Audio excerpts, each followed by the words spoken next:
But I guess we can have, like I said, we give an all around free round conversation when it comes to this before we get into the chapters. But I will say this. Hey everybody, this is Jay Takashi, guys. Me and Mandrell kind of we're having a conversation in the back right now. Really good conversation, and I do want to continue a little bit because it's really good for talk and also discourse, which is really fun right now. Um, uh, so like I said, we're here to talk a One Piece talk. We'll talk the chapters of Vegapunk all the way to Law versus Blackbeard, y'all. So we're gonna really get into that a little bit. I would say not later, but as quick as we can, because sometimes we can speed this shit on this channel. So don't expect too long of a conversation, but expect a good healthy balanced one.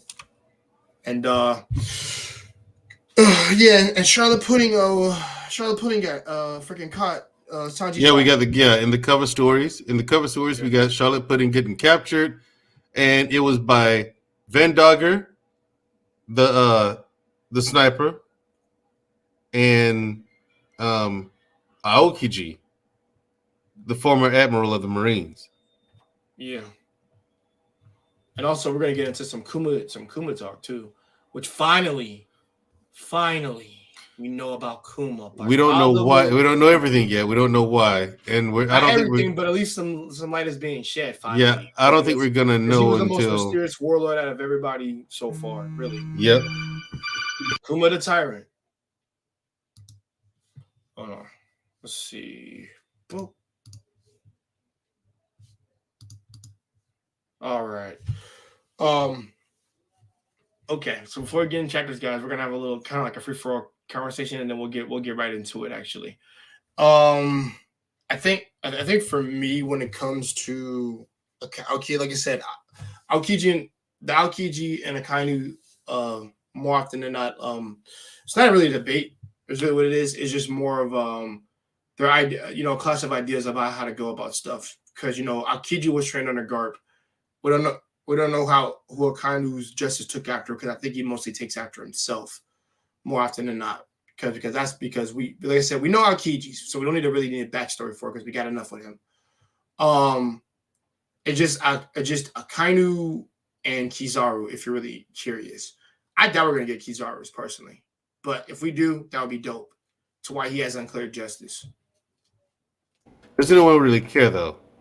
Yeah, no. I'm saying like. I know. I'm saying it's Kizaru. Akainu and Aokiji are more important to the story, which is why theirs would make more sense because it's centered around them, and that portrayal means a lot when you're trying to encase those two who had the fight. Because, like I said, let's say you put somebody else on the island. Is Kizaru going 10 days without Aokiji?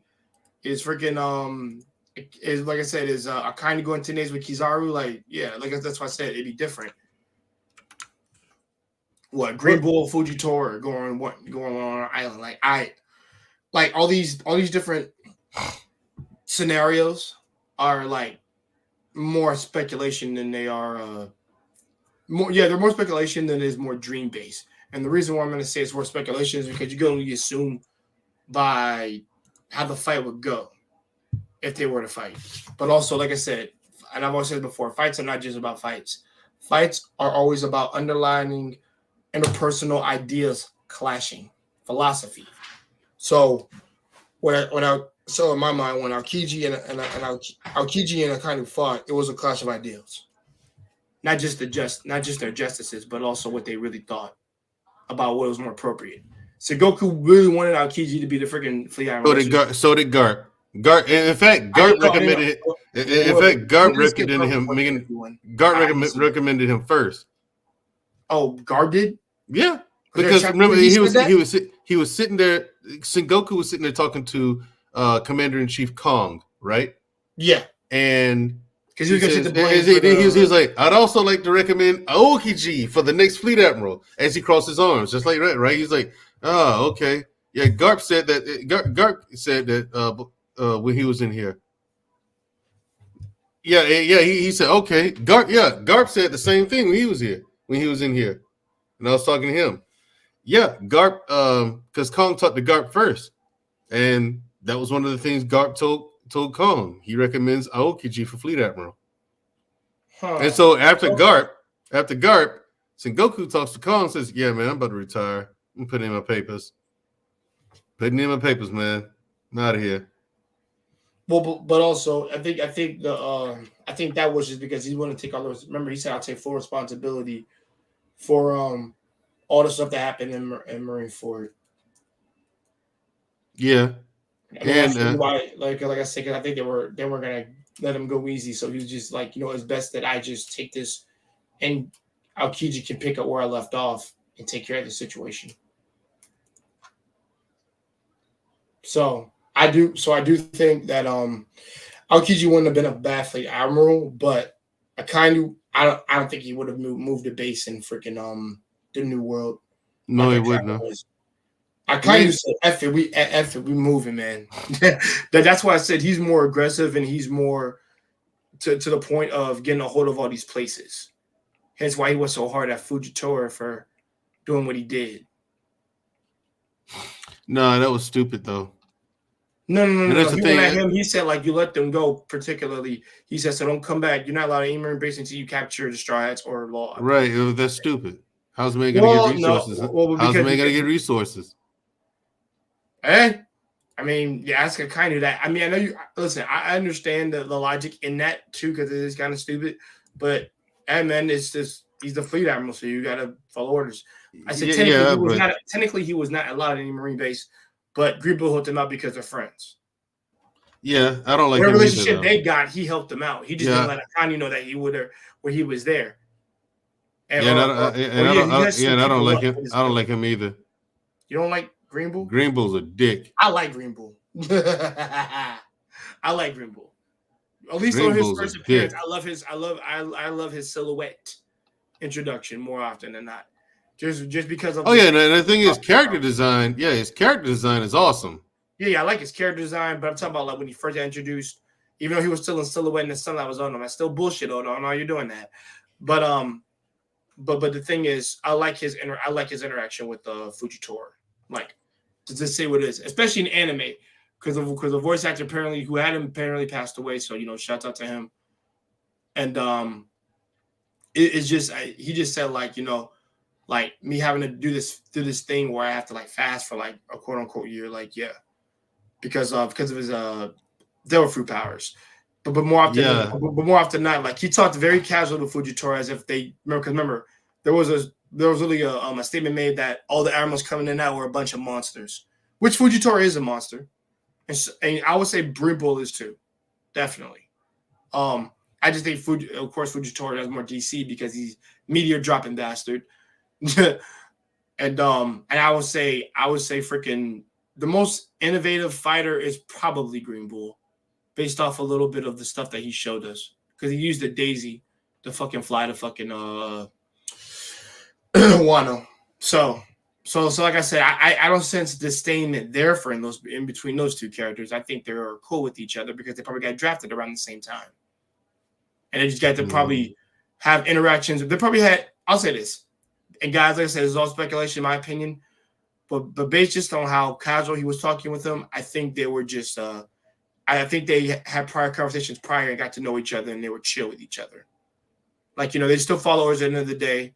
They still have a title to uphold because they're admirals. But I do sense there's a bit of a friendship there, a bit. If I'm wrong, I'm wrong. But that's what I think. I think so. I think so as well. I don't think they're like the best of homies, but I think they. I think it's kind of. I think it's kind of obvious too. You see them at the reverie, right? Just before the reverie begins, at the very start of the reverie, how they sat down and talked while Fujitora ate his noodles, and Green Bull was sitting there talking, and they're actually laughing and yucking it up with each other. You know what I'm saying? Yeah, like Green Bull's laughing at his joke, but also he's actually and Fujitora's discussing the new weapons, which were the Seraphim that got revealed now that we're in the story now. And it's just like, they're just having casual conversation with one another. It's not like, oh, you're a bum, you shouldn't even be here.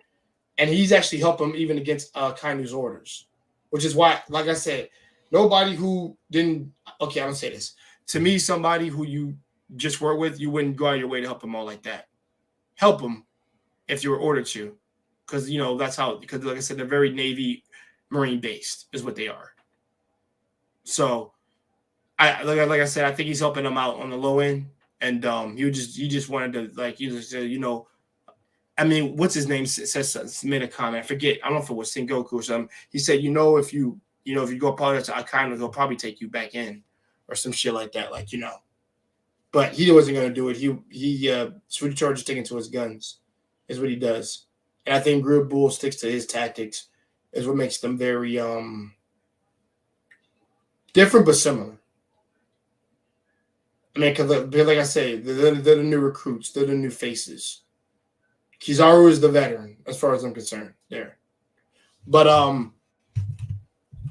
yeah, guys, that's a little brief talk that we're having just about like the admirals and I guess just the relationships between characters, motivations, and I guess underlining themes that they represent.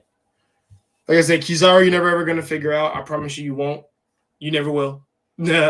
Unclear justice to this day. It will never be explained. Like I said, I am never banking on a freaking Kizaru freaking backstory. That is funny to me. I think he's better off being how he's been betrayed more often than not. Now, I think he is my favorite out of all of them because he's the troll. He's the yellow monkey more often than not. So he's the trickster, literally the troller. He's a troll. But yeah, like I said, love the admirals. Hopefully we see more about Kiji, aka Kuzan, and hopefully we get more to that, more revelations about them. But Mandrell. So you ready? So you ready to talk about Vegapunk? Yeah. All right, let's have it. Vegapunk. Vegapunk. I like how he has. I want to skip. There's something I got to get out the gate. In this latest chapter, there's one Vegapunk that eats, drinks, sleeps, and shit for all the other Vegapunks, so the rest of them don't have to. Bruh. With that ability? No, I don't know what else. Bruh. There's one Vegapunk that eats, drinks, sleeps, and shit for all the, and that's all that one does. Eat, sleep, and shit. That's all it does. I was like, wait, so this one eats, sleeps, and shits, so all the rest don't have to. That's genius. A little freaky, but it's genius. Yeah. Right. Yo, Bonnie's power is quite impressive. We'll get into Bonnie in a second, but I want to just throw that out there real quick. But yeah, when I initially Vegapunk was not what I was expecting him to be. Me neither. At all. I didn't expect that. The fact that there's many versions built, like cloned himself, like all this other things, like it's just crazy. So do you think that's the result of a devil fruit or just his science? I say his science, if I'm gonna be real. Because because there's only one person that has the clone fruit. That's freaking Bon Clay, right? Bon Clay has a clone fruit, right? Yeah, I don't think you talking about Mr. 3? Mr. 2. Yeah, Mr. 2. Yeah, he can't make actual clones of himself though. Which is weird because it's called clone fruit. Mane no Mi. Yeah, I still remember that name. That's wild. I still remember that. But yeah, and I'm just like, if there was a clone fruit, then you think you're like you make not shadow clones, but actual bodies of yourself coming from you. I don't imagine they will be shadows. I imagine they'd be actual living, breathing things. But with Vegapunk's like talk of his technology and the talk of like, how prepped up, how his portrayal has like propped him up to be the best scientist in the entire world, which he is. Yeah, no doubt now. Shits on Caesar, shits on Judge, but I'm not shitting on Judge because Judge still had some technology that was pretty dope. Because that was cloning. What they have over there, that's all cloning over there, which we do have to talk about. That's very similar. Yeah, but Vegapunk's shitting on that. Yeah, he is. That's not, like I said, not debatable. But like I said, I was not expecting him to have her, all of them to be like this quirky, weird, like separate, like different amalgamations of each other. It's just weird, so weird. But this is what Oda thrives in. He thrives in the weird the weird department. So yeah, and I like how they look. They put the little drop at the end of the latest chapter. They're like, there's a place as scientific as the place their Egghead Island is now. Vegapunk told Frankie that which I think the one that they showed in this chapter was the real Vegapunk. And I want that jacket, by the way, that he was wearing. I want it. Dripped out. But anyway, he tells Frankie that there's a place that was equal to just as scientific and futuristic as this 900 years ago. And the 900 years ago, you know what that is? It's the void. It's the void century. Yeah. Yep. So I'm like, if they're that futuristic, how they get taken down? I'm glad I'm glad that Oda's kind of he has really picked up the pace. Yeah, now. Right. Because we have to wait like freaking like 2-3 years just to get some freaking information. Which I am glad he's picking it up. Please pick it up. Thank you. That's what I want. Because it's like I said, we've been so slow getting to. I know, like since the new order started. Well, I would say yeah, it's been so slow, but that's been the pace for a while. That's why I always go back to it. Otherwise, we wouldn't keep reading it. But yeah, he did pick it up with this. Thank you, because we need to know about the fucking voice century. We've been waiting to know about this shit. This is one of the things I've been waiting for because that was the most interesting to me when it came to Robin's whole thing, voice century, and the ancient weapons. Those are the two things I'm really, and of course One Piece. That's the third one. I mean, everybody's waiting for that one, but I was really wanting to know about the voice century and more of the ancient weapons. That's really what it comes down to for me specifically. And now since Emu has been revealed and everything, that I need to know exactly what is Emu. But I think it's a woman. Yeah, it's a woman. It's a woman. The outfit, it's so funny. I love how Oda does everybody in silhouette. It's so freaking hilarious. And he has he has the Mihaka gun in his eye. Mihaka gun. Nice. And that's what Zoro has in his eye. Everybody has that. I remember somebody made a joke about that so long ago. Like I'm talking about like 5 years ago. I remember someone says he has the Mihaka gun. That's what he got. His eyes are very similar to freaking Mihawk's, and I know someone made a theory about these eyes. Literally, Mihawk has them. Now freaking Emu, you see Emu have one. Zoro might have it when he fights against probably Mihawk again. Probably like this is the eye you attained through all my hard work and training and shit. Finally, and I just have it. But the thing is, you think you use it against a commander? I'm like, nope, don't need it right now. It's for someone else. Hopefully, he just lost his eye. And okay, now also speaking of that, let's talk about that new Seraphim we saw this week. Oh, the Jinbei Seraphim. And here's the thing. Brown skin, white hair, wings, and it's a young Jinbei, right? But here's the crazy part. He has a devil fruit. And it's the same devil fruit as Senior Pink, where he can just swim underneath the ground. Yeah. Yeah. Now, you gave that to a fishman. Right. Would that counter? No, it doesn't counter the what? No. Yeah, it should. It's a paramecia. Hold on, wait a minute. I do got to correct something. They should all be able to swim. They're not humans. Who? Or at least if they're clones of something, because I'm thinking of like how the Paramecia just have Kizaru's devil fruit, and they just have all these abilities. I think there's a way to give them the abilities without giving them like the curse of the water or the sea. My bad, the curse of the sea. That's what I'm thinking. Maybe surfing. Because like I said, if they got that, you're Blackbeard, you're fucked. But I'll say this. I think this is so freaking weird. Why are there like young versions of the fucking warlords? So what is it gonna be? So you're gonna tell me that? So there's gonna be a young freaking Kuma next? You gonna tell me that? Yeah, you saw it. Yeah, you saw the Kuma.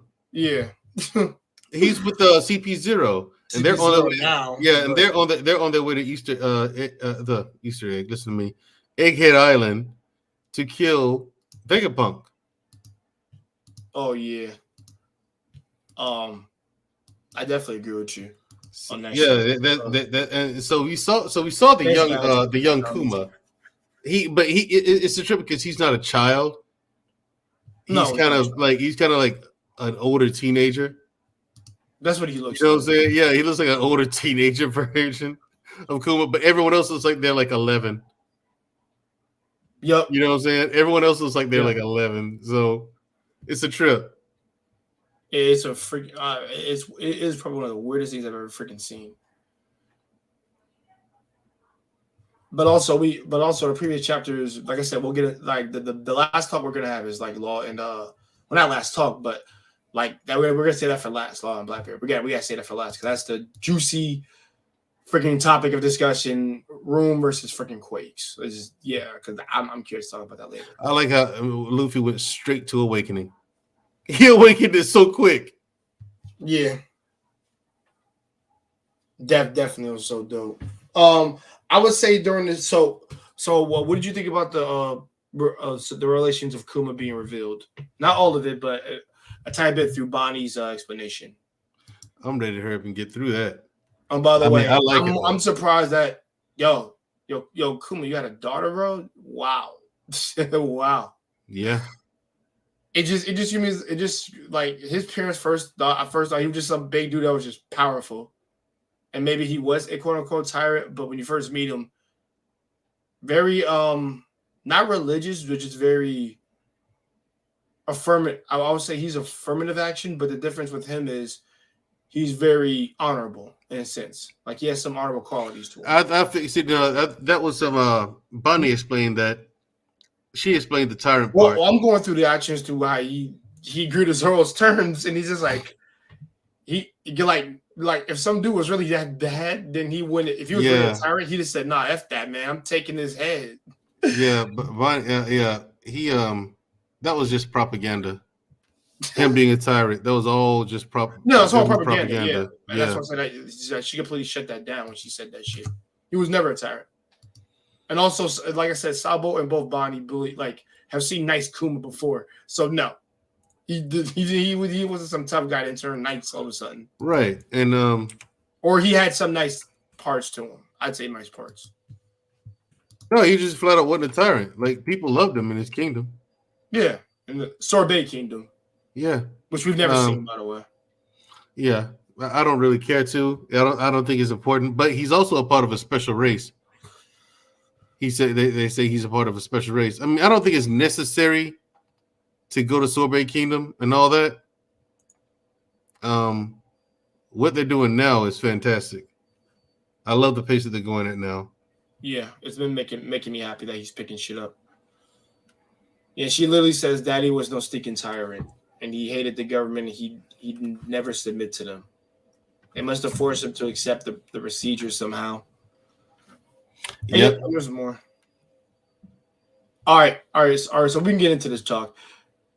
So, Bonnie's, aka Kuma's daughter's abilities, bro. Like the whole old lady kid. She can age. Yeah, we saw her do that. You know, what I'm saying? We do it multiple times, but the fact that she did it to a like is it anything like freaking Law's ability? You have to be in this area for her to in her vicinity to do it. To alter her age. There were many theories around that was saying like she needs to eat a lot in order to freaking use that ability. Like it's probably it's not like a disorder. Like she needs to eat for that fruit to work.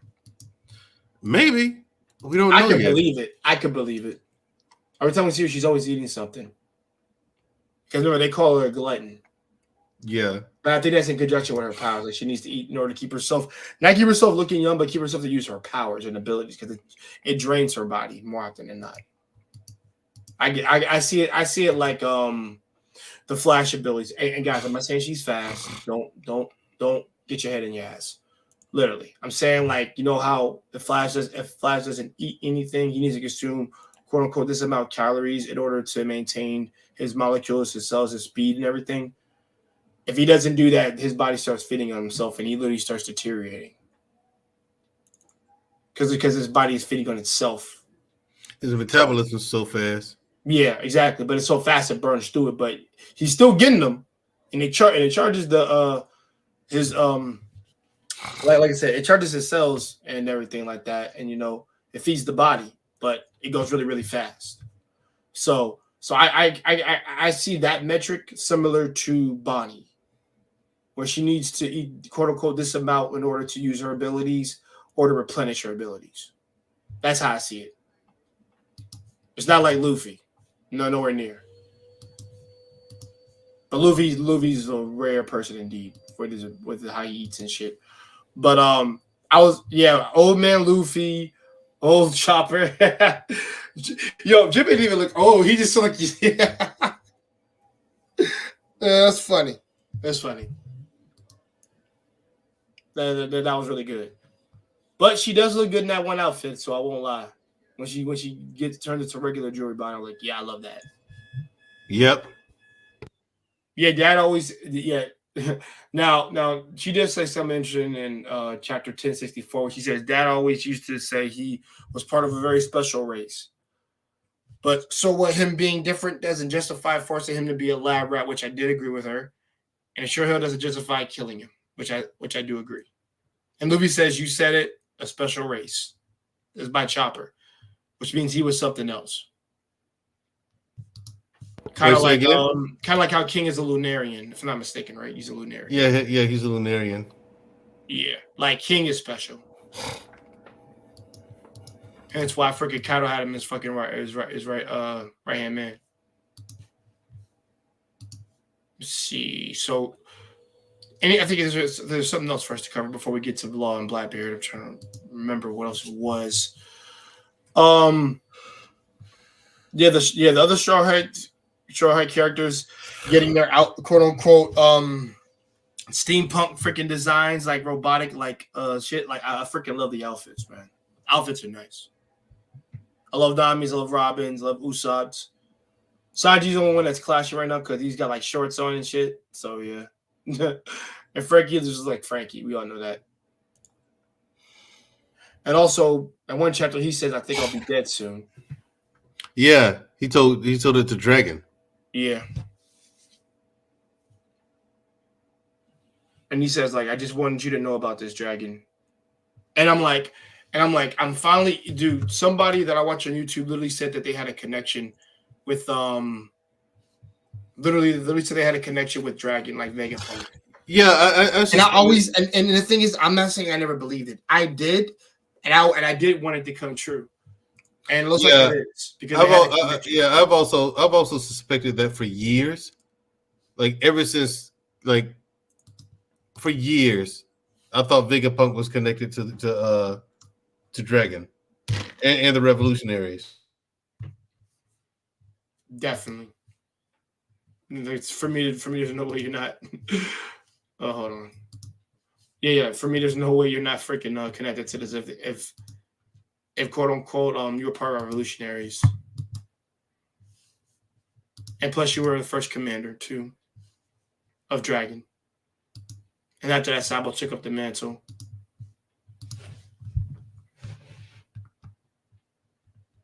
And let's see. Well, I don't know about all that, but yeah, I could see it. Well, he was his commander, I believe, at one point, like one of his right hand man, and Ivankov there too. All right, guys, we're gonna get to the talk of the of the land at this point because I'm making sure I'm just covering, make sure that we talked about the stuff we need to talk about, and then after that, we're gonna get into Law versus Blackbeard. Yeah, the Jinbei thing, him having like freaking a laser shoot out of his freaking, it's so freaking weird. Yeah, and he can use Fishman karate. Fishman, bro. Yo, and, I ain't gonna lie, yo, Vegapunk is really a fucking genius. Devil fruit, and he has a laser in his hand. He can use the devil fruit, see your pinks, devil fruit, and he can use Fishman karate. Yeah, he's just as big as the real Jinbei, they said. And also, he's also young too. Yeah, he's Kid Jinbei.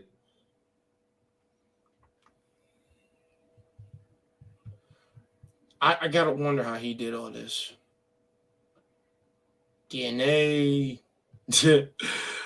Analysis, all the whole nine, man. You get a piece of their hair. Oh man.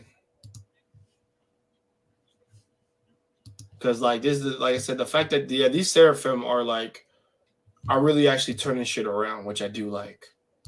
Making the Navy actual threat again.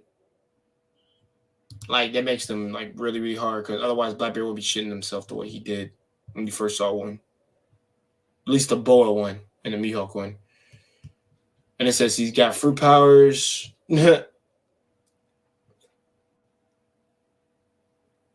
Damn. Okay, guys, I don't want to talk crap, but he damn near choked Nami.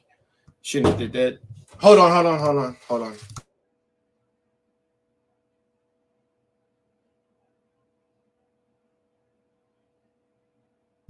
All right.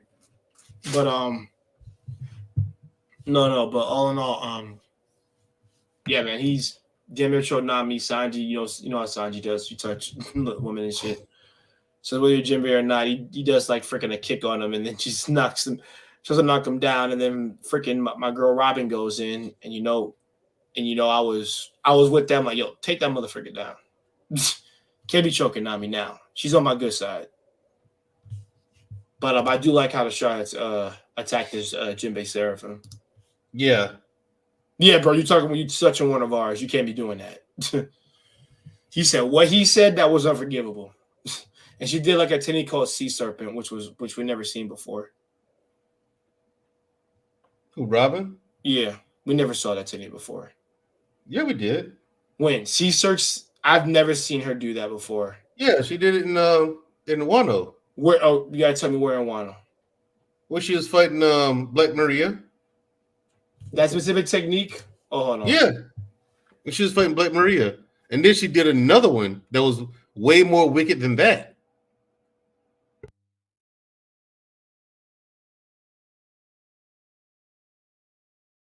Yeah, I'm gonna have to go back and check that out because I would have remembered that technique. Sea Serpent.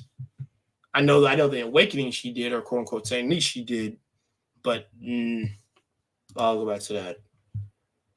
Yeah, she did it when she's fighting Black Maria.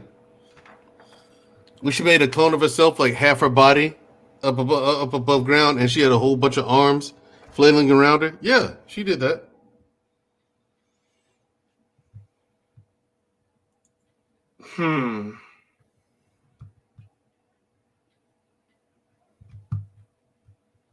Yeah, we think about all of Vegapunk's creations. I think they're crazy, man. I love it. Dr. Vegapunk, Shaka, freaking Vegapunk, York, like all that, man. That's just crazy. But that's like all the creations are like really, really well thought out.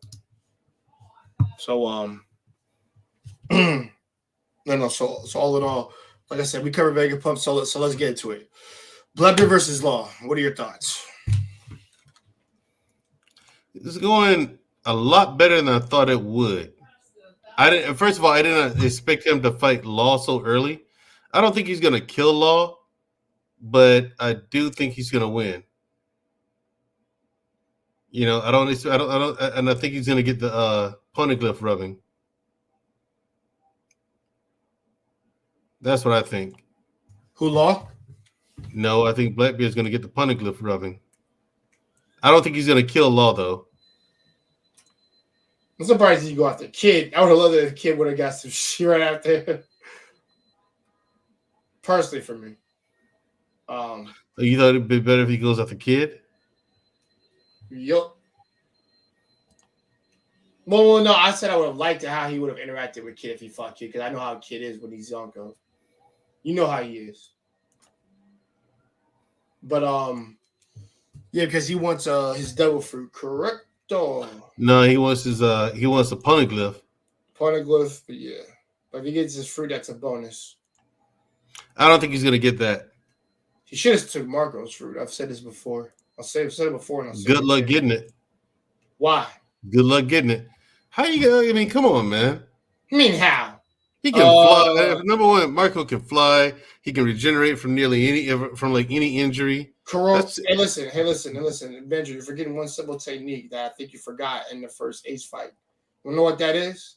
What? Kurozu. That has range on it, though. You can never escape it. It depends. Remember, light like can't what the escape range that. is. He said it himself. Which Kizaru is light, which means Kizaru won't be able to escape that.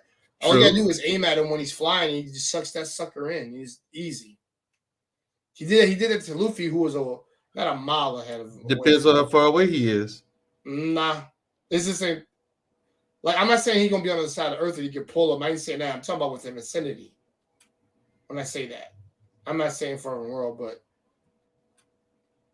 that's all he has to do, though.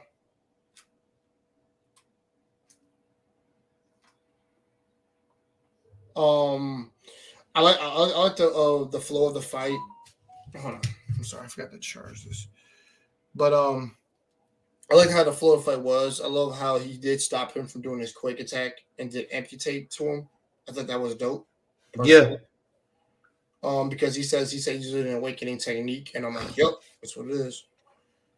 I like how Law went straight to the awakening, like no fooling around. No fooling around. No fooling around at all. Straight to awakening. Like I said, you got to go all out. His Blackbeard with the 2 fruit. You have no choice but to go all out. This is in Naruto. You have to go all out off rip. So, I like I said, I like how that went. I like how it was a sea battle between the Blackbeard pirates and the freaking Heart pirates. That was very well done. And I like that his crew has something to do too. Yeah, they actually don't just like nobody. Well, they technically. I like that they're not better than the like. They're not completely useless. Yeah, they're not just sitting there. So I'm glad they had a role due. They weren't just shifted to the background role, and quote unquote, what's his name? I would say we actually know the names, not the names, but we actually know the fruits that Blackbeard's the crewmates that we haven't seen have. Like Doc Q has the 6-6 fruit. I'll finally know what that is because he would have had it at the very beginning of the series. Because I always thought it was weird because it looked like he was ready to kill over and die over. Pardon my French, y'all. But we know it's what's his name? Jesus Burgess has a strong fruit. Is that right? Buff fruit. Oh, buff. That's what it's called. Yeah. What translation did you read that say buff? I don't know which translation it was, but the one I read said buff. The one I said it said strong. It said strong fruit, which is really weird. Yeah, because he's already strong. So I don't understand. Yeah, I mean, he picked up a mountain, so I guess he did. I guess it made him that much stronger. He picked up a mountain and strong fruit or buff fruit. I figure buff is just like your body's buff now. Okay, you can get strength, but okay. He's not too mad. He missed out on the fire fruit now at this point. Probably would have liked it more, but it just matches what his what he is. So yeah, we got introduced to those fruits. Also, I don't think freaking Von Auger had one. If he does, guys, correct me. Feel free to correct me. I don't think he had one. Yes, he did. Van Auger has one. It's called the Blink, the warp fruit. He's teleporting people. He's warping his bullet shots? No, he's teleporting people around. Like he teleported Burgess from the ship to the island. And then Burgess picked up the mountain. That's when Burgess picked up the mountain and threw it at the Heart Pirates.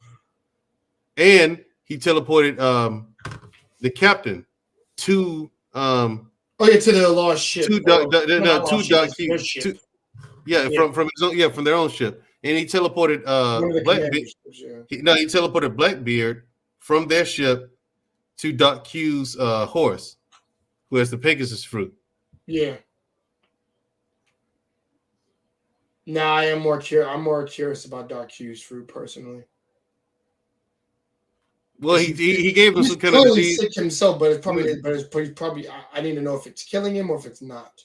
What Otherwise, he should have killed over by now. he turned Law's crew into a woman. Law and Law's crew into Oh yeah, a woman. by the way, that was funny. We have to point that and out. Law you saw Law use Haki to break out Honestly, of that. I think that was fan service dead ass to make that fruit do that. Yeah, probably it was because there's like a female Luffy figurine. If it was a female with the time scale look, I was like, oh my.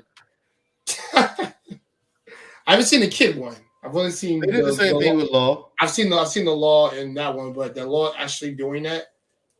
Actually, that's kind of weird. Hey, saying this would turn him into a girl doesn't make any sense. That's more of a Volkov's ability. You can turn into a man or a woman, literally. That's why I was like, that's so weird to me. Only one person should be able to do that. But there are knockoff devil fruits, or I hate Oda for that particularly because that's stupid. There shouldn't be bubble fruits that can do the same thing. Even Oven has a he heats up, but it's not fire. So yeah, something like that. But yeah, I hope they get back to that fight. They will, no doubt. But there's a lot to cover here in this section. Yeah, it really is. Like I said, with the little Vegapunk thing, his connection with Dragon, and we're curious to know that the Seraphim, big and strong as they are, and why Vegapunk decided to split himself. We got to get more of that. And Caribou, who hitched a ride with the Straw Hat Pirates, he's like, hey, yeah, I know I said drop me off at any island. I just didn't know it was going to be a government island, man. Hey, you mind if I hang out a little bit more and y'all drop me off somewhere else? Yo, and man, then he's like, getting lucky and freaking like being with the Straw Hats to this point in time. Because I actually want to kind of kill him personally. Yeah, I really did. Once he found out, I remember someone making a theory that he would have told Kaido about Shirahoshi or some shit. Like, you know, he'd be forced to tell, like, I got something that might help you when like create this great war. You take Princess Shirahoshi and she's presiding one of the ancient weapons and shit like that. That would have been dope. But and then maybe kill him after he gives him the information. And I'd be cool with that. Because I'm not a fan of the swamp fruit. I'm really not. If an admiral had it, it'd be better. Admirals can make anything, any like fruit useful. But I think we covered pretty much everything. You know, Kuma stuff, Juri Bonnie, her connection to her father, Kuma, which surprised me that that is his daughter. Man, did we cover everything? I think so. Yeah, okay. Okay. I think we did. Anything extra you'd like to talk about? Not yet, no. Okay. Guys, I'm going to have a link in the chat if you guys want to come in. This is pretty much a free-for-all right now at this point. Man, are there any UFC fights I should know about that I need to watch before I can get into it? Not this weekend. Okay. Any upcoming matches? None yet? There's always matches, you know what I'm saying? But as far as big matches, not that I know of. Yeah, the big ones, let me watch. Yeah. Let me in on those. Now, boxing, there's a couple of weeks ago, there was a whole weekend where it was nothing but fantastic fights, man. Deontay Wilder, Clarissa Shields, and Alicia Baumgartner, they all fought like in the same weekend. I know about those people, but I've never watched them. On the same day, you know what I'm saying? So it was like, That was a good night for boxing. All three of them won. Deontay Wilder was his comeback fight.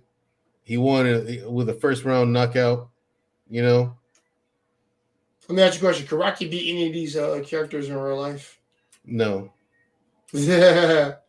Now, his ability to take shots to the head and to be real is also bullshit. I ain't gonna lie. That's the one thing I've said that doesn't make any sense. You shouldn't take that many hits and be okay.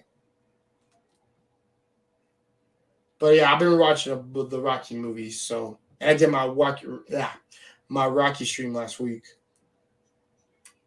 And so why I love the movie so much. Like I love the fighting, obviously, but it's also about more than the fighting itself. But yeah, man, these boxers man be getting hit in the head and shit. Like, damn. That's like, yup. One good hit, man. You don't get up. And also for the so also on that regards, the whole Jedi thing, like Star Wars and shit like that. I have to get. I know I said I would watch it last week. I gotta give it a. I'm gonna give it a look either today or tomorrow. Because I had a couple of days coming off this week.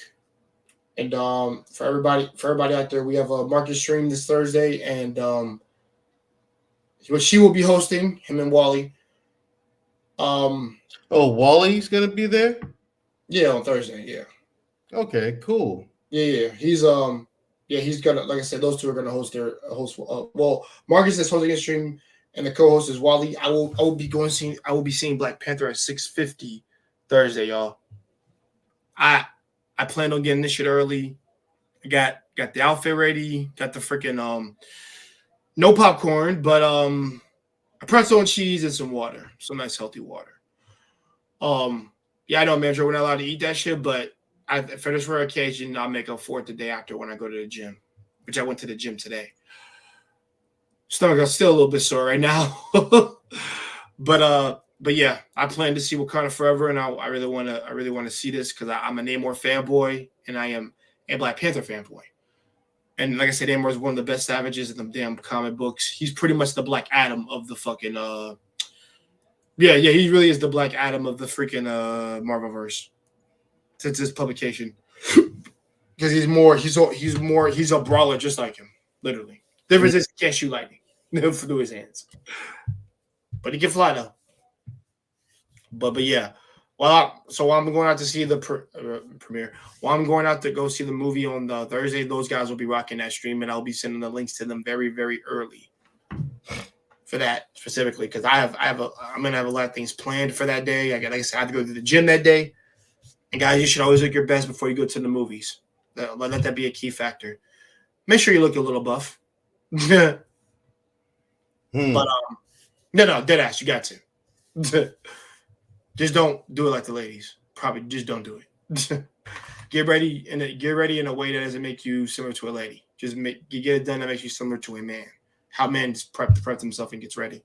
But yeah, I'll be seeing that Thursday, and then Friday there will be an anime podcast stream for me and Slick Ryuga, and it's going to be more in depth of the series that I've been watched like 6 years ago that I've been a huge fan of, and I've been reading light novels to. That is probably one of the best creations ever made, called Campione. We're going to be discussing that. He said he can knock out the anime in a day. It's only 13 episodes, but I did say after he gets done watching it, he's going to ask me where the hell is season 2. All my friends have watched it. They'll be like, yo, Jay, where the fuck is season 2 at, bro? Now I'm mad you actually made me watch that because it was so good and I want more. And I know his story's not done. And I'm like, yeah, it's not done.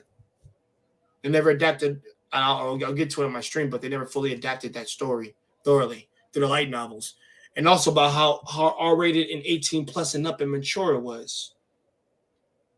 Because if I had my way, if I became a millionaire / billionaire, I'm putting money into a part of like, yo, I want y'all to adapt all this shit from the books. Make it R-rated like it's supposed to be. And give me the best studio company that's going to be able to do this. You don't alter no shit. You don't alter none of that shit. Exactly what is written, you adapt that shit. That's simple. That fucking simple. That's how I would do that. Because I would put money in a project for y'all to finish up that whole thing. And also, the main character set out to have children. So, he accomplished his goal. Got 4 wives. Listen, bro. He's a god slayer. He has 4 wives. And he managed to make twins with an Italian chick. That's his right-hand woman. So fuck yeah. I think I'd say he, all in all, he won. In life. But no, he definitely won in life. But Mandrell, since we're having this conversation, any new series you've been watching that's caught your eye? Besides the Jedi one, that one doesn't count because you already told us you watched that. Yeah, I watched that. I meant to warn you about that. The first episode, don't hold it against him. Okay, I won't hold it against him. Yeah. The first episode, don't let that deter you, and don't hold it against him.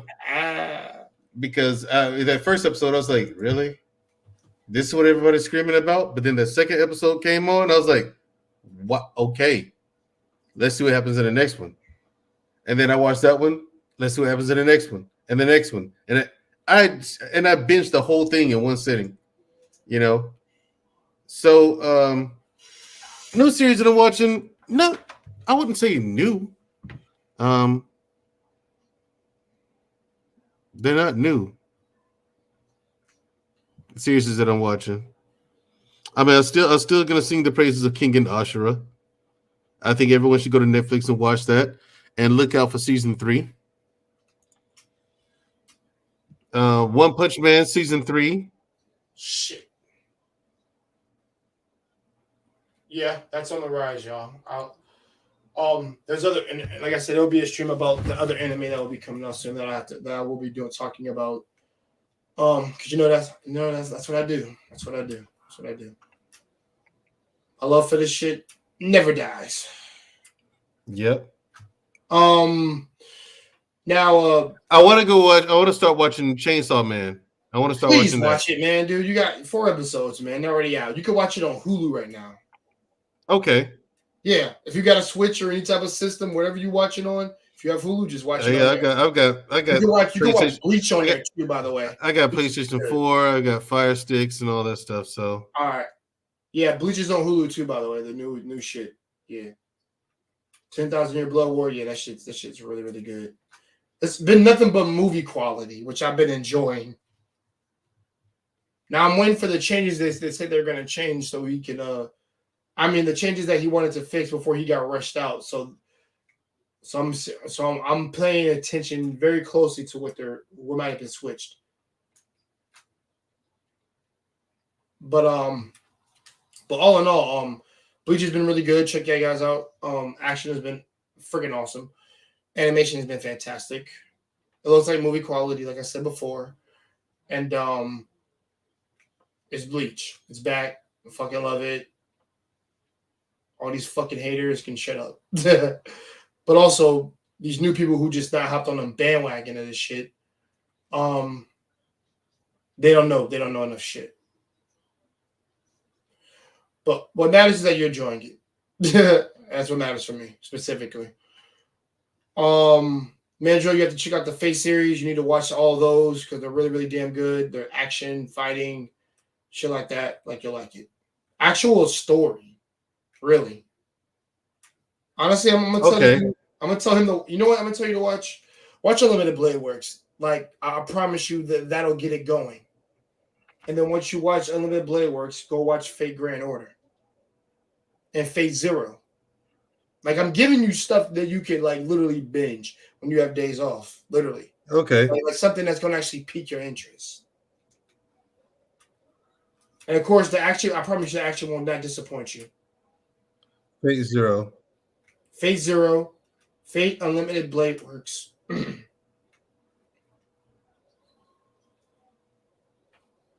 And also, what's that other one? Fate Khalid, Oath. What is that? Oath, some shit. Hold on, give me a second. Because I need him to watch that. Hold on. Give me a second. I'm one of the kings of Fate. So yeah. I know what I'm talking about. Now, why the hell would they make a live act? Yeah, that's trash. Waiting on them to do a season 5 of I'm glad this shit got for 8. Hattori no Shida. Waiting on them to do another season of Hattori no Shida. Yeah, I know. You said you watched 3, right? 4? I got the 4th season. You have to send me that, man. Behind closed doors. Or tell me where I can get it at, because all I have is 1 to 3. I haven't watched 3 yet, season 3 yet. I remember it's like a few episodes, but I have to watch the rest of it.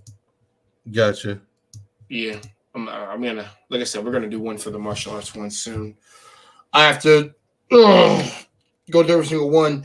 Ikitosen is nothing but action. No story, just action. Oh man, and I love Ikitosen, by the way. Love Ikitosen.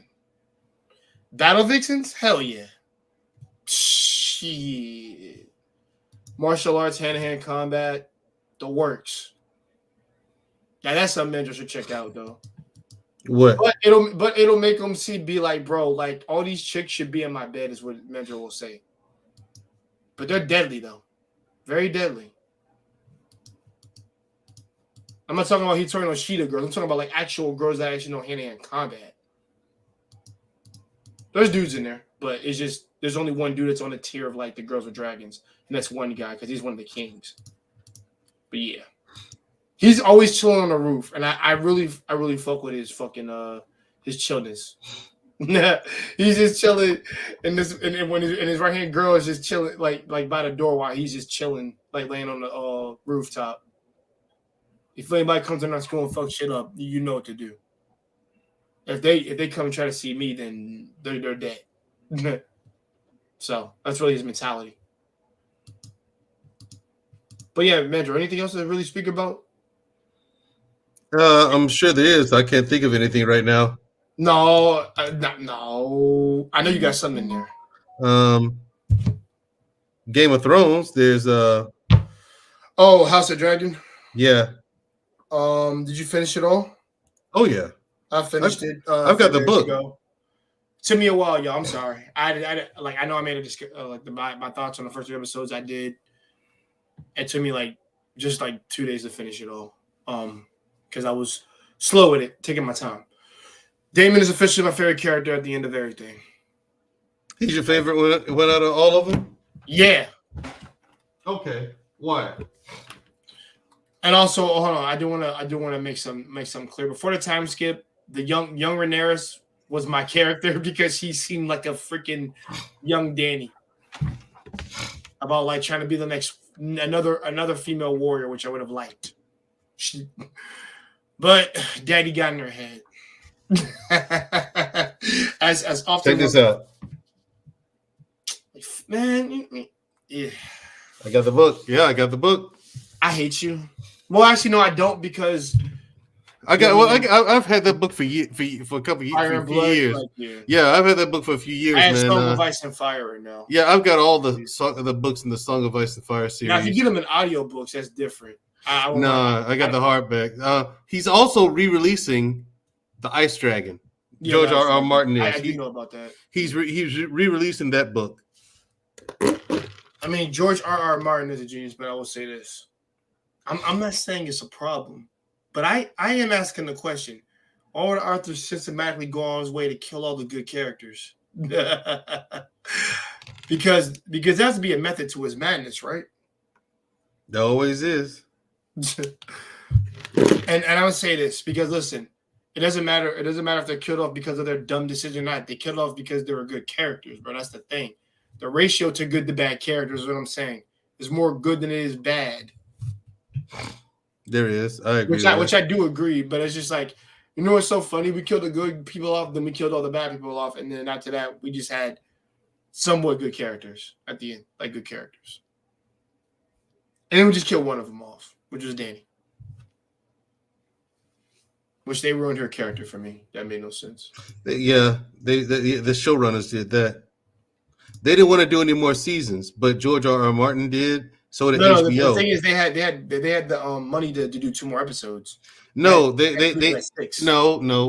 That did come out. That did come out and state that. Well, the thing is, they kind of rush shit. No, they would have had more money to do more episodes because HBO wanted them to do more episodes and was willing to throw the money at them. George R. R. Martin wanted them to do more seasons. HBO and George R. R. Martin wanted more seasons. Everybody wanted more seasons. Everybody wanted more seasons except the 2 showrunners, Dan and Dave. They were, I think, no. See, the problem is, I think they were done. They didn't want to do it anymore. They didn't want to do the show anymore. They were worn out. And it wasn't even that, dude. They weren't worn out. They wanted to do other projects. There's other stuff they wanted to do. So instead of respecting it and finishing what you started, they shortened it down to nothing and rushed it. And that was it. They rushed it. And it was just like, yeah. All right. Y'all Now, fucked this up. You asked me why Damon is my favorite now? Because I do have to Mm-hmm. get back to that. I don't want to just gloss over that question. Come on, Struce. So Damon's my favorite character for a lot of reasons. At first, I was so unsure of what his motivations were in the first three episodes.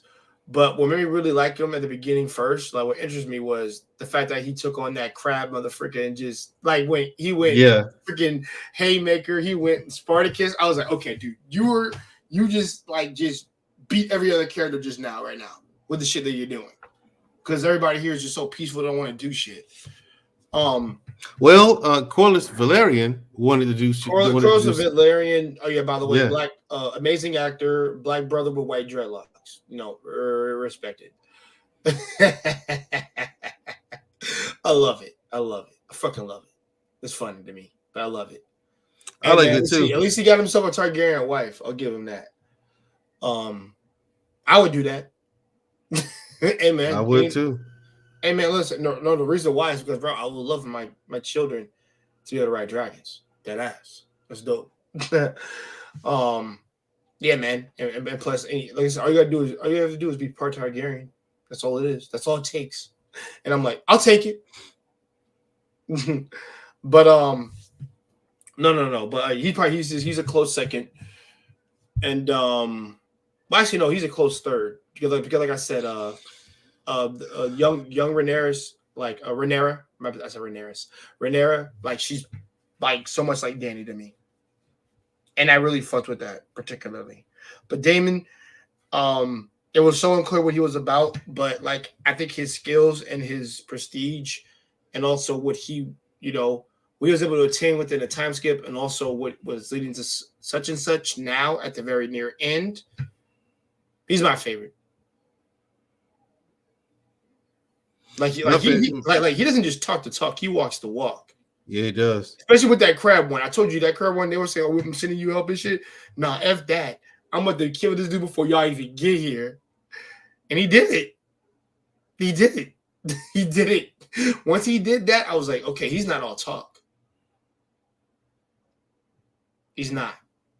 The king, the first, like literally the first episode, once he has something on his finger, dead skin and all that, like he's dying. They didn't do much good job foreshadowing that, but they just let you know. But once you showed me just that, I was like, yeah, he's dying. There's no need for me to like him now since you're gonna kill him off. But it's Sigdis. Who? Viserys. The king. The king? What about him? He was gonna first episode. You already know what the deal is. He's already dying. Yeah, because I knew that. I knew that off the first dude. The first scene they showed with his two fingers. I was like, all right, he's dying. He's gonna die in sickness, right? Yep. Well, so why? A very nice, honorable man like Ned Stark. That's what he was. A Targaryen Ned Stark. You know it. No, but Ned Stark was never that dumb. I mean, he made some mistakes too. He made some mistakes too. Now. Yeah, he made it. So what? What mistake did he make? Crucial mistakes. Like his daughter. No, he made crucial mistakes. Because I think he did what he thought was best for his daughter. No, when he banished Daemon to exile like twice. Both of those are mistakes. And Daemon was the one warning him about Otto Hightower. Yeah. He was warning him about it. He said they wouldn't protect you. I would. Was Otto Hightower really that bad? I'm gonna be real. Is who? Was Otto Hightower really that bad? Hell yeah. You don't see most of this shit is his fault. What you don't say, okay, so you don't know what happens during the Dance of the Dragons. But just know this. This story is probably the most tragic and sad shit that you're probably ever gonna see in any TV show ever. Yeah. If they do it the way it is in the books, Jay, this is gonna be real fucked up. I mean, I hope so. Bruh. Jay, so many people listen to me. So many people die. So many people die. It is not funny. Hey man, shit happens. No, not like this. This ain't shit happening. This It is doesn't matter if it's not like this. bro, hold up. This is what this is. This I'll tell you what this is. All of y'all fucked up. Everybody's wrong. Everybody's wrong except Rhaenyra. Except Rhaenyra. Rhaenyra and Corlys. Rhaenyra? Yeah, Rhaenyra Targaryen. Yeah, and Corlys. You said everybody was wrong except her. Except her and Corlys. Now she makes some mistakes too, but he did. She really had no choice. Like the king's words are the king's words. Otto Hightower usurped the throne. It was his plan to put his grandson Aegon on the throne.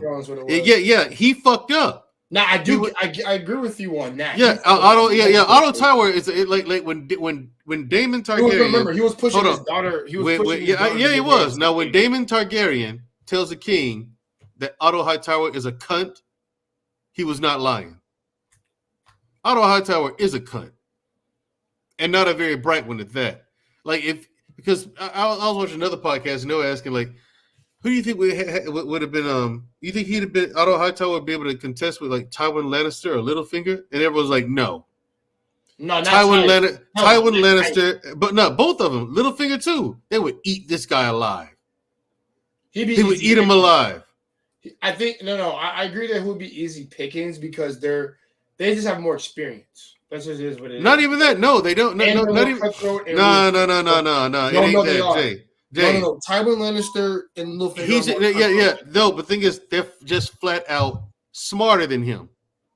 Flat out, like there's experience got nothing to do with it. They're just flat out smarter than Otto, and so is Varys the Spider.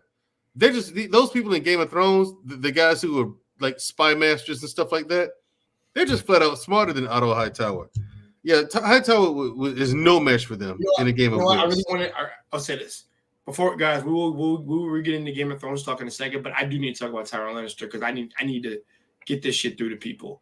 Tywin was the best thing that the Lannisters had in order to counter a lot of bullshit they had coming their way, but also Tywin Lannister is a psychopath. A sociopath. I won't say no. No, he's a psychopath. Sociopath, more like. He's not sociopath. He's a psychopath. And sociopath is Jaime, is what he was at the very beginning. And so is Tywin. Then that kind of went away because he got some, not remorse, redemption in a sense, but that went away, which means he was cured of it. Okay, cured of me. Therapists might disagree. But I think they see his actions, then it would probably be gone. But Tywin Lannister, I told my friend, "Are you telling me right now that Tywin Lannister is not a psychopath?" And I told my friend, "Listen, Tywin, based on every relationship he has on the show, this is shown. Now Otto Hightower sucks, but he's not Tywin Lannister. I'll definitely say that he's definitely not.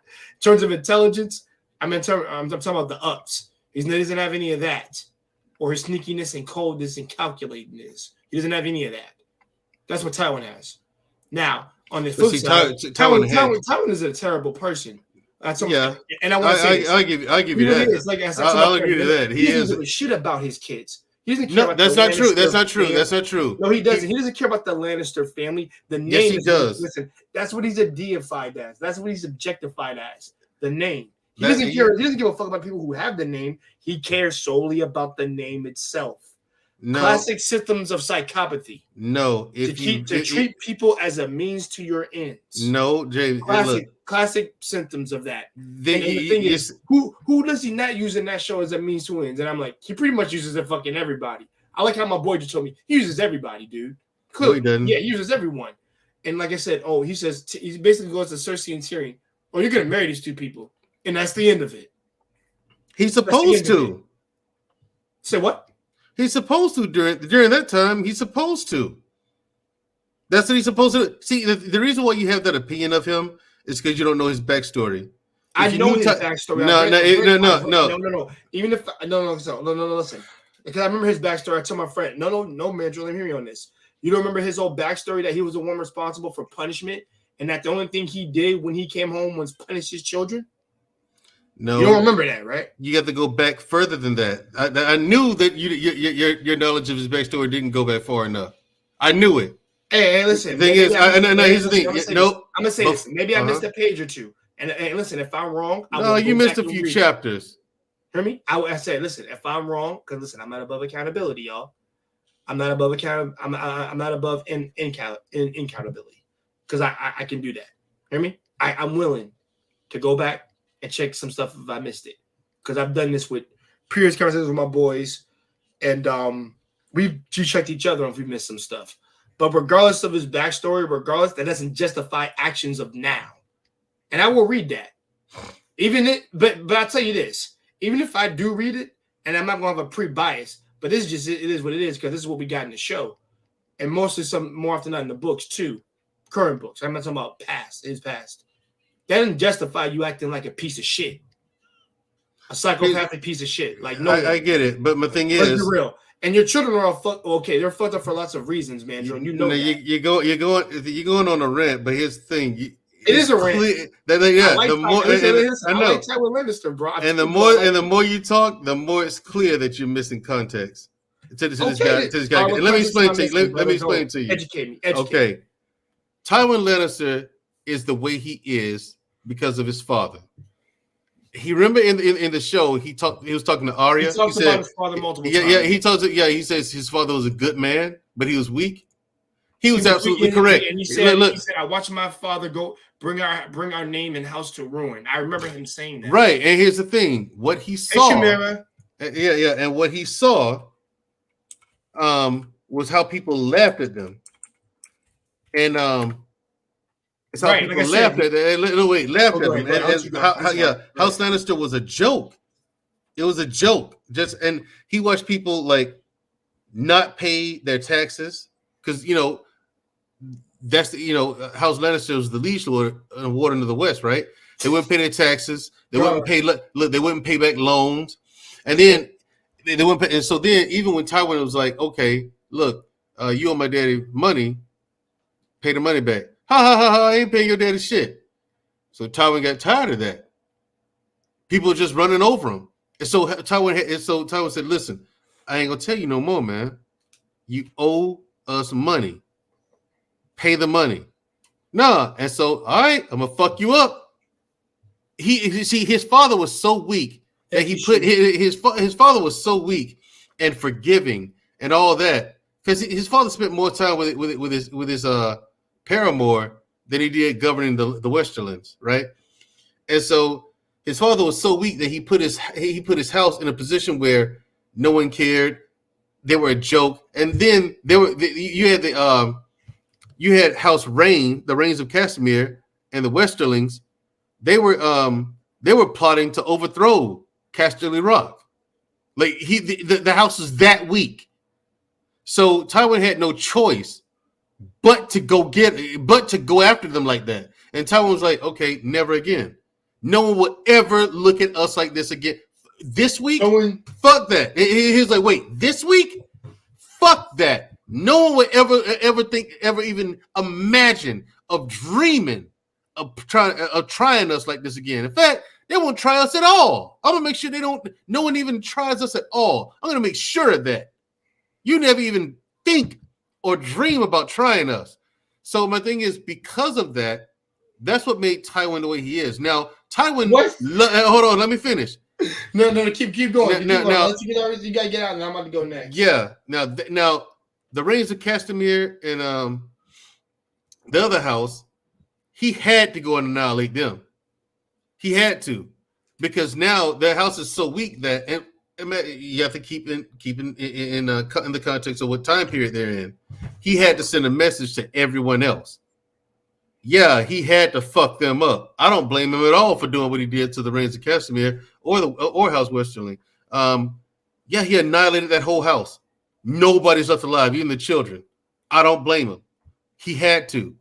He had no choice. So then, after he did that, he went around everybody else who owed the house money. Hey, you owe me some money? Yeah, here you go. Hey, remember that loan you took out? Yeah. Here you go, Tywin. No problem. No more problems. No, and now to his children, he loved Jaime and Cersei. Loved them. They were his pride. Let me finish. Let me finish. Jaime's what he wants his son to be. About himself after him. No, See, he wanted Aaron Tyrion's Cassidy wits. Rock. No, he wanted Tyrion's wits in Jamie. He didn't get Never that. had it. He didn't get that. He loved his twins, Jamie and Cersei. They were his pride and joy. But Jamie didn't want to be what Tywin wanted him to be. Jamie wanted to be a Knight of the King's Guard. He wanted that. And he felt honored to get that. And he felt honored to get that. But King Jaehaerys, the king made Jamie a Kingsguard just to slight Tywin. Okay, I'm going to take your only male heir. I'm going to take your male heir away from you. Because, if you're a Kingsguard, you cannot inherit any lands. I know. Yeah, you can't. Yeah, you can't take away from all that stuff. Yeah, so the king did that just to slight Tywin. Tywin worked his ass off to make House Lannister the powerhouse that it is, and that's why I have nothing but respect for him. Just like Corlys Velaryon in Fire and Blood. Corlys, that house is so rich. It's richer than what the Lannisters are. No, it is, but the thing is, I see through Corlys's words, through his actions, through his means. Yeah, and see, Corlys is Corlys is also he shows that he loves his children. Yeah, and he loves his wife. Now he and his wife married for love. That is like yelling at him or saying like, "You'll do as I command" or some shit. They never did any of that, ever. Yeah, see, Corlys. Pour me a scene where he did it, and I'll shut up. Yeah, but Corlys married. You can't. That's true. Corlys married his wife. Because Corlys does care about his artwork. Okay, he credits himself because he did the work. He started. Yeah, but no. He's like, fuck you. I earned this. Build up the dirt when I had shit. Right. And he's right. Their house survived the Doom of Valyria and everything. And that's why he's my second favorite character. Right. And their house was very prominent, and it was a rich house because it's a noble house, but it wasn't the absolute wealthy, like super affluent, super abundance of wealth. Corlys did all that on his own. Yeah. As politically involved as it is, of House Velaryon is, Corlys did all that.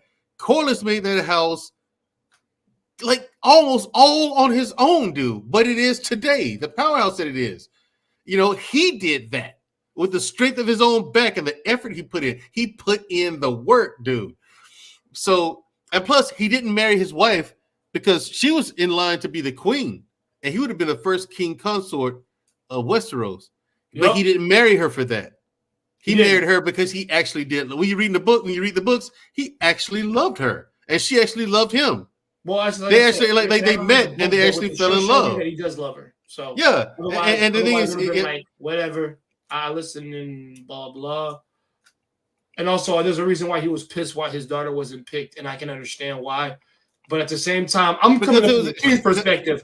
No. Here's why. Where he said, like, you're marrying my daughter and all this. Bro, listen. It may be olden times. I understand King Viserys' position because I'm like, bro, that's like a little girl. No. Yeah, but at the same time, no. And I know why he picked Alicent. I know that, and people say, oh, King Otto was influencing him. No, I don't think he was in that regards. Now King Otto influenced his daughter to try to convince him to pick her and whatever, because he needs a new wife. He did that, but Viserys' choice.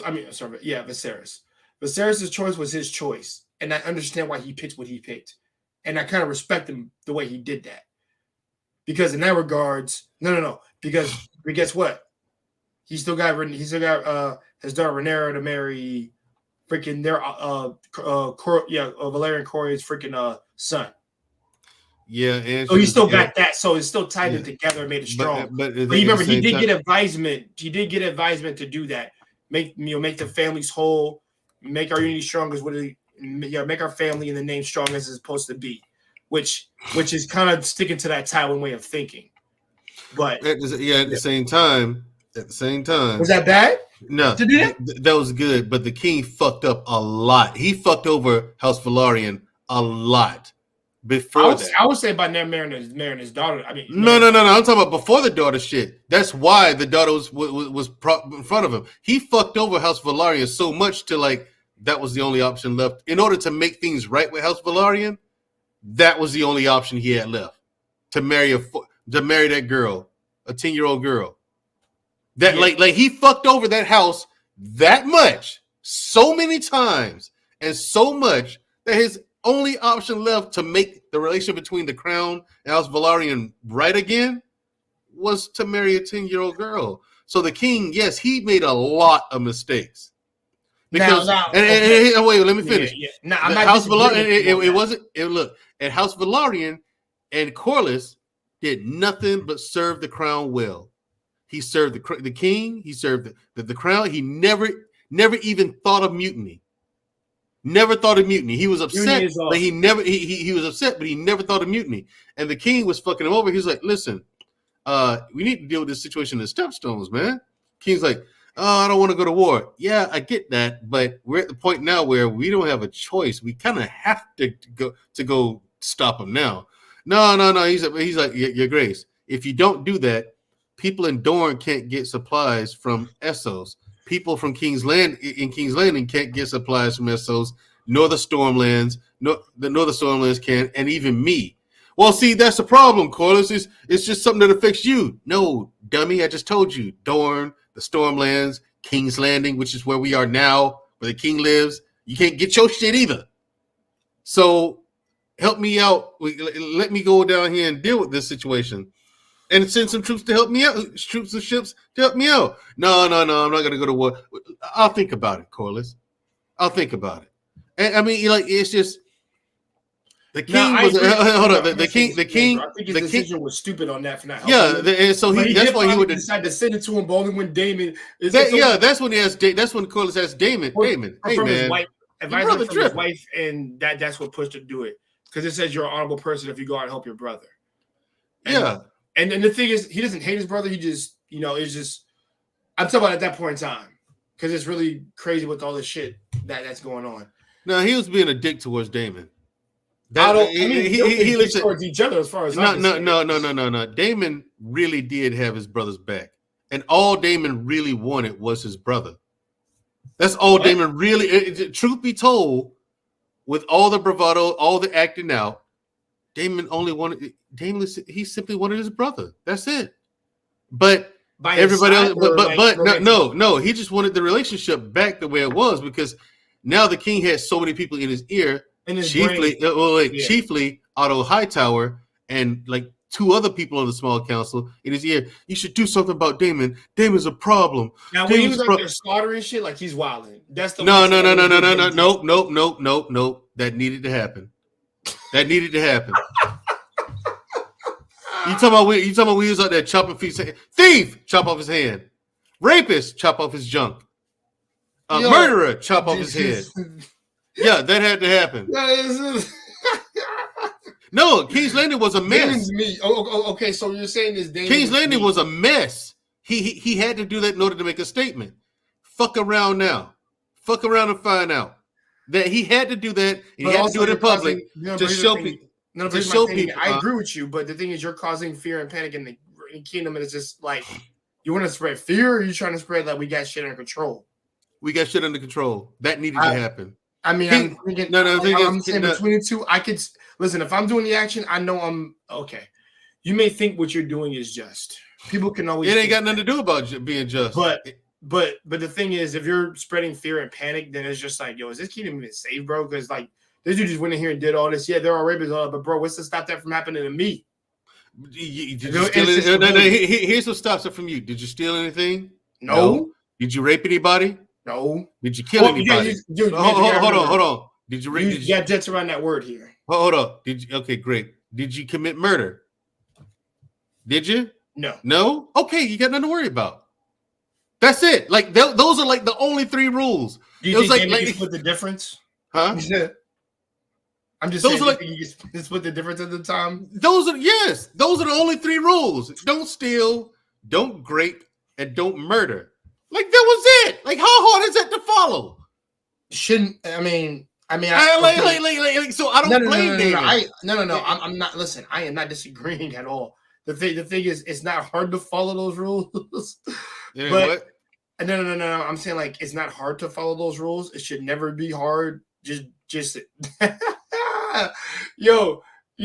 If we did that in the real world, I doubt. Well, I would love it if somebody did that in the real world personally. And guys, I'm all. Listen, we're all about freaking taking shutting shit down, and I'm very Frank Castle about that. Like his methods, but if I build a freaking kingdom and I'm like, yes, you guys, you are all safe. Now, if they're one dude that does an action, I don't want to be going down, knocking down door to door, look for this motherfucker. But at the same time, I'm trying to rid the threat. So I'll do what I need to do, but not at the expense of the innocent people. I'm going to say that. Yeah, he didn't do it because King T'Chaka said this: victory at the expense of the innocent is no victory at all, and it's never is. That's what war is. Yeah, but he didn't. He didn't. But I said this. That's controversial on anyone's thoughts, because I'm not saying it's right or wrong, but there's a semblance of what is being said in that particular statement. Now, I'm not saying we gotta be PC utopia. I'm not with that, Mark Mandrell. That shit doesn't exist to me. It's all falsified fabrication. So don't ever think I'm on some utopian shit. Never. But I'm with shit being at peace and taking care of pieces of shit that are fucking up the kingdom or the freaking cities. Of course, you gotta protect the women, protect the men, the children, all that. But that like, trust me, how it's depicted, it's not depicted as good. I mean, the thing is, they showed it. Yeah, they showed it, and the thing is, but like, bro, you wilding right now. No, and the thing is, the thing is, the king, Jair, he was a weak king, a good man. He was a good man. So I'm about to say, he was a good man. Ask you, did he ever have any good qualities to him besides being a good man? He was a good man. But sometimes. Now, hold on. Now listen, hear me out. Yo, I love this nigga. I love you, man. Sometimes good men make bad kings. Sometimes good men make bad leaders. Up men make good kings, right? No, you can't be fucked up. You have to have a balance. You have to be good. Yeah, it's like this. No. So it's like some people rule with an iron fist, right? Some people have that. That's the approach they take. They rule with an iron fist, and some people. I like to allow people to be freedom, have as much freedom as possible, and to be diplomatic and stuff like that, right? The problem is King's Landing had too much freedom at the time. And so Damon started the Gold Cloaks, which is the City Watch, which, as we know, is their police force, right? To ring that in. You cannot give people too much freedom because then they'll get out of control. At the same time, you cannot rule solely with an iron fist, because then people will rebel. So you have to know when to use the iron fist and when to allow freedoms and how far to go with the freedom. You know what I'm saying? You just let people do whatever. Then so got you. So all right. So we're having this conversation about kings, guys. And by the way, guys, this isn't a debate. This is more of a conversation, and also this is a way of how we think things out. Because like I said, I'm in a point now where I thought, yo, listen, you don't want to I told my friends, listen, you don't want me anywhere near power when I was 17 or 18 or 21. Because my resolution was to all this shit. Really, you really want to know what it was? Yeah. You chop the dick of off every freaking rapist, and every trafficker, every terrorist, all of them, burn them on fire, torch them. My methods were very extreme. That's why I said you don't want me anywhere near power at the time. But now that I'm in the age that I'm at, and I know there's a difference between one of my favorite quotes from X-Men First Class, and Charles says this: the balance between rage and serenity. You need both those things if you're going to lead. Maybe not rage, but I'm talking about like a balance between the two. In order to make good decisions, you have to do all that. I didn't say you had to be a good man. You had to be an honorable man. You are. I would say this on your whole outlet. It pretty much depends on how you use what is at your availability, and also how you converse and how you make those good decisions, not just based on people around you, on prior studies, prior experience, and the thoughts of the people. Because remember, your people make up your kingdom, not you. Otherwise, you'd be rolling over a freaking graveyard. Because that's technically Lavaria, which is Doom. Doom has whole country under his control. He's the leader of his own nation, whatever. Now, granted, I've never seen comments where he has people over there, but he governs that. You don't know what type of ruler he would be. But I would say for most guards, I'll be honest, I'd rather have Doom in charge than freaking Tywin. Dead ass.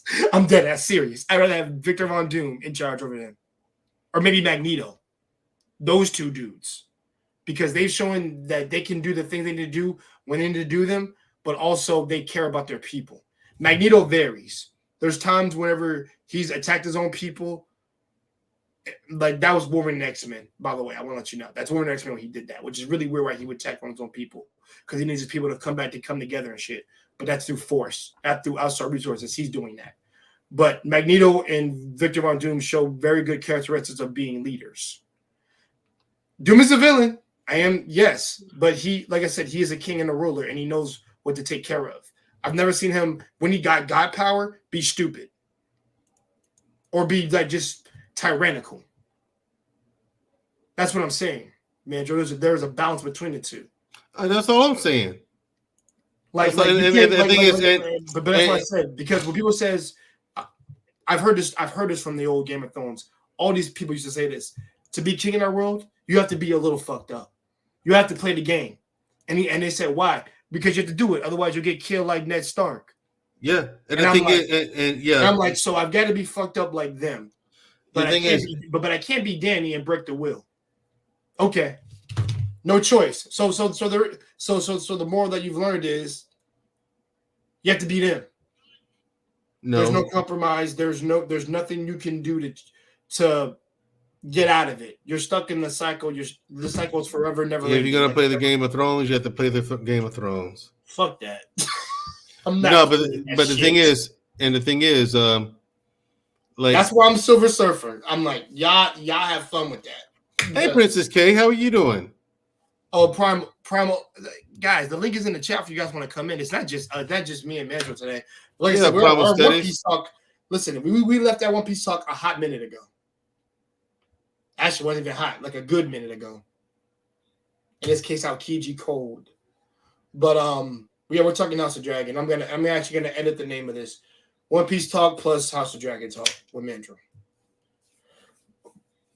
Now, Mandrell, any favorite characters from you? Huh? Any favorite characters from you in House of Dragon?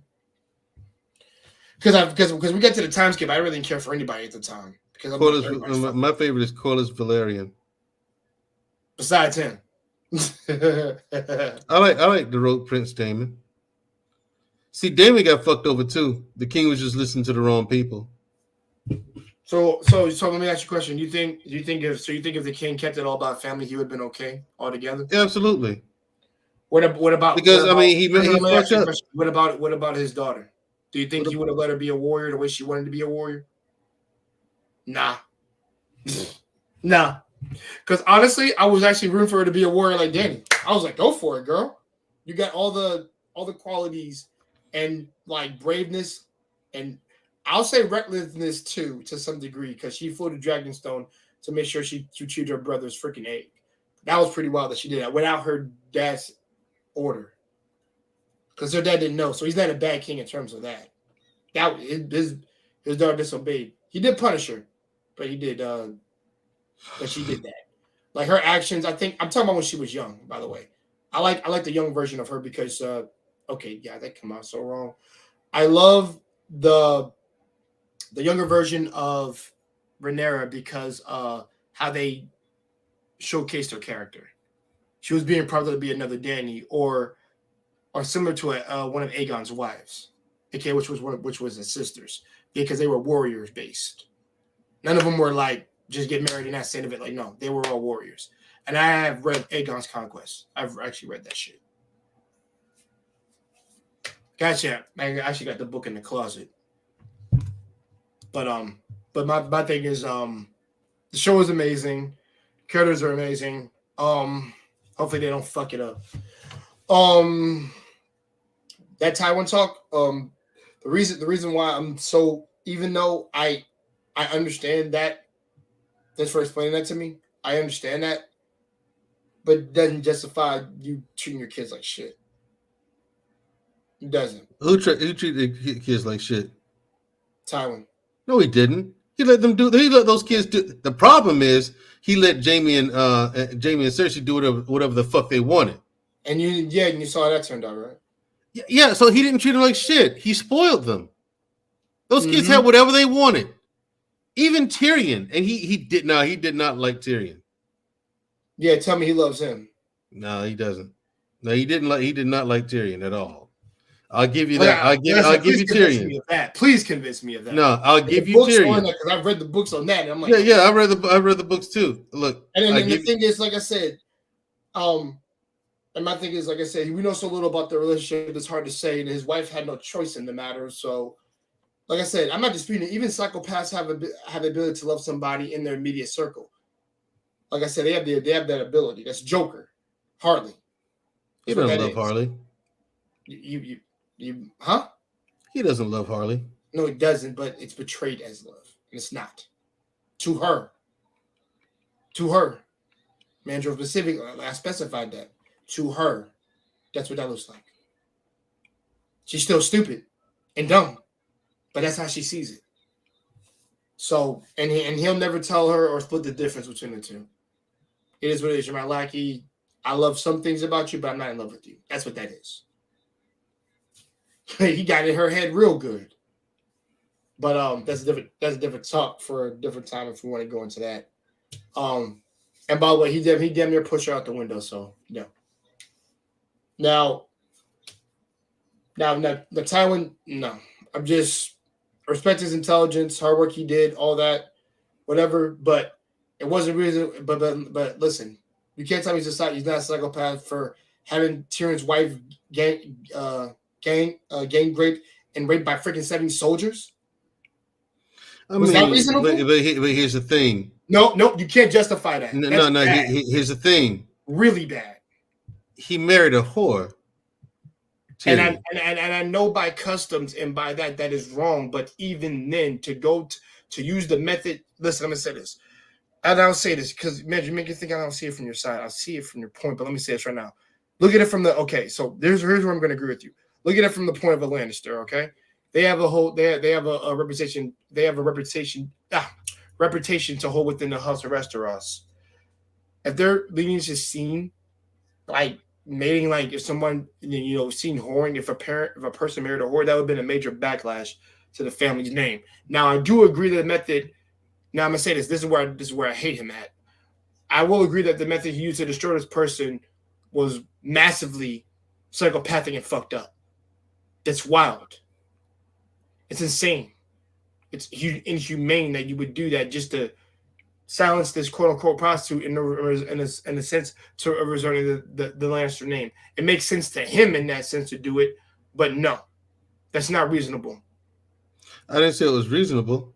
I mean, it's no. I'm saying that. I'm not saying you saying that. That's me saying that. But it's not reasonable for him to do that. If you're gonna do okay, there's Tell when you're smart, right? You can think of many different fucking ways of taking care of this. If you're that smart, you work that hard, and you're that intelligent, pretty sure you can use that damn brain of yours, cold calculated brain of yours, and take care of this situation without having to do that. He could have. He could have. Yeah, he could have. If you ever come back again with trouble, but understand, Jay. He could have did all that. Yeah, but here's the thing. He didn't like. Bro, he has a whole court of smart people around him. Again, you can't tell me he couldn't have done it a different way. Again, he didn't like Tyrion. He blamed Tyrion for the death of his wife, Joanna, who he hold up.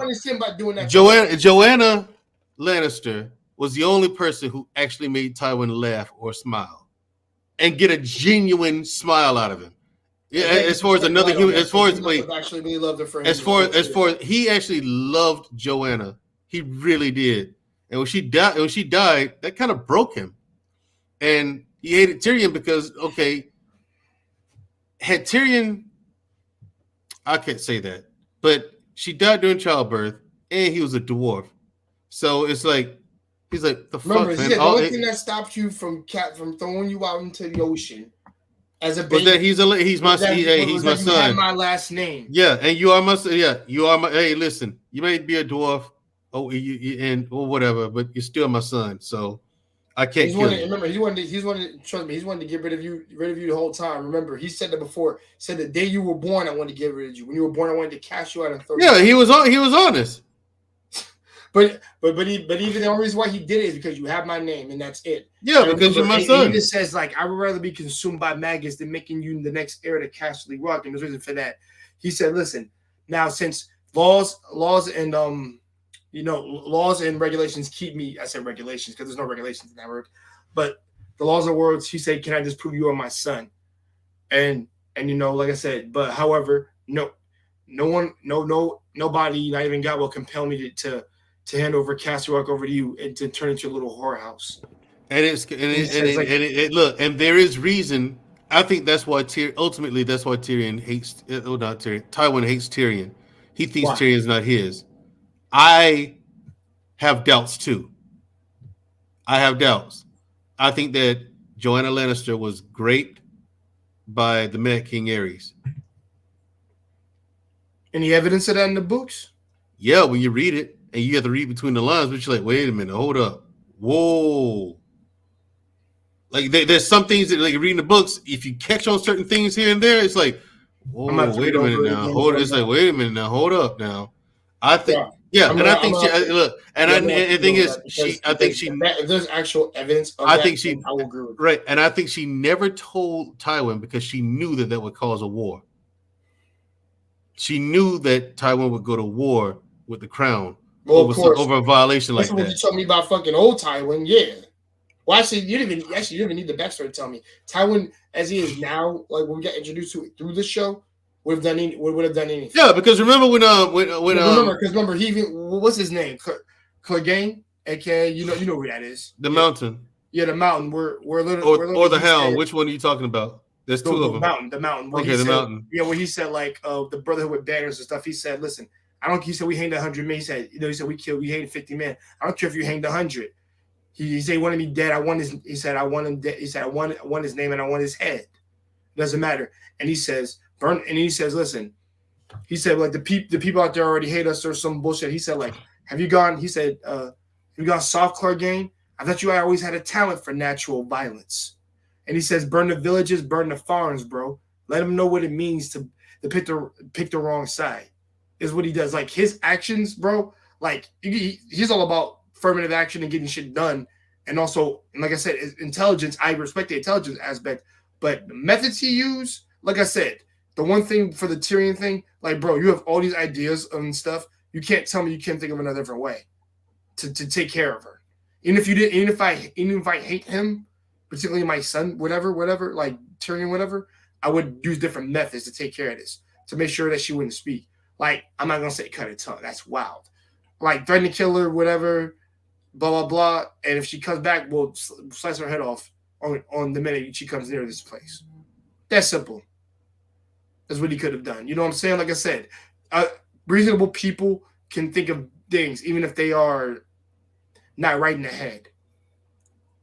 Now, they don't always think irrational, but they have some sense of means of compensating for their failure or weakness.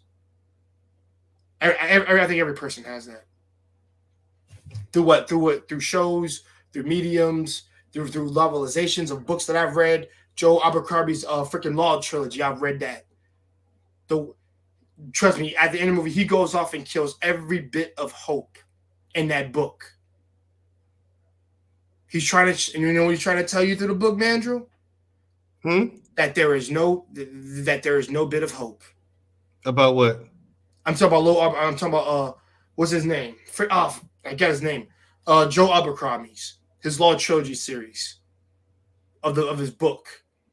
He goes out of his way and literally within that book, he goes out of his way to kill every bit of hope that could help someone. Is what he does. And guess what? You know what he tells you? when you read it and you finish it, no hope. Dark, gritty, decay, depression, like all utter hopelessness. Nothing is to your safety. And that's why whenever I read books like that, I'm just like, you're telling me there's no other way. Sometimes it's a realization of things are bittersweet, but that wasn't even bittersweet. That was just dark. Because bittersweet stuff is realistic to me, more than just all dark. Bittersweet is real. Happy go lucky is fantasy, is because we want that to happen. That's why they're not. That's why it's not real. That's why it's fantasy fiction. Because cinema therapy said himself, he said, I think sometimes we want the good ending because we'll never get that. But it's good to see it on the screen, at least. We're projecting that on there. And I'm not saying you're doing that. I'm saying people do that. And I do believe that now. Now that when he broke that down to me, now that shit makes sense. A lot of shit the people we just keep throwing through at me for all these years finally clicked. And I was like, okay, that makes complete sense. But like I said, within the Game of Thrones world, it's not even sink or swim. It's pretty much, hey, swim, and that's it. Either that, or we'll make you, or you can be someone else's bitch, or whatever. Simple enough.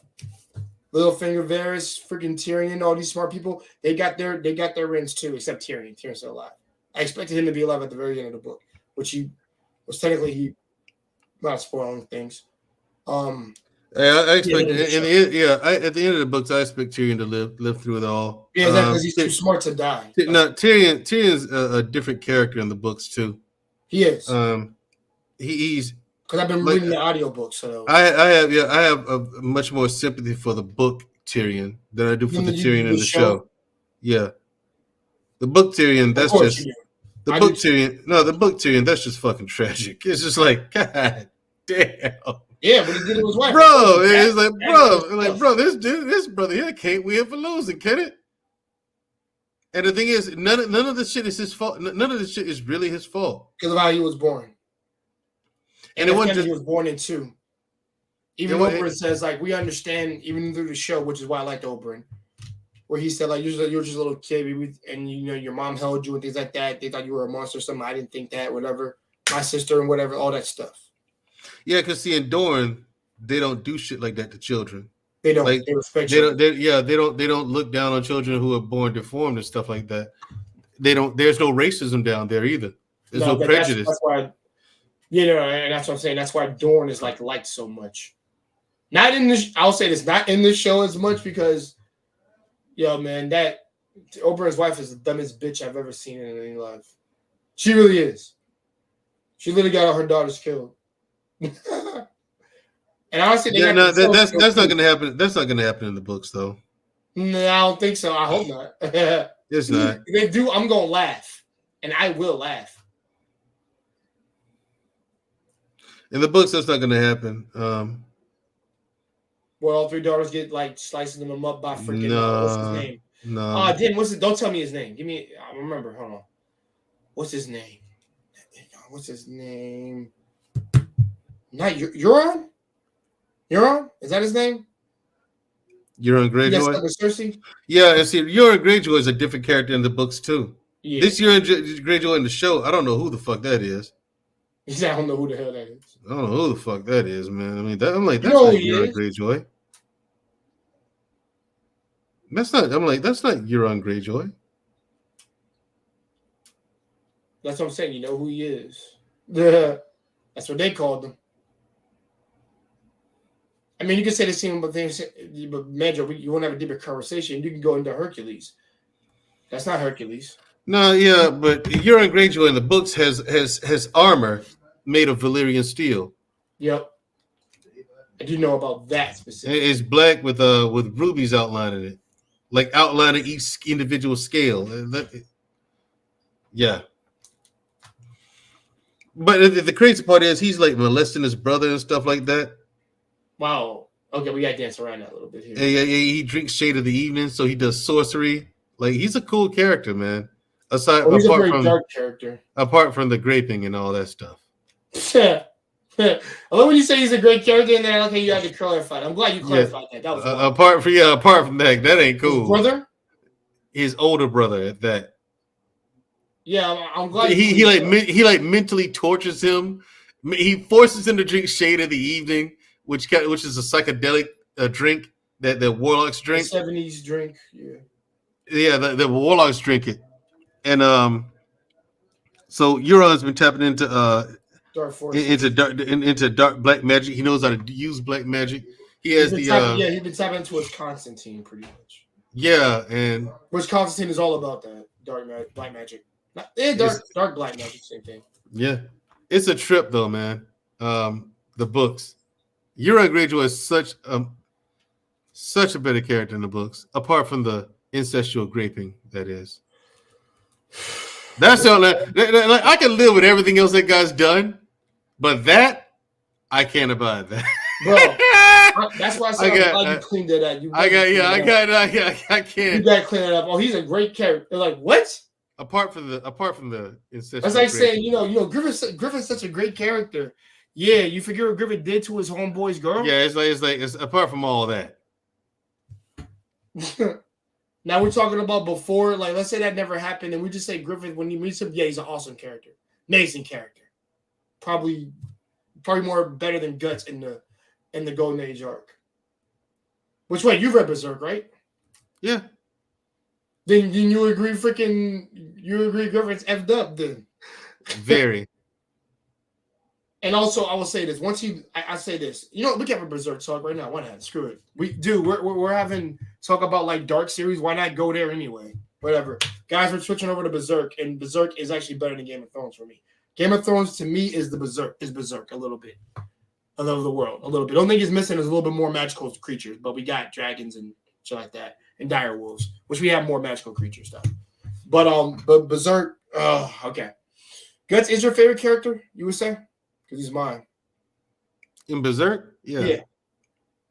Would you say Golden Age Art freaking Griffith is your favorite character too? Because of his strategy and military. I'm talking about when he was leading the band of Hawk. You mean when he was human? Yeah, when he was human. Yeah, not Femto. No, I didn't like him then, to be honest. I actually liked his character because he had a dream and he was willing to do whatever it took for that dream. I get it, but then and let's be real, he actually did succeed in getting his dream, but through their terrible means of getting it. But my thing is, he sold his men this ideal, and they chose to follow him because of his bravery, his leadership, his skills, and tactics. He was by far the best military strategy that the king ever had. Because remember, he came from a peasant background. He was an able fighter. And yeah, he fought for the king, but of course it was for selfish reasons. He wanted to use his abilities as far as they would take him. And that's what freedom meant for him. Like, freedom is being able to use your own abilities to your own benefit, to your dream, or to what you deem as free, or what you deem as freedom. And I did respect that about Griffith. At least he did it. But also, technically, honestly, he did traumatize himself. By selling himself too. He sold himself. Mm-hmm. I remember that. And the books, like I said, the movies don't show that. Trust me. Movies are still freaking good. But the freaking books go deeper into it with the queen, what she was trying to do to him, and what's that? The king's brother and all that tried to kill Griffin and all that. Like, bro, he had to do what he had to do to end that. So you talking about Tywin do what he had to do? Griffin did exactly what he needed to do. So if you can respect Tywin for doing what he had to do all that, then you gotta respect Griffin for doing that too. Even though he did make Guts have to freaking do what he had to do. Guts is probably going to be going to hell for killing that kid. You do know that, right? Because he said he might. Guts might have to be going to hell for killing that kid, right? He might. No, he has to. I said might, but that's because he didn't know who was on the other side of that door, and he just attacked. Because more likely he could let that kid live more often than not if he had missed him. As long as he didn't see his face, whatever. Because all he was trying to kill was like his father. And that technically was an innocent kid. That was an innocent child. Whose dad was a piece of shit. So I want to say, I really don't want to say that online because that's wild for me to say. But hey man, listen, I'm a jackass, so fuck it. He probably, if the kid was alive, Gus would have did that kid a favor and took his. I don't want to say take out his. See, when I told you I'm a jackass, bro, he probably did him a favor because he was a piece of shit. That dad was actually a piece of shit. He was. He showed no sign that he loved his son. Yeah. This interaction we had between him, which was only 2 scenes he has with his son. The first time you see him, he meets his son. He'll get in there and practice, son, whatever, I don't care. Whatever, being like an angry drunk. And the caretaker is the only one that's actually nice. The Alfred of the family is the only one that's nice. That's the difference. And I'm like, kill this mother. At least like strict dads like that I do know it from old King one. Like even Viserys from Game of Thrones, House of Dragon would have been a better dad father. At least he was trying his son to be a warrior and a fighter, of course, but he gonna be like, "Fuck you, morning, yeah." And like, stop. Yo, Marcus, get your ass up in here, man. We have had 4 days of you not showing up. But no. But the thing is, Berserk story is really, really good in terms of, I would say, what it takes to make your dreams come true. I'm not recommending you sell yourself. That's going off this jumping off the fucking edge. But he did things that would cause trauma to himself, but also added people of skill and worthiness to his ranks so that he can get his kingdom faster. Mm-hmm. Guts and Costco were a part of that. You couldn't lose either one of them. Hence why when they fell off, he says, and the quote unquote the king's men are like somewhat like side chatting in the background and saying, "Is it like like I said, is it really worth to spend all my men to go find out 2 people and whatever?" I'm like, dude, those 2 people are important to his dream. Which is why Judah and all of them said like, "Yo, Griffith, you're not gonna let you leave them." I'm like, no, I'm not gonna leave them. It's left off panel to what he says, but when you see him actually show up and actually looking for them, he realized that he not particularly he cares to have them around him to lead him for his dream because he knows they are essential. It's like, nah, Guts in them, they're important. I need you to in order to fulfill this to see this play out. So that's why I'm saying so he was good at actually, I would say good at like recruiting good people. Because Judah is low key my favorite character. I love Judah. The guy with the knives and shit. I love Judah. Judah's awesome. It's one of my favorites. Pippin is the big black guy. That's what he is. I hate Crocus. I hate his fucking. I hate him. He was such an ass for no reason. To Guts of all people. I'm like, dude, you do realize how many battles y'all would have won / lost if this motherfucker wasn't here to save your asses? Mm-hmm. Like literally, dude, you've been with him for 3 years. Even Casca had to get used to that shit because she was still not liking it. And because he even said like, "Yo, bro, no matter what I do," she just yells at me, dude. She said it's been 3 years, and Chris has been 3 years. Y'all still can't fucking get along. And it's just like, yeah, hey man, I'm with my dudes and my Raiders right here. I'm fine. Like fuck it. I'm not trying to appease to this bitch. I'm just trying to freaking just do my job. That's it. And also, me swinging my sword around, I feel the best when I'm on the battlefield. That's always been me. I'm a warrior. That's what it is. Like I said, Guts had a dream to become stronger. That was his whole motivation. Whenever he heard Griffith talk to Princess Charlotte, and he says, "I can never somebody I wouldn't respect if they didn't have a dream." And he literally thought, and Guts really thought, like, I've been under this palm all this whole time doing this, but I never had a dream of my own, which is why I can never consider somebody who doesn't have a dream a friend of mine, which is actually kind of contradictory to a sense because he values Guts a little more. I'll say a little bit more to Casca. He still values Casca, but a little bit more at that time. Because he says, "You're the only one to ever," before he makes the whole decision to turn femto, he says, "You're the only one to get me out of my mode and my phase and change me in different ways." That's the difference. You have a pull on me because you're different than the rest of the guys. So that's really like the thing between them and Gus. Like I said, we could have a whole Berserk stream one day, but I just want to talk a little bit about that because we're talking about like medieval eras and dark fantasy. And like I said, Berserk's not even medieval. It's dark fantasy. And Kentaro Miura, man, shout out to one of the best mangaka artists of all time. Mm-hmm. And he did? Yes, he passed away last year. Yeah. It wasn't this year. I'm pretty sure. Yeah, was it this year? Hold on. Was it this year? I think it was this year. I think. Hold on. Kentaro Miura. Pretty sure it was this year. No, it couldn't have been last year. No, it was last year. It was last year. Okay, I was right. Yeah. It was May 6th last year. And his series is still going.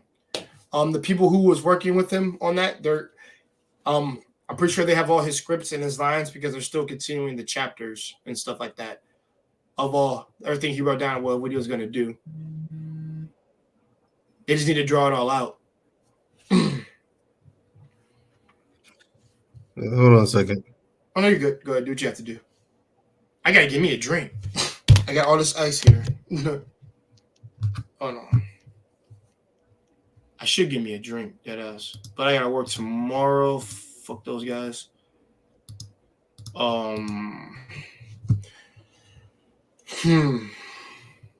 Marcus. Anyone in the chat, if you're still here, please give me your thumbs up. Let's see. Wow, 3 people when I said that, 3 people showed up. At least on the eye. 3 viewers. Guys, come on up. You're welcome to come on up on here. It's not just me and Mandrell Day. Great Pill. All you guys, like I said, you're welcome to come in. I'll put the link back in again, but you should be able to get in because there's not that many comments. All right. Because I need to talk to Marcus anyway, too. An idea for our next stream. He says salute Marcus. Yo, Wally, want to come on up, man? If you're not busy. Yeah, guys, we covered One Piece. We covered House of Dragons. Wally. Yeah, actually, Mandrell wants you up, Wally. Yeah, he wants to talk to you. Mandrell's about to go. Yeah. Beautifully animated. If you want to come on up, you're welcome to come on up before I end things. I'll keep it going if somebody comes up, but Mandrell's got to leave. Yeah. And I'm not really busy right now, so I'm kind of free. Jill's Chocolate Boutique, how you Jill's Chocolate Boutique, hey, how you doing? I can't eat chocolate. That makes us fat, though. It does. When you're working out, I can't eat that. I haven't had any chocolate in 6 months. Well, if hot chocolate counts, but I don't think that counts, right? That's different, right? No, it's good chocolate. All right. Now I gotta stay away from that too. Well, I had a sore throat, dude. I had a sore throat, and I needed to drink hot things. So drink NyQuil instead of hot chocolate. NyQuil or hot tea. I drink hot tea. Then leave the hot chocolate alone. But bro, people have I got actually. I want to look this up. Does hot chocolate work like fat chocolate? I didn't like the actual chocolate. I need to know. Huh? No, I need to know if it's the same as of like eating. I need to know if hot chocolate is similar to eating actual chocolate. Yeah, like the candy bars and bullshit. It's similar. All right, as long as there's recorded research, and then I'll believe it. I'm not saying I don't. I'm just saying like there's some because the flavor of chocolate is bitter. Here's Wally. Yeah, until they start adding all the other stuff with it. All right, what's going on before you go? Because you said you wanted to talk to Wally. What's up, Wally? I will be right back, Wally. What's up, Wally? You finally cammed up. What you mean? I've been cammed though. You haven't been around when I cam up. No, you finally cammed up for me, Wally. Appreciate it. No. You just not been around when I cam up. Yeah, I'm around. I mean, you just don't cam up. What's going on, Jill? What's going on, Beautifully Animated Speed? What's up, Beautifully Animated? How far are you into One Piece, Beautifully Animated? She doesn't even watch One Piece or read it. She doesn't even read the manga. I don't believe it. Watch this. She can't even answer the question. I'm at the part where you know the part where they was doing the stuff with the folks. Yeah. Oh man. See, she didn't answer my question. I don't I read. read it. I don't read it. Of course you don't. Of course you don't. You're black. Why would you read? Oh, see, that is just stereotypical. Stereotypical bullshit, y'all. This is what I'm about to drink, girl, man. I need some. Mike's hard lemonade, huh? This shit's Alcohol. good. Yeah, All right. beautifully animated. You're black. Why would you read? I mean, imagine that. Just saying. Live the stereotype. people are Beautifully supportive. animated. Live the Listen, black people stereotype. can't read. I don't care what anyone says. Fuck that stereotype. No, Bullshit. a black person can read. Black people, not so much.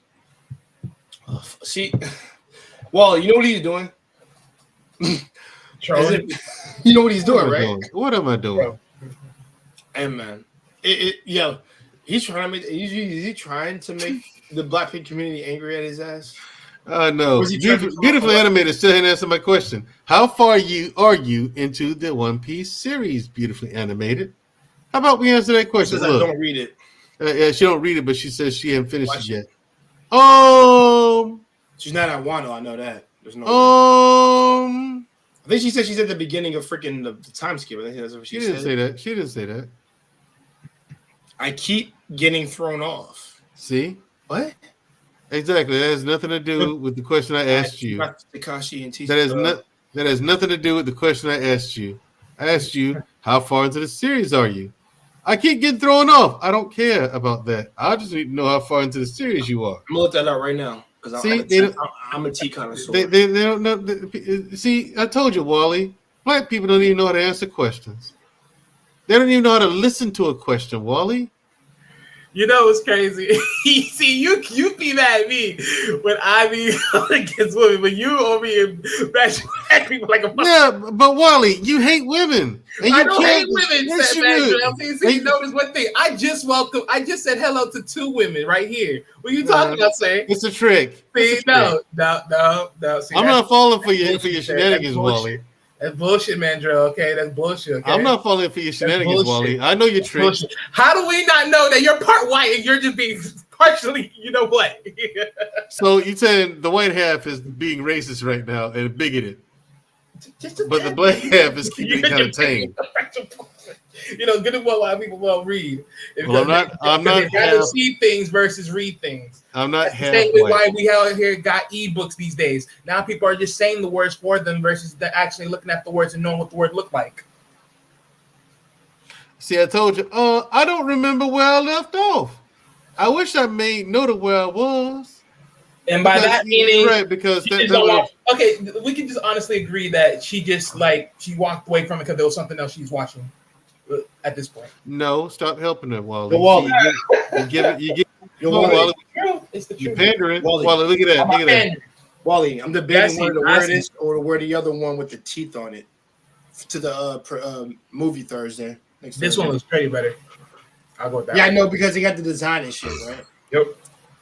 Well, because it actually has them on there, and I actually have the Black Panther hat that came in 2 days ago. They go with it.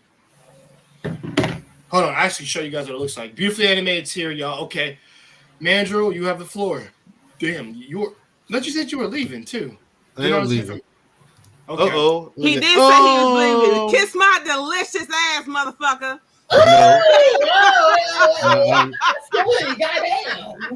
There'll be none of that going on, okay? Shit. Until I say so. You understand? Whatever. Until I say so. Whatever. There'll be none of that going on, you understand? Until I say so. Shit. I told you, she don't watch anime. She's a girl. By the way, Girls guys, pretend. And Wally, hey, why are you I've talking been about watching animated since I was a kid. No, you What the fuck haven't. you talking about? I've been listening to rock music since I was a kid. I've been Rock doing music? my own thing since No, I was a goddamn kid. I know you haven't. I need a See, Wally, you see this toddler come Rock up here music? making all this noise? That's me. You see this toddler come up here making all this noise? See? This is what. See, I understand, Wally. Did he Wally, not start the noise? I didn't start anything. I didn't start anything. I didn't do anything. Shit. Wasn't me. Shit. Wasn't me. I did nothing wrong.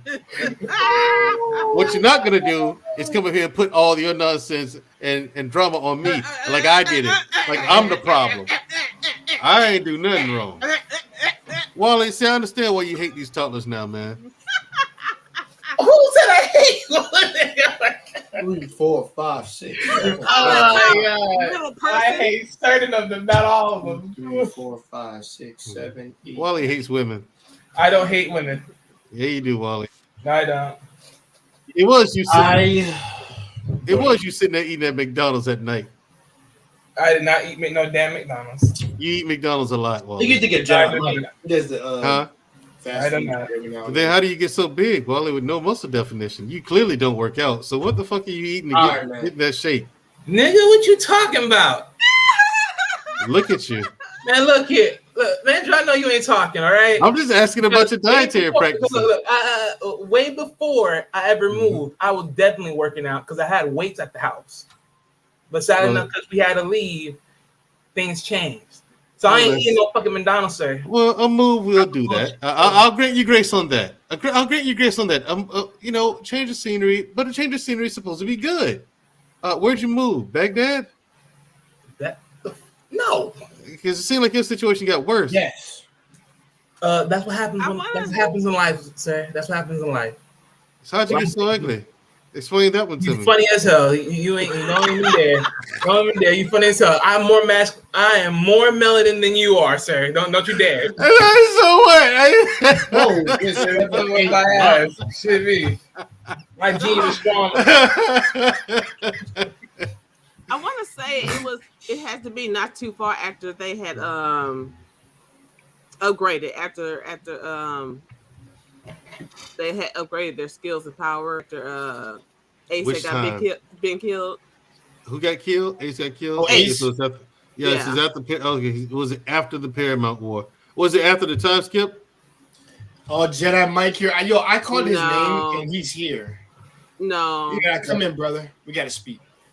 Yeah. Jedi Mike. Wally hates women, and he killed Jesus. Ain't wrong. Jedi might know I don't hate women either. Mandrell, how could he kill Jesus? He wasn't born in that period of time. Doesn't make any sense. It does make sense, okay, Jay? How? It does make sense, huh? How? I mean, make something up, man. I don't know. I'm not here for that part. Damn. I I'm just here said for the it. part that you wanted to talk to me. What's you happening? older than Jedi. If anyone want to kill Jesus, it was you. This is I'm not here for that asked part. me to come up Damn. here. What's up? What's up, man, Joe? What you want to talk to me about? Oh, I called you, Wally. I called you up here today to call you a cracker. You crazy now? The hell? If anyone that is black Black can people be a cracker. it would be Doesn't Obama. make sense. Doesn't make sense. It would be Obama. You crazy as hell. Yo, I'm sorry. Listen, to anybody. He's the listen, darkest to anybody- cracker I've ever seen. anybody on the channel, Shit, me. I apologize for Mandrell's What I look like? Oh, don't Jay. Come on, Jay. I'm Don't, not you, whatever comes you don't out owe of the his look, mouth. Jay. You don't owe these swine any apologies, man. Hey, Marcus. Call my viewers He swine. just said swine.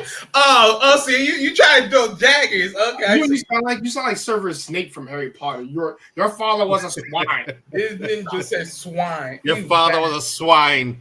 I can't wait till Marcus drops Just it. like- And he follows up with arrogant. Oh my Lazy. goodness! Don't Lazy. y'all miss the action?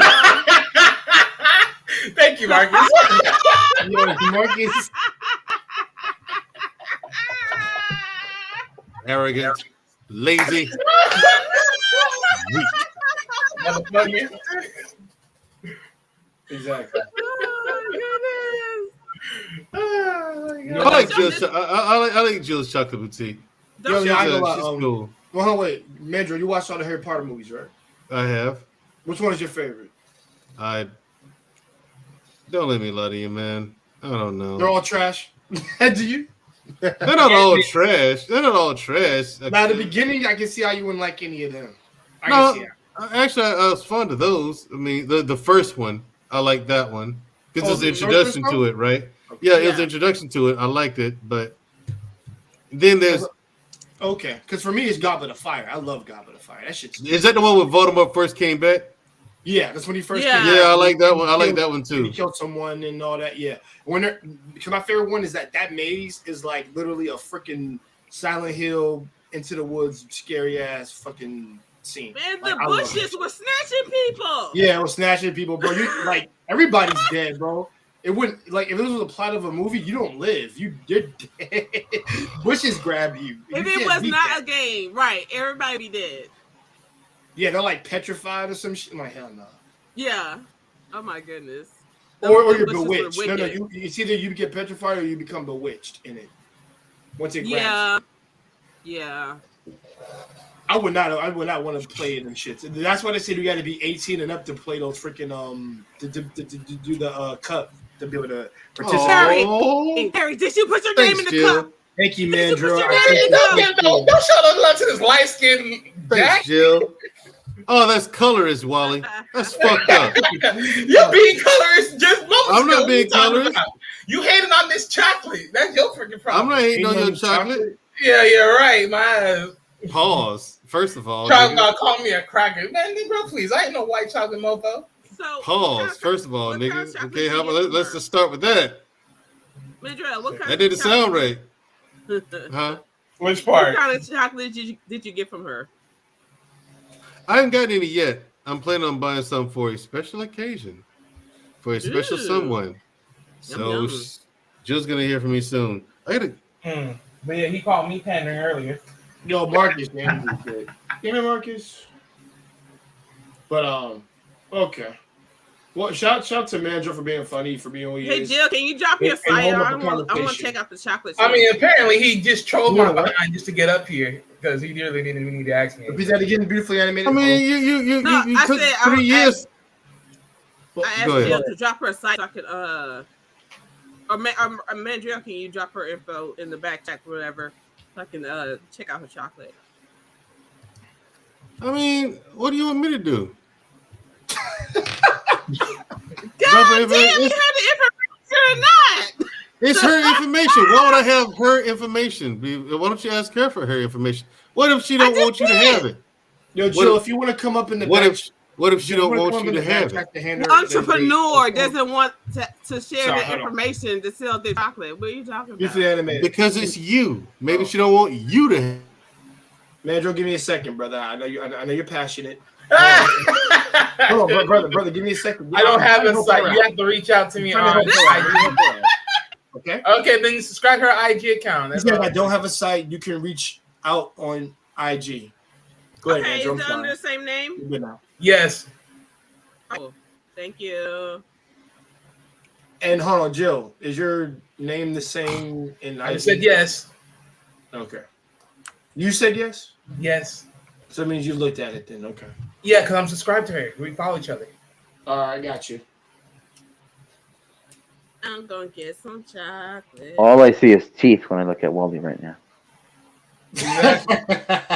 Hey man, hey, I'm the just Dark saying. Knight of these motherfuckers, okay? Hey, Hey, man, I'm just saying, Coons is like that when you look at Coons, you turn the lights out. They God get the dog. damn, I know Mandrell. you ain't talking. I know you ain't Look. talking. Funny, bro. The only coon that I know is Okay, look, I take it back. That was the wrong one, Wally. Yeah, the wrong Yeah, one. no. Which one But- is it?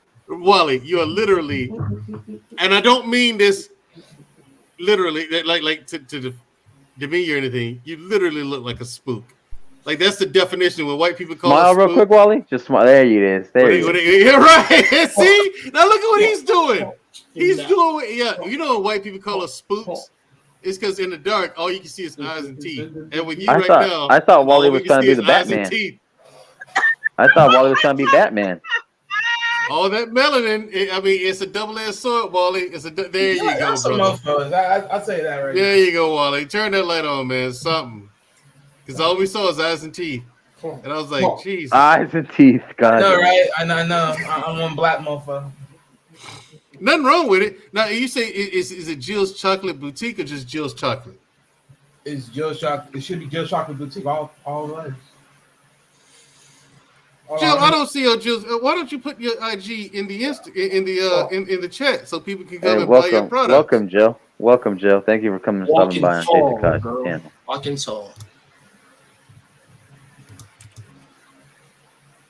And it takes a minute to find a microphone for some reason. But this is rare. Jill normally doesn't come up on the panel at all. Like what? The second time I noticed she came out that Yeah, like for any reason at all. Aw. Jill just does not come Hello, up on Jill. the panel. Nice to finally meet you. Like we'll ask Jill to come up, Takashi. We'll ask Jill to come I'm up. putting it in the back chat. I got you. We'll ask Jill to come up and promote her products. Jill Yeah, like, nah. promote. Jill be like, nah. Come up to the panel, Jill. Nah. I mean, she wants to promote. She's going to promote here. Yeah, she just. But Jill just. This is rare. I just don't represent. I don't blame her though, man. I wouldn't want to be involved in any of this nonsense either. So what did you guys talk about today? The Naruto? See, Marcus, you didn't watch, so I'm not telling you. I saw. I was too busy on a different panel. My bad, bro. No, it's fine. We talked about House of Dragons after we got done with that. It's gonna be a while. It's gonna be a while before they come back, but I think that's fair. Give it time to come back. Like just plan everything out, do it all. Put it in the back chat, but it's not back there. Oh man, what's her name? Why did Beautiful Animated leave before she got the information? Oh, okay. She probably dropped off. She said she'd be right back, but I don't know. So you all ready for next Friday? Black Panther. Hey, you guys. Hey, Jill. Jill. Oh no, everybody be quiet. Jill, how you doing, Jill? Nice I'm to finally doing good. How are you doing? I'm doing fine today. Good. A hard workout and just talking with Mandrell afterwards. I haven't even cooked anything yet. Oh wow. Yeah. Hey Marcus. Hey Mandrell. Hey Wally. Hey, Jill. Hey, Jill. How are you? Anything, Wally? Really? I'm fasting right now. ¿Qué pasa? He always says that shit. Yeah, because your ass always talking some shit. I'm not. I said I'm fasting. You're in Chicago, Jill. Shit. I don't know where the hell that came No, from. actually, I'm in California. Okay. Yo, no, Wally's Now, fucking. why is Hey, Callie. Yeah, freak yourself. Yes, Marcus. No, we're out here together. Calculator. Let me get Wally up out of here because he's hating.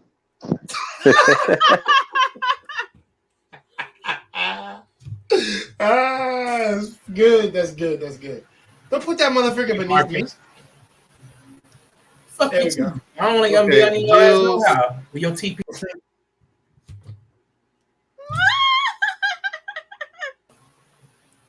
I know exactly. You don't like the comebacks for days, motherfucker. I don't see Jill's Chocolate Academy on Instagram. You don't? You don't see Jill's chocolate? I dropped her IG on the chat now. Okay, Wally just put it in. Thank you. Yes, Wally, you're still a bozo, but good job. Fuck you. Mandrell, I'll DM you some of my chocolates. Okay. Awesome. Okay. Yeah, I mean, because what's his name? What's that stupid holiday? That stupid holiday with the hearts and all that. Oh, Valentine's. Yeah, Valentine's Day is coming. Right. Yeah. I know. People like Chris isn't here yet. I'm like, that's the idea. I'd rather. You're ahead of the game. Yeah, I don't like Valentine's Day. I think it's a fake holiday. I can't stand it. Because it really is just a trick just to get people to spend more money. Really, that's really what it is. I mean, that's actually what it was for in the first grade. Like, give them people spend more money. It's not even a real holiday, to be honest. Thanksgiving is one. I can tell you that. So Jill, on your business for your chocolate boutique, do you have a variety of is it this dark white chocolate, hazelnut? Do you have like cocoa? Hazelnut. Well, you know what? To be honest with you, Marcus, that is my my YouTube name because my channel was to just put some of my chocolates out there, and I have to be very honest with you guys because I've been busy making chocolates. I just not had a chance to like do my content, so that was actually my name for my channel. Yeah. Okay, understood. So I got to get back to that. Yeah, I got to get back to that. But if you follow me on Instagram, I can DM you some of the chocolates that I've made, and we could just take it from there. You know I gotta make a new Instagram then. Yeah, make a new one, Marcus, man, so we can converse through their shit again. I miss doing that. Yeah, I got. Or do you have like an email, Marcus? He does. Yeah, I have email. Yeah, just copy and paste in the back, Marcus. I got. Yeah, put it in the back chat, and then I can email you. I'm actually about to look up Jill right now for this right here, so I can see what she's made. I might just get that for my mom because she's a sweets person. Okay. Mm-hmm. Oh, you know what? I'm starting to notice all moms are freaking sweets persons, but F that. All right, I just Oh, sent my you. mom does like cakes and tea cakes. See, And there you go, right there. I just sent you a Cookies. request on Jill's. Cookies. Oh, okay. She's a yeah, I sweet sent you person. a request also. I Okay, did you too. guys. Okay. And on my business page, I sent you a request also. Okay. I sent you a request just now. Okay, Should let be me go Jay ahead. Johnson. Let me go ahead and open those up real quick. All right, Jill, rack them up. Yeah, might as well, right? Might as well. Somebody go on a cruise and win some money and get some gambling chocolate. Chocolate's chocolate, goddamn. Yum yum. I ain't gonna lie, I do like white chocolate. That shit does taste good, but it's milk. Yeah, I've never tasted bitter white chocolate. I even like certain dark chocolates. Like I can't do everybody's dark chocolate. Yeah, because it's bitter, but it's, you know what's so funny? They said the bitter one is healthier for you, but it don't taste as good. But the bad one that's not good for you tastes better. I always find that funny. Well, I like Jill. Dove Spliss, and it's another brand that I like their dark chocolate. Oh, the Swiss hot chocolate that we use to make our hot chocolate. Yeah, that shit tastes good. Mm-hmm. Mandrell told me that it's still not good for me, but god damn it, bro, I'm supposed to drink. I'm being Hey, funny. Jill. Jill. She there? I think she's doing some stuff. Oh, I was gonna ask her if she makes like how like Nutella is like a hazelnut. Yeah. I wonder if she makes that. Yeah. I like Nutella. I know some people don't like it, but I actually can eat Nutella. But I haven't not tried for it yet. I still need to try it. Starch. yeah, I think it's good. And then again, it's not for everybody's taste, but Yo, Mandrell. same thing with like peanut butter. You like Pop-Tarts when you was young? I need to work on my other account, man. My beautifully animated account. God dang. Mandrell. I was checking on it and saw that I had 300 people. Yay! I 300 subscribers. Oh, really? Can you hear me? Yeah. Okay, I'm sorry, Marcus. I'm back. You were asking me a question? Yeah, you know how like there's the Nutella? Do you make chocolate that's kind of flavored like Nutella? You know what? I never had Nutella. I never had. Oh man. Well, is that the hazelnut. type of chocolate that you make that you like though? As we make the sandwiches. Do you So, have like- do you make like hazelnut flavored chocolate? I can. Yeah. I can. Okay. Okay. I can. That's not something that I ordinarily do, but I can do it. Can you give like a quick history of like where you went to, what became you inspired to make chocolate and stuff, like the craft of it? You know, it just happened because it was just my daughter and I had to think of a supplemental income. And so I started taking free classes in this place in California. And from there, I used like the people who I went to church with, my family, my coworkers, I used them as my taste testers. And then people started hearing about me. And so I started getting celebrity clients. You guys heard of Shawnee O'Neal? Yeah, I know Shawnee O'Neal. Yeah. So anyway, she had like I think it was called a Shop and Sip in Los Angeles. And so I went out there and I did a couple of little treats for her. And then that led to something more. And then I did a little something for Niecy Nash. And that kind of led to some things. So I just did, simple things that people like nut clusters and pretzels and, different types of fruit like strawberries and apples and oranges and things of that sort. So just kind of a little bit of this, a little bit of that, not a whole lot of anything. Goodness. Is this a chocolate phoenix on your? Yeah, now that I did not do that chocolate phoenix, but I was so inspired. He is a chocolatier. Yes, made of chocolate. You gotta be on top with him. Welcome, Jedi. How you doing, man? Hi, Mike. Hold on. Yeah. But for something like that, it's like you don't even have to just do chocolate. You can do like wood carving and like, you know what I'm saying? Like that skill. Yeah. Right here. I'm inspired by that guy. Like I would love to do something like that, but I'm not that talented. I think you really have to go to school for that. That is definitely a skill. Mm-hmm. Definitely. I appreciate that. I appreciate that, Jill. Absolutely, How you doing, Marcus. Mike? Absolutely. How you doing, man? What's up? I'm good. Yeah. Wally hates women. Oh wow! Your Oh ass wow! up. Statement. Shut your ass up, man. God damn, Uh-oh. sick out of y'all motherfuckers. Oh my goodness. Actually, Wally, I See? should have been beneath Jedi because Jedi's gonna speak to you probably. Okay. there We you go. cursing again. Let me get this baby off the screen. No. Everybody can be as raw as they want up on here. So go ahead. Yeah, it's not monetized, so the algorithm doesn't even really I like look for it. protection. Yeah. I mean, No, I had a baby on the picture. Like, Yeah, you had baby Jesus on there. I was like, hold up. Big black No, baby that was Superman. Super That baby got higher credit score than me. that's Super Baby. See, in his little Superman outfit. That was a heavy ass baby. So, well, where is Wally being a woman hater?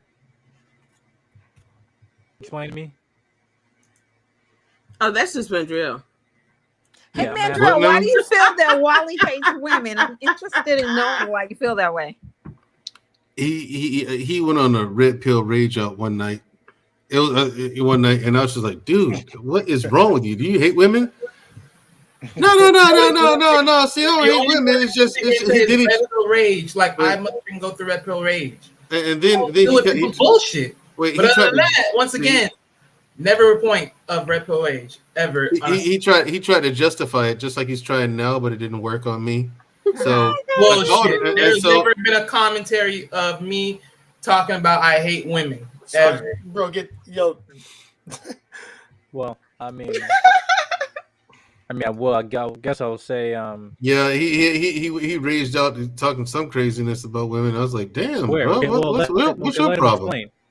Because Wally, can you tell me what's going on?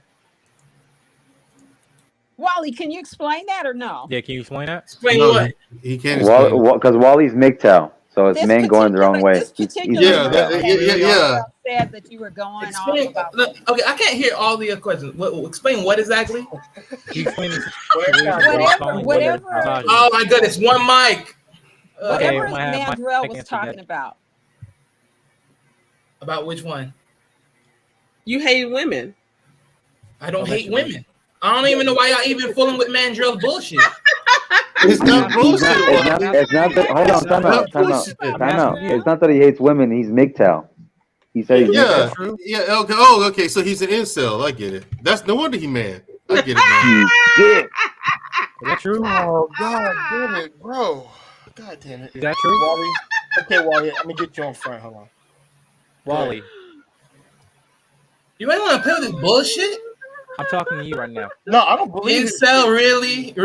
Incel. Wally. I'm literally like far gone from mostly Wally incel. West. He said you was a Slow down. MGTOW. Ain't that the same thing? No. No, mofo. Look at his face. Look at that.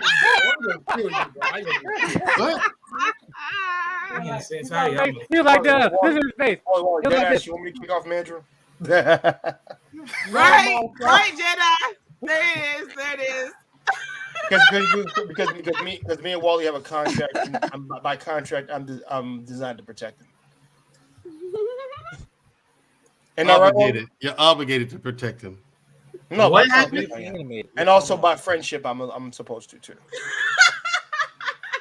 Jedi. But the thing is, he's not weak of a person that he needs my help. So no. You fleeing me? What's going on?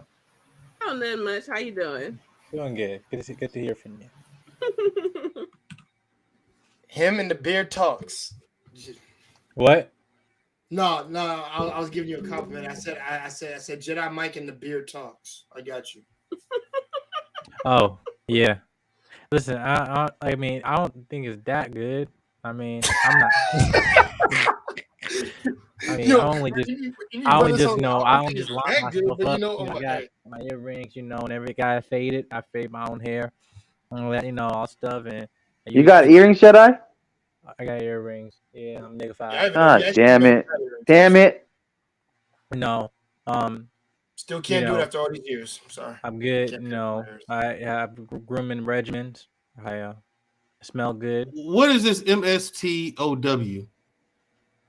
Huh? Mini MGTOW are actually what? MS. What does that mean? So What does that stand for? Tell me. I don't know. If MGTOW stands for men going their own way, then what is men staying their own way? I don't know. I don't know what it is. I don't know. Yeah, probably you got to explain that. I don't know what that Probably got to explain that, but link is in the MSTOW is. chat Oh, for- men sent their own way. I wasn't even checking the chat. That makes no sense. Men sent their own way. What? Sent their own way? What does that mean? Because the sentence throwing me off. It's like they went through mail. Hey, a beautiful name. You saw the Dust Sphere this week? Yeah. Man, I was like, I seen somebody dance in Oh, the nobody bathroom. watched- Somebody was dancing in the bathroom. yes, Okay, Prime. I that got you. was Thank you, brother. Jedi. Hey, be sure to put that Right. link in. You look winded after a while. Like, man, I can't take this damn Sometimes the Holy bathroom no Spirit convicts. You know, it takes a toll on you sometimes. I know you really stepped out because someone else was in the. Oh, again? Yeah, you heard the flesh at the end. Yes. Let me find a private place. I was like, okay, and I found private. Then he came in, doing it, and then I actually slipped on some water. I was like, oh shit, but yeah, I was trying to do a split, but then just like, oh, but yeah, it was okay. All right, y'all. I really am about to go this time. Wally, beautifully animated. Pleasure as always. Same with Of you, course, Jill's Chocolates. Lovely to actually speak with you. Okay, wait. We give more information. Jay? MGTOW is a coat for some men. Many of these men don't have any women who want them. Ooh. Gotcha. Jay Takashi, it was an honor to serve with you. So yes, Awesome, yes. Yeah, so we Yes. must do it again sometime. Mike, I wish you would lose to Bin Laden, but You should It not is like what it Uriah is. Greyjoy. That's wild. No, that's wild what you said. he's a cool character, man. He's fucked Bro, up, but bro, he's fucked up now. I mean, I'm not denying that, but that's wild, bro. it is wild. You know how bad that's messing me up? Because now I'm like, oh, okay. It's like trying to quit a job when you're already fired. Yeah, Yeah, and it's very icky. it is. Yeah. All right, I'm gonna go. Wally. Damn, this guy gives no fucking backbone. Oh shit. What? Mother. God damn. Why the hostility, Wally? What a hostility, Wally. Towards me. I didn't say anything wrong. I didn't done anything to you. Anyway. You kind of have, but it's okay. I was saying goodbye to everybody. I said goodbye to everybody individually. Now, Wally, keep fucking Not that everybody. chicken. Keep fucking that chicken. God, Now, What? You say keep the chicken? keep fucking that chicken. why did this become a bestiality? When was this about bestiality? It's not about bestiality. No, the thing is, y'all don't watch the Daily Show. Like they're on the Daily Show With Trevor Noah? No, Trevor Noah does it now. But when Jon Stewart was doing it, Mm-hmm. he had there's this news reporter who was in the studio on camera, and as he signed out, he said, "Keep fucking that chicken." And then they put the camera. And so that's where I get that from. And so Oh my goodness. he said it live. Yeah, the reporter said it live on the air. It was like, wow. You know what? That's like saying keep fucking that giant monkey. That's wild. Right. And the thing is, we don't like the report that they were doing. No one said anything about chickens. Like it came out of nowhere, right? I was like, now there's a guy. Now there's a guy trying to get out of his contract. That's what I chalked it up to. I was like, I guess he's just wanted out of his contract or something. I don't know. Oh, it A sly way of saying fuck you. Wow. Keep fucking that chicken. really is. Right? Wait, what? Why did he just say that then? Mm. I don't know. I guess he didn't want to. It was for somebody in there. Clarity. It was somebody in that room, god dang. That's funny. I feel you. Oh, that's what the chicken said. So what did the chicken say? I don't know. After it got done being choked. All right, Wally. Wally, I'll holler at you later, man. Wally, thanks for being such a good sport, brother. I appreciate it.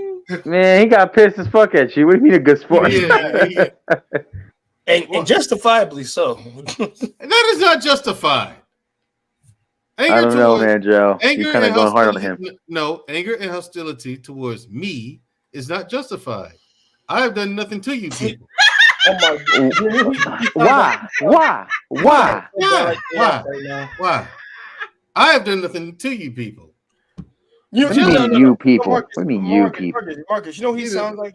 Honestly, he sounds like Quentin Tarantino. Like I just made parodies. I'm not a bad guy.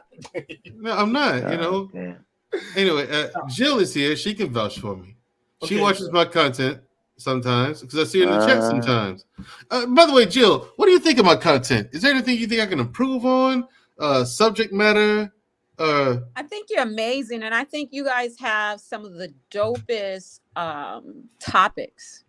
Yeah. Keep stroking that eagle, Jill. Keep stroking that eagle. I think you're amazing. I think you're amazing, Marcus. Marcus isn't amazing. He doesn't do anything. And I just. But you know what? He comes into like every chat, and he does like Whether he's in the chat or he's on the panel, he does like this paragraph of everybody in the chat. Like, I love that. Yeah, he Exactly. does. Like I said, Well, you know what? You know what, Jill? Let me take back what I said. I love you, Jill. Thank you for all the encouraging words. Aw, thank you, Marcus. Don't fall for it. It's a trick, Jill. You're very welcome. De nada. It's not the truth. It's not the truth, Mandrell. You are amazing. I'll give you that. Oh. You are amazing, Jill. I'll give you that. Mandrell. Yes. Thank you.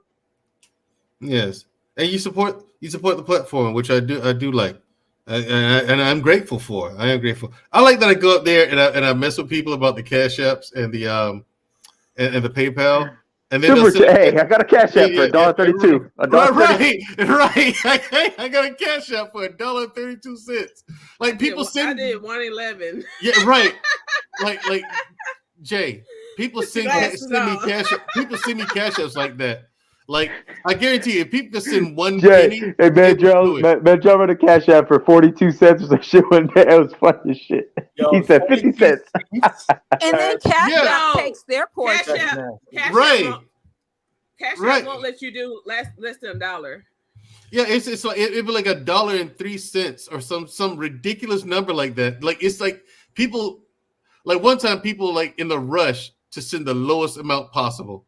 Like they like it was crazy, man. And then they send messed up messages.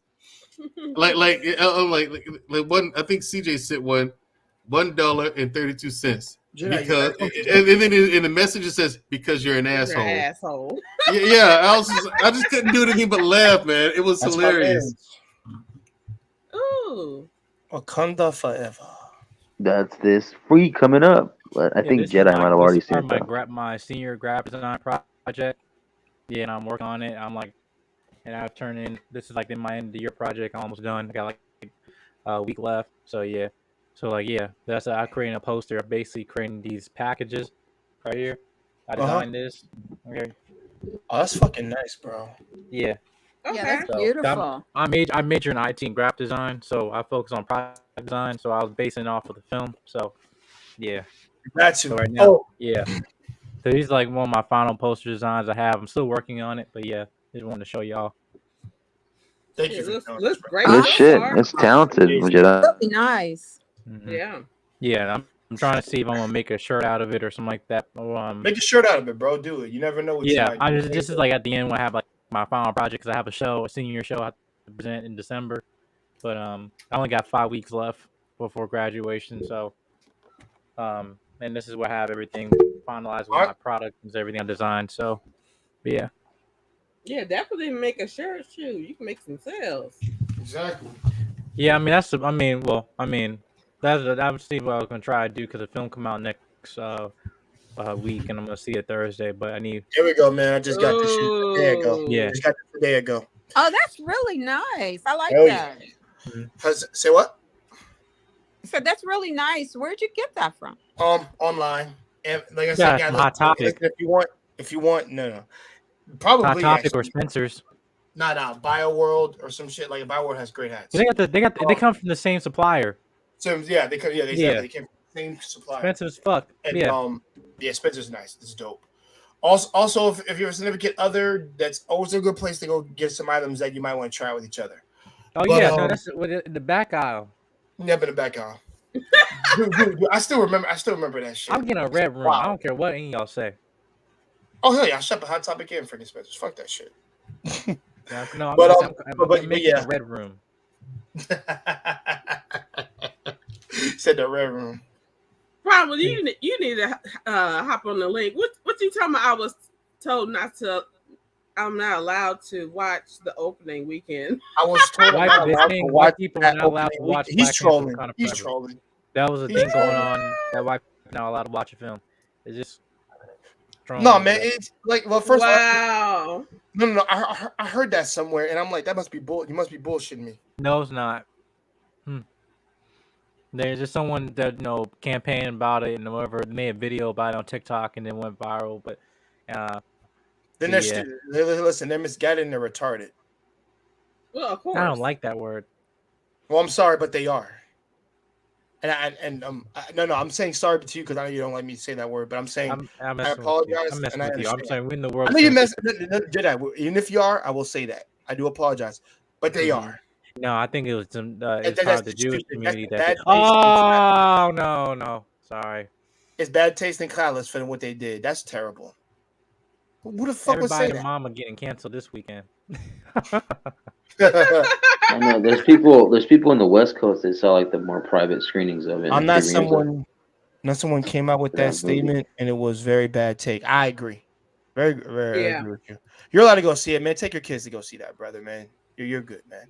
We need every white man. A lot of white kids dressed before Chadwick passed away. A lot of white kids dressed up as Black Panther. So that shows you how much they love that character. Cultural appropriation. Mm-hmm. Thank you. Hands off.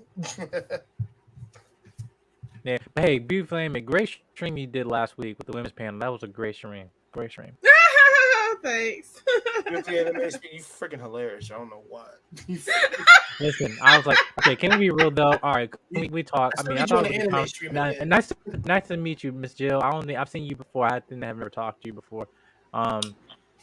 It's nice to meet you too, Mike. Very nice to meet you. Here we go, man. The teeth. You know I had to get it, bro. That's printed. That's definitely screen printed. Yep, it's printed. So I might wear that with the hat, or I might wear since Jenna just came in, I might wear this one with it. It depends. Well, most people are trying to go in and come in with white on, so just for like. I think I like the second shirt better. But I did that last time. Probably work. Yeah, I like the second one better. If anything, I'll take this first one and I'll add that layer with a white jacket or something like that. Right. You just got because people like to trend go on. People wear white. Yeah, or the black and white thing. But it's still white in there, so yeah, whatever. Yeah, but Avatar is coming out the week of my graduation. I cannot wait to see that. It's coming out on the 16th. It can be 3D and all that stuff. He says, I think the only Marvel movie I saw in theater was the OG Iron Man. The rest was on Disney Plus. Hey man. But yeah, no, did you hear about the casting of Wonder Man? The Black Manta is now in the Marvel universe. Yeah, that's funny. Wonder Man. You're talking about the guy who played Black Manta, right? And Dr. Manhattan. Dr. Manhattan. Yaha Mateen. Yeah, and he was Candyman, or the SJW Candyman. Oh yeah. Oh, I hated that Candyman. I hated that Candyman. No, you loved it. What are you talking about? I mean, I was really disappointed. That was trash, Candyman. I'm being funny, Mark. No, I didn't bother. I didn't see I it. just So I I had have no. mid-comment though, but the last stream, The I'm not gonna originals lie, are I kind of laugh at the end. scary. When I'm just Fuck. like, I'm watching this stream, it was a great stream, and I heard just like someone just saying, "I need an alpha male." What that? My man define- Primal, Oh, you're that here. wasn't. That was Sharice, I think. Welcome to the top, Primal. Hey, what's up, It's like- everybody? How you doing? And then I Hey, think Primal. What like up, week Brian? after week after week. Shoo, and Every Shamrell time we lit have it talked up. a week after week on these damn panels. When does And it y'all stop? just don't get it. And y'all just Y'all don't get it. get it. It's like, yeah. I mean, but you know, like they said, it was good to have a all female panel and And it wasn't talking nasty. real. Wasn't You know what I'm y'all taking saying? shots at each other. Well, I mean, does it really happen over there on, you know, Black Man Sometimes you channel? just have Like, one. You have one hyena. well, one. What's that, I mean, you know what I'm saying? If anything, When they killed one. Mufasa, I'm being funny. Yeah, they're running Huh? pack. Yeah, they're No, I was running being pack. funny. I said the one that killed Mufasa. I was just trolling. Now. Ooh, say it again. Ooh. Mufasa. funny. Ooh. Ooh, say it again. Exactly, right? I remember as a kid, we used to play that scene out so much. It's so funny, man. And then she's laughing with it. Like, Whoopi is awesome. Whoopi is awesome. You remember that hyena that was dumb and just could speak? He just shake his head, make noises. Ned. Like, That was What Ned. did he say? Anything? Hey, did you say that?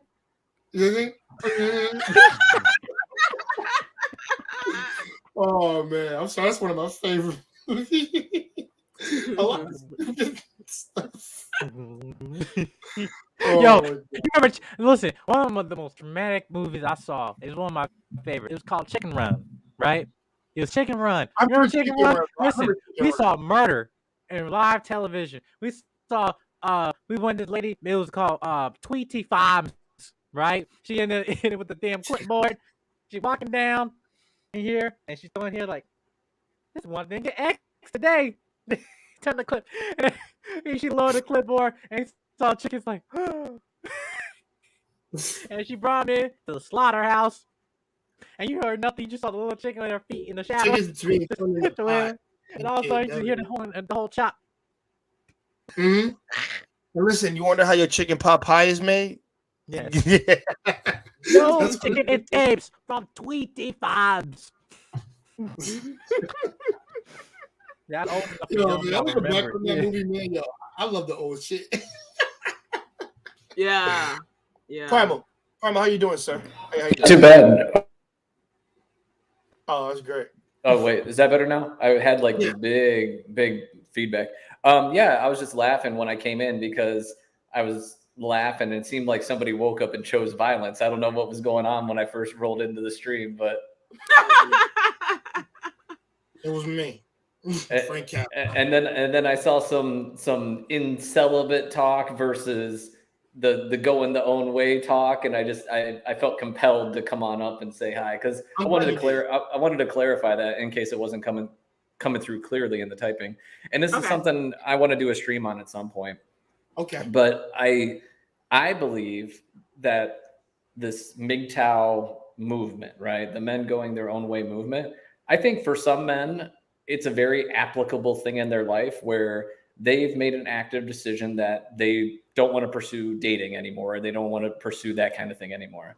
But I think to qualify for that, you've had to either have been in a relationship or had a woman that wanted you to be in a relationship. Because I think some of those people in that movement, it's just a cope for them because it's easy to say, you know what, F this job, I'm quitting. And we're just fired already. It's just like a giant cope for a lot of them because it's hard to go your own way if somebody didn't want you anyway. Going your own way would be an active choice to choose to turn down something. Whereas a lot of these, I don't know if it's a lot, but there's definitely a significant amount of them that they never had a choice in the first place. Like nobody wanted them. So you didn't really go your own way. You kind of like the bird that was sitting in its nest. Did it choose to fly out, or did a parent kick it out? A lot of times the parent bird pushed it out the nest, right? It didn't decide to fly. It had to fly because the parent kicked it out the nest. So anyway, it was just that one was just a bit, I'm intrigued in that talk because from a lot of these streams, a lot of these, quote unquote MGTOW guys, I'm going to say they're not choosing to go their own way. They were handed the bags and said, get out of here. We don't want you anyway.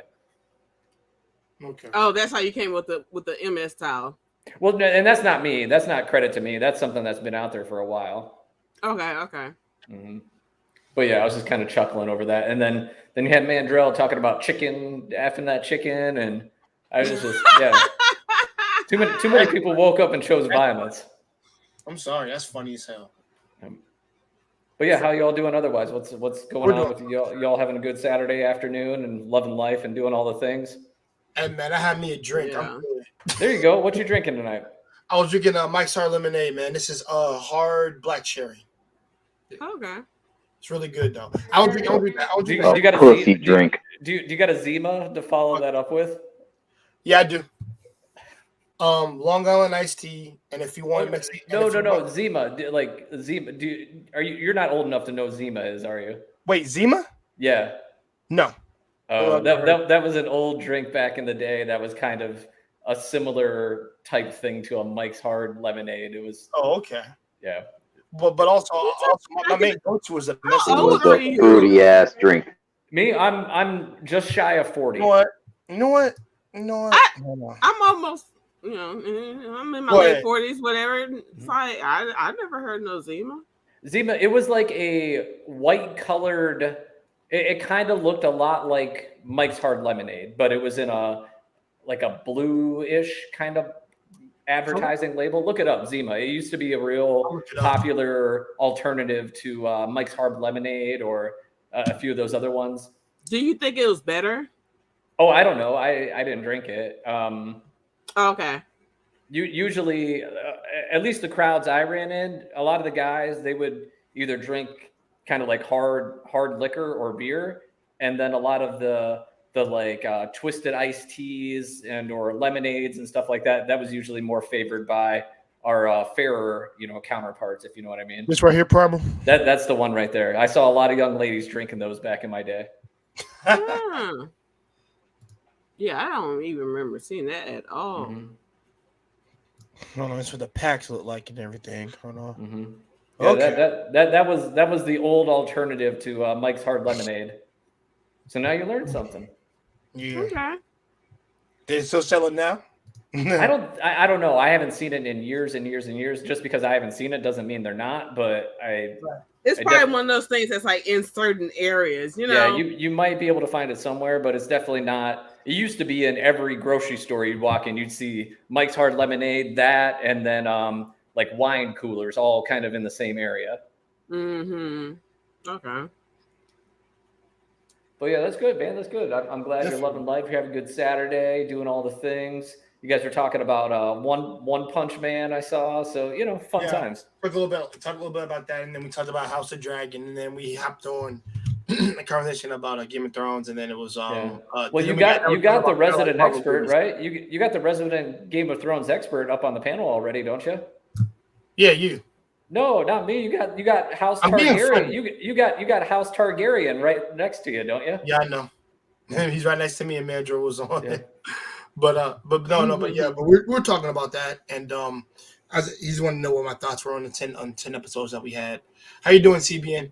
I haven't started yet. Yeah, no, take your time. That's what I did. It took a whole 2 weeks, but I did. I was working and doing other stuff, planning here and all that. Like I said, and then you know what, Jay? I haven't started the Power of the Ring yet either. I'm not watching that. I hear that it went got really bad. Oh, Jay, really? You'll be proud of me. I finally started Dragon Ball Super. I finally started that. I'm only like 7 years. What am I? 7 years late to that one? No. It only can't. What, 2 years? 2 years? That's all. You're 2 years late. That's all. It's not that old. It's like 2 years old. You're okay, good. Cool. I'm not that far back. If it was like 10 years, if it was like 12, 15, I'm like, I don't know what me to tell you, but I'm like better late than never. I guess that was what I would say, personally. all. But who said something? I said that's always better late than Oh, never. okay. You know. Oh. No, I mean it is what it is. Like some certain series that we watch, even I don't get to watch them all sometimes. Like people, one of my friends said, I should check out Barbarian. It's on freaking HBO Max, and I do have that. And he said you should check it out because it's freaking weird. And I'm like probably because I watched that one show, I'm recommending it to you because he just finished Vikings, and I told him, I said, don't tell me anything, dude. I finished season 1. I'm about to finish up 2 right now. I'm enjoying this shit. This shit is good. And I kind of wish I was on the hype train when it was first out because I like Vikings. Vikings is really, really good. The other one I'm real late on the party to is Westworld, and I guess I just read an article about it. Is they didn't get renewed for a 5th and final season, so I'll be curious to see. Maybe I'll go back and catch up on that now. But I just read something today that they did not get picked up for the quote unquote 5th and final season. So maybe for Westworld? Yeah, for Westworld, I guess it got shelved. So maybe I don't know anything about it, but maybe it'll go to another network, or maybe it'll just end where it ended, I guess. To me, I'm not gonna lie. Things... Oh, hold on, beautifully animated. I know you were speaking, but hold on, Jedi, what you want to say? Yeah, no, because I work, as a movie critic, and we reviewed the last season. I'm not gonna lie, like this was one of my best shows, and the fact that I was following since season 1 and like the last 2 seasons, just been inside like this like mind clusterfuck, where it's like they're trying to act like they're more smarter than the audience, but really they don't know what they themselves are doing, and trying to say, oh, we're in the pursuit of challenging the mind and all this other stuff and everything like that, and like this last season was discombobulated. Anybody who's a viewer of season 1 can at least admit that. And how they ended it is like, what the fuck is happening now? And now they came end it. I was shocked. But I'm like, yeah, and I don't know anything about it. I just know it was popular. I just know it was real popular, at least for a while. And then from what I read, the first season was super popular apparently. And then it kind of lost steam in the later seasons, and now it's just gone. Once they left the park, it was done. And I don't know anything about it, but yeah, it seemed like it was this big thing, and then all of a sudden it kind of went downhill, and now they shelved it before it was even truly finished. It was supposed to be a replacement for Game of Thrones. From what Jedi's saying, they screwed themselves. It really did. Like it was supposed to be a replacement of Game of Thrones, from like the HBO like Prime show, right? Right. And it was for the first season. Even when season 2, when it was like the season finale, the last season for Game of Thrones was happening concurrent to Westworld, because some of the writers from Game of Thrones went on to Westworld, but the whole company and everything was going through. Even season 3 was a little bit low viewership, but they still got picked up for season 4. But then this season, like it was just nobody was really talking about it. But then again, it just like the story just like got really, really discombobulated, and I was like, this is one of my favorite shows. But like the first 2 seasons, I felt really anybody can go watch it, and it's going to be a good story about life and everything, questioning the human mind and all that stuff. And you want to get deeper into season 3, it's like you get a little more confused. But yeah, it's unfortunate though. A lot of shows getting canceled too, but yeah. Yeah, I'm noticing that. I'm guessing they're really going by the rating system is what it is. Not doesn't get enough ratings in there as to go. Hey, you guys, I'm a little bit concerned about Wally. Is he okay? Oh, he all right. Now, don't say that. Wally, are you good? Wally, you good, bro? Did he run to the bathroom or something? He's been gone for a little bit. Yeah, he has been gone for a minute, though. Yeah. Wally, you good, bro? Because more often than not, he's always doing something. Wally, you good? And besides, he would trust me. He would call me now because he has my number and stuff in case something's going on. Okay. I mean, I'm not gonna lie though. I can just tell like if someone being bothered. I saw his face, and I was like, "Hold up, okay." I mean, Mandrell does that to everybody too. And no, but it doesn't matter if it does to anybody. I'm saying this doesn't mean that it doesn't affect people. I'm not right. Yeah. Was Mandrell trolling? He was trolling. Oh, I missed it, so I didn't see what happened. But Mandrell troll, like I got love for Mandrell, but if you don't know him, like if you don't know him, then you'll be upset. But you might know Mandrell. That's I I mean, just he was thought that they trolling were me in the playing. I chat. thought it was a game. I didn't know that it was. Exactly. I didn't know it was Well, serious. first of all, I'm going to say this. I'm not going to say that he was attacking him whatsoever until if Wally sees it that way. And if Wally has no problem with it and he's cool with it, then that's how I'm going to take it. I'm sorry. That's how I do that. I never want to make assumptions based on like, oh, he teased him. No, I'm not saying anything. Because if it was, because trust me, I know how someone acts towards me, who's like one of my boys. But the thing is, there's a limit we don't cross. We don't talk about each other's moms. We don't do that. That's always a line that's never crossed. But jokes about ourselves or about each other, yeah, we laugh that off. Because, you got to have a joke told about you every once in a while, but as long as it's not offensive in any type of way or seemingly racist or things like that, then it's all cool. It depends on like who's in your corner circle. So I don't want anybody to think that I'm ignorant towards any of that. I'm like, no. Cinema therapy has changed me in many ways and made me understand things around people. Yeah, so no. Deadass. Yeah, and Jedi Mike, you should check out the video for and YouTube Primal. Check out the one they did. Well, actually, check out the Indiana Jones for Primal. I'll check out that one they did there. That one's really nice. How they talked about him and what he and how the actor, Harrison Ford, who now is the new Red Hulk, hopefully. What he did when he was Indiana Jones, like his adaptability, what he does, pointing out traits that most men could have right now, like, to get by if we didn't have all this technology. Like, you have to use your own innate skills and abilities and shit. Like, they break that shit down so good. And it's just like, yep, makes complete sense. Yeah, I think it's important for people to know how to do things on their own and not just rely completely on technology. Rely on this shit right here. This shit. Technology is not always going to be there for you. It has its downtime. Some chick on the island or a boy and a girl on the island. Let's see how long who's been indoctrinated with technology. Let's see how long they survive. Man, they probably lose their mind from just not having technology because they're not. The girl gonna lose her mind first. He might cope a little bit, but then sooner his is a slow process. I think he's gonna go crazy last. Well, you end up going crazy, losing your mind, and then you start talking to a volleyball. We've seen this movie. Exactly. We've seen this movie. That's how this goes. Wilson. Yeah. Hey, I just wanted to hop up, show a little love. I got to go do a little gym session, but I just wanted to stop by. Saw your streaming, bro. Keep up the good work.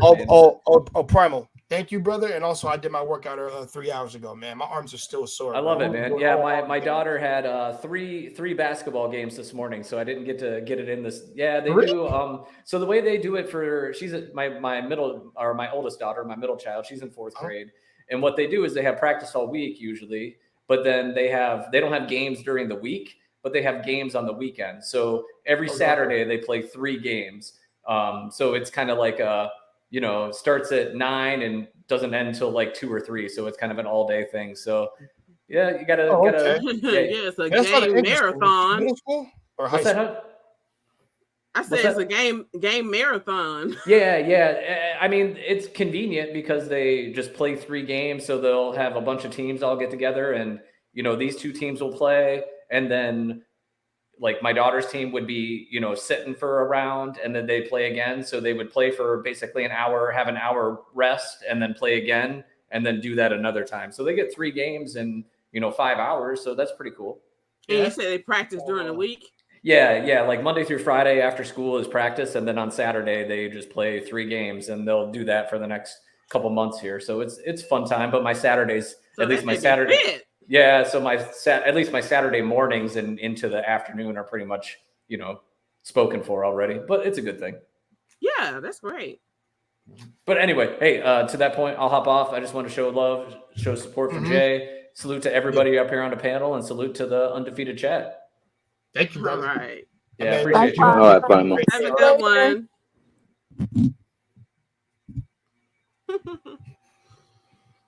Yeah, man. I need a discount for those chocolates, Jill. Yeah, we can work something out for sure. Yeah, like I said, I think I might just get one for my mom for Christmas. Is what I'll do. Okay, whenever you're ready, let me know. My dad likes orange orange in slices. December. I might do a chocolate party. Yeah, my dad is a lover of orange slices, so I don't think chocolate's gonna work. Okay. Yo, I'm gonna lie. I used to be on them as a kid. I used to eat a lot of orange slices because of my dad. Shit was good. least when you're a kid.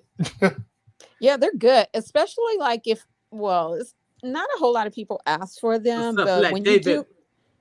when you do dip like the orange slices like half chocolate, like people like that. Yeah. Yeah. Hey, number one, number two, number three. The man with the tablet in the beginning. What's up, my brother? Hey, brother.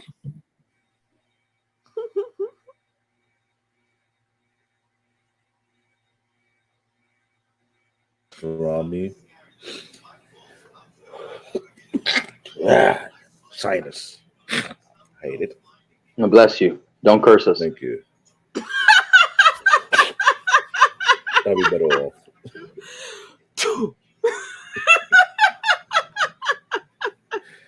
Yo, Black Man Unfiltered got me out of my elements. I was like, you know what? Anytime he talk too much, I go into blow dart, right in the neck. Did Jace Got it. freeze? Yeah, he got Yep. frozen. Yep. Yo, I've been having some weird computer issues for the past few days, and I realized I made some mixed combination. I was like, do it happen when you be a nerd, you overlook certain things. So I'm trying to upgrade this PC again. I got one more piece left to go before I put it online. Other than that, I have not been keeping up with some of my animes. Mm-hmm. Like I'm like 3 episodes behind on Hero Academia. I'm up to date on my Bleach. One Piece, I believe I'm up to date on that one already. What else? Dragon Ball Heroes. I'm trying to find that latest episode. It's not uploading it in some website. Rumor has it Dragon Ball Super Season 2 coming out next year. What else did I miss? There's a couple of movies coming out, a couple of games, whatsoever. I'm just trying to stay on top of everything. I watched my son get his butt kicked in playing Rocket Hero, the worst way possible, playing one-on-one, and I warned him about it. He got trounced 14-2. I'm like, damn. You got to pay your first and your last name. Other than that, same old, same old. How's everybody doing? Oh, pretty good. Yeah, I had a death that took place this week. Well, I didn't want to talk about it too much because that person was a mentor to me back in my country. He was a big mentor. He was a expert guitarist, a choir director. At that time, when I was back out there, cool individual. And I say he's sly. Always go to me asking a lot of questions. I found out about his brother who live out here in Texas. He texted me, let me know what happened. I was just like stunned that another mentor of mine gone. That's 3 mentors so far. I'm like, I can't lose no more. Not easy. And these are strong black men that help me to keep me in check. Yeah. So I understand when I hear all the conversation within the black YouTube space concerning the community when I've been saying it for so long, there's no community. Or you have it people. But what I did notice is it's weird. I'm trying to make sense of the foolishness and the hypocrisy that I'm seeing these days. First was Kanye, now Kyrie. And I'm hearing their argument. I don't think too much about Kanye. Like, No, Kanye, I don't know. Kanye already wrote him off a long time ago. Been wrote him off. I saw the track. I saw the pattern. But does that make him a bad guy? No, Yeah. Exactly. Thank you. like I'm a big flame. Like I don't care It's more like I think like I don't care. It makes Like the it's funny that in this generation we kind of like it's like I'm like them the youngest person on this panel, I believe, 24. So like, and I'll be the one oh God, oh man, Jeezy, oh my God, Joe, he went down, bro. No, I don't give a fuck. I I really mean, don't. I just stopped when him when his mom died and he lost his mind. Like all I do is pray for him. That's all I can do. All Well, I that's all you can do. do. yeah. But That's again, all you it's can just do and him. pray for His him. outlook But on life it, is just as a lesson to everybody else. It's like, listen, in the level of success and power, when you move recklessly, you have to accept the consequences. but what he was doing for the whole time, I called it out. When he said all of a sudden he became a born again, I was first time I asked, who led him to Christ? Mama. From the grave? Okay. This might be one of the one piece But episodes. but but Black David, and just to be fair though, I'm not the kind of person that I'm down with people crucifying somebody just because he said I, some words either. I know, I understand that. And he's not like he was inciting violence. It's not like he was No, inciting, hey, I know eliminate that them. tweet. I know that tweet well. But And I think it's wrong. And I think it's wrong for people to take away 1.5 billion away from him too. I think that's wrong too, especially if he earned it and he worked for it throughout the years. I think here's that's wrong. Here's the problem. I get your point, Marcus, but on a corporate sector, when you sign a contract, there's some fine print. They warn you about what you should or should not do. Right, you have to keep up a certain appearance and everything. Oh well, as far as being an employee, of course, I agree with y'all. I don't think no one's gonna get a Not pushback even from me. employer, not even employer. It's When you it's are a about being partner, it's the marketability. I get you. when Like it's a no, brand, when and no, you got to represent it's the one thing brand. you're an employee, but when you're a partner and you sign a contract whereby they're sharing access, that what I did throughout my 21 years in the field working with multiple entities, what I learned is this: when you breach a contract, it's bad news. I work with a company that breached their contract with the Board of Education and they sued them for multiple millions of dollars, and it was not looking nice for them. What they did, they changed the name of the company so they won't face the lawsuit, and that still didn't work. When you breach a contract, either be a partner or your employee, it's not good. Even I know better. I cannot say certain thing in the work arena, or if I represent the company, I cannot say anything that will bring financial damage to that company. You get what I'm saying? The same apply to Kyrie. How you will post on your social media a link that is totally against another community, and you come out, oh, I'm not anti-Semitic. I know who I am. Like, dude, you kidding me? He was doing that Kanye West. He got no infrastructure to protect himself. How are you sure they're not going to suspend him all the way through? And I said it before, people forget they flexed their muscle before in the past. But what with a black person, with a white person? He said the same similar thing about the Jewish people who run a lot of these news media, a lot of these media corporations. Get what happened? His career was destroyed. So Well, I'm why not disagreeing so with you on the so part where why would Kyrie people has to why live up to his contract, though. I get yeah, that. He's a basketball player. He has to play the games, but he chose not to do the jab. yeah, Guess yeah, what? but I hit chose not to do the jab either, but you still got to go to work. You still got to go to yeah, practice. yeah, but here's the thing. When you a professional basketball player in the NBA, you represent the NBA. You cannot do anything that will tarnish the image of the NBA. Did anybody forget about that? Again, I get what you're saying. I'm not like, that's not the pushback I'm getting. Yeah, but this not the first time he had done things stupid. You're This still talking guy, about Kyrie, right? Kyrie, is no different from Kanye. They're both brain dead.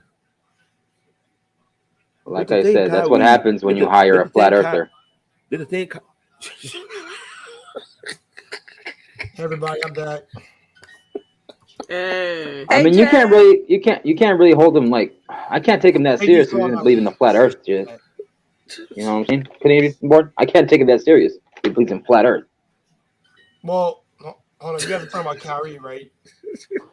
Flat Earth. Yeah. When you say flat Earth, we gotta go one piece on him. Kyrie did nothing wrong as far as I'm concerned, so I don't give a damn. I know you're gonna say that. And no. The reason why is because he didn't target anybody. When he like, dude, he didn't. I watched the whole thing. I watched it 3 to 4 times, and my ears and my eyes are not misguided. I didn't have a bias. I get what going you're and saying. listening to him. I was listening exactly what he was saying, and I'm like, but he shared a link on the social media. I don't know what the Instagram. And plus, and some people said that it's on Amazon. If you're gonna get mad at anybody, get mad at Amazon for having that. And that is totally correct. The guy on Well, not you, boy. I'm talking about people. What a sports show with Smith. Who am I doing again? I forgot that big football player. He talked about. You're talking about Stephen A. Smith, right? Not Stephen A. Smith, the other guy, the big dude. Oh, Shannon. Shannon. He mentioned Shannon Sharp. Yeah. He mentioned that. I haven't actually listened to what they had to say yet. But the thing is, they cannot do anything about it. Part of it. They show multiple documentaries, multiple shows. Some show was some show, but within it. But the thing that you're representative. That's what the problem is. Yeah, look at the clause of it. Kyrie, LeBron James, all these other people are representative of the NBA. What you share, what you post, is considered you represent the NBA. But when he posts something and shared a link, look at it. If you're a lawyer, trust me, you cannot win around that. This is why I say people need to understand the law, understand their contract, understand what you can and cannot do. You can't just, man, I don't care about celebrity. Then later on, if you want to fight it, say, oh, I can fight it, and they bring out the lawyers. And lawyers say, you don't breach your contract. Well, but remember, Black David, that was the issue back like 2 seasons ago when he didn't want to play any games and he didn't want to play any home games or something like that. The shot, and then the shot got in the way. The policy of the NBA was if you want to play all the games. Yeah. Like he wasn't insulting anybody with that. That's just like, but the home games, it was stuff. Remember when they played the playoff in the bubble? Yeah. And when they got put back behind it. But here's the thing. Yeah, people want to do that. Say, oh, I'm not going to take the shot, and then lo and behold, they're having complications. Last I check, Kyrie didn't go to medical school. So he just shut the hell up. One thing I learned about wish we had a soundboard. God damn. Once I learned in my country, don't run your mouth on things that you have no solid knowledge of. True. Don't do it. This is why we say that a lot in our own country, other countries, in the worst country in the world that breeds a bunch of idiots on a high level in the United States. Don't disagree with that. Every guy got an opinion that's not backed by facts. 9 times out of 10. The black community that put court jesters at their leader. That's even worse. I'm not even going to argue about that. Do what I say, I go medieval. No, that's 4 ranking. Kings, queens, dukes, and they're court jesters. Yep. And the majority of the celebrities are court jesters. They ain't even duke. Only a very few elevate to duke levels. For example, Tyler Perry, duke. LeBron James, real duke. He understands, when you're doing these type of big business moves, this thing you can and cannot do. This dude tried his best to protect his image. You know that LeBron trying to be careful what he say, what he put out. Yeah, he does. Because what he said, what he put out, not only hurt him, not only hurt his family, but also hurt his business. I mean, you got that female news reporter on Fox trying to say something, told him to shut up and dribble, and he said, F that. and he attacked him in a very articulate way. And he called him did. Out. He said, I will not shut up and dribble, was what he said. Yeah, no. Because last time because him and KD were sitting in a car talking about the president. Yeah, but here's the thing. But she contradicts us when she said that. You said, "Oh, shut up, do it." When Brett Favre, you didn't tell him to go shut up and play football, did he? Did she tell that to him? No. My point is, but she wasn't around though back then either, because if not, she could have told him something too, though. No. Either way, when it comes to sport, that the line do not cross. You don't tell a player in major league, either be the NBA, be the NFL, be the NHL, either Major League Baseball. You don't tell them to shut up, because right there and there you screwed up. Because if you forget, not only they sign their contract to play the game, but they also sign their contract to represent the body. That's why it goes back to that's disrespectful to anybody. It really is. But like I said, but remember that contract isn't just for the players. That contract was for team and staff members too. And on top of that, they represent the franchise, the franchise owner, and then I'm glad you said that. Just like Udoka, who screwed up in the Boston Celtics, and now he getting a job with the Nets. Well, but my issue when I had when that came out was the fact that the woman, she was the one that was married. He was not. And on top of that, the financial officer, the chief financial officer, that was his girl. That was his wife. That was his wife. And so what got it interesting was when more and more came out to light, and somehow the media didn't want to cover everything that was coming out to light, specifically the more the left liberal type side. They didn't want to cover it. And so that's where the guy, the chief financial officer, I can't remember his name, the wife, I saw the pictures of the wife, and I was like, Ime Udoka took everything as a risk and took that risk for that? A plain Jane? Here's the problem. Every corporation have some shitty culture. I'll give you a perfect example. Estee Lauder. The Estee Lauder company, the parent company of now 27 fashion company, do you know they have a culture that allow people to date among themselves, which can lead to problems? I've been a lot of companies before, and they say dating is not allowed within the organization, right? And Estee Lauder, nah, it's allowed. I was like, huh? But there's paperwork that you can fill out that you're both consenting to a relationship with the HR. But there's certain places. To me, when they say it's okay, I knew that was a disaster bound to happen. I'm like, oh hell no! I don't date where I do business. Facts. If you date with where you work at, right? You have to be a certain type of person to be able to do that. Not everybody can do that. You know what I'm saying? Like certain. Hey, certain. Yeah, I'm saying certain because the thing is, certain. The whole reasoning behind that is they don't want your shit at the workplace. You have so, I get what you're saying, but therefore, so true. Therefore, if you choose to go into a relationship with somebody at the workplace, you have to be in the mindset that whatever happens with your relationship, you cannot bring that to work. You have to eat that shit. Yep. Eat your mattress. But those type of people are few and far between. They are. Like I said, and so that's why you have on-the-job drama when it comes to relationships. Bass, what demographic of people who like to bring their drama to work? Be honest.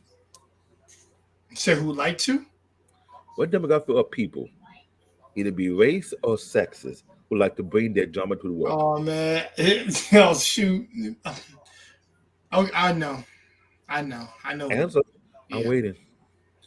It's our people, bro. No, I'm never gonna say no. I ain't gonna say black. I said women is what I was gonna say. Just because you know why I say that? The most from it to want to. You know why I say that? Sometimes the dudes don't even bring it. You know what I say that? Internet happened when I was working at Estee Lauder. The young cat, he's 25, young dude. Never interact with her. I think he's from the Bronx or Queens. He may have some good pipe game, but his pipe game will bring drama to our office. One of the executive assistants came downstairs to our tech room. Not even knock. She barged in. She was like, "Where's Sean? Where's Sean?" Hey, yeah, I see what Sean did. Now, mind you, I'm on a call. We remote. I had to turn around like, ma'am, I'm on a call. I don't care. Where's Sean? I gotta finish my ticket. Remote into the person machine. Finish that done. Finish the call. Hang up. And I asked her, can I help you? You know what Sean is? I'm not Sean Keyboard. Sean is my teammate. May I know what you're look for him for? I don't know. Find me Sean. Ma'am. We don't do You need to but I would have said you need to shut all that shit down. That's what I would have said. that here. This the tech room. So I'm looking at her. I look at my teammate. One of my teammates came to the office too. I'm looking at I say, ma'am, not trying to be rude and disrespectful to you, that you cannot act that way in this office. There are policy based on conduct, how we put the conduct out. I don't care what you think. They're gonna find me shot. She sat on one of the guy's chairs. I told the other kid, go get the manager. She got I kept quiet. The manager came in, saw her before she about to walk out. And I told the manager, this woman came here, bothering her here, making it work, because I was on a call with an end user trying to resolve their issue, and she making noise behind my head, saying, where's Sean? Where's Sean? And I asked her, can you please leave a message so we can look for Sean when he come in, and let him know you were looking for him. But instead, you were bothering, sitting in the chair right next to me, creating a scene. And what he did? He went and found her boss, who was an executive, let her know what she did. About a half an hour later, this Sean came in there. When Sean came in, I gave everybody the signal. Lock that door. He was like, what happened? I said, Sean, sit your ass over here. So me and four of the teammates, we sat in the chair, we watched him. I said, Sean, what do you do? I said, Sean, don't play with me. I'm from Brooklyn. We don't play that game. What the hell do you do? Who are you talking about? You had some girl coming here, barging here, making a noise, asking, where's you? Where's Sean? Where's Sean? I don't know. Do you not give her phone number? Oh, wait. She's asking for you, for your phone number. She's asking, where are you, this and that. So it seemed to me that you overdo your pipe game to the point you messed up her head, and she coming here, barging, asking where you at. I said, dude, do not play with me. We all know you did something. What's your bit with this particular female? I mentioned it. We went out one time to the bar. Do what? Do you fix her plumbing? Do tell a lie. Did you fix plumbing? Oh no. I asked him that question for the team members. We all waiting for the answer because we know ain't no woman coming in the office barging like, what shot? Like he done something and it disappear.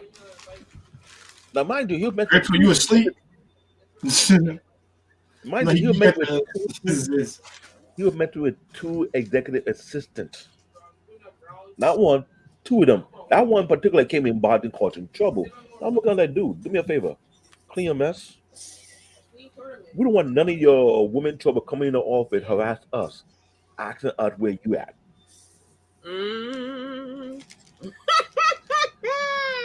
Because messing with two of them at work, like he was stupid. You think Sean looking for him? She doesn't trouble me. The other one does. It's hard. It's hard enough to be messing around with multiple people in your regular life, but you want to do that at the workplace, like at the workplace, like they're not gonna find out. Like that's the dumbest thing. And there's a fashion company. Wow. There's a fashion. I'm sorry to say this. If you work in any fashion corporation, there's barely any ugly woman. Yeah. Just so you know, there's barely any ugly woman. And the fact that he was dealing with two executive assistants, I was scratching my head on it, man. I don't know how he been in this job this long enough and pulled that one off. Really. And me, I'm sorry. I don't make with nobody what I work with. I'm sorry. I don't do it. I need peace of mind. I need to keep my job. I understand what you're saying and stuff like that. I'm just saying if you were to do that, you have to have a certain mindset to kind of to pull that off. But David, you got something in the comments. He said, "But David, was this a friend of yours?" Do with a coworker. Do with a coworker. The woman came down and asking everybody. She was threatening all of us. You better find me shot. I'm like, what did I do? You better. Wow. She was not going to leave the office. She hold our office hostage. We in the basement, mind you. Lucky no one can hear the noise.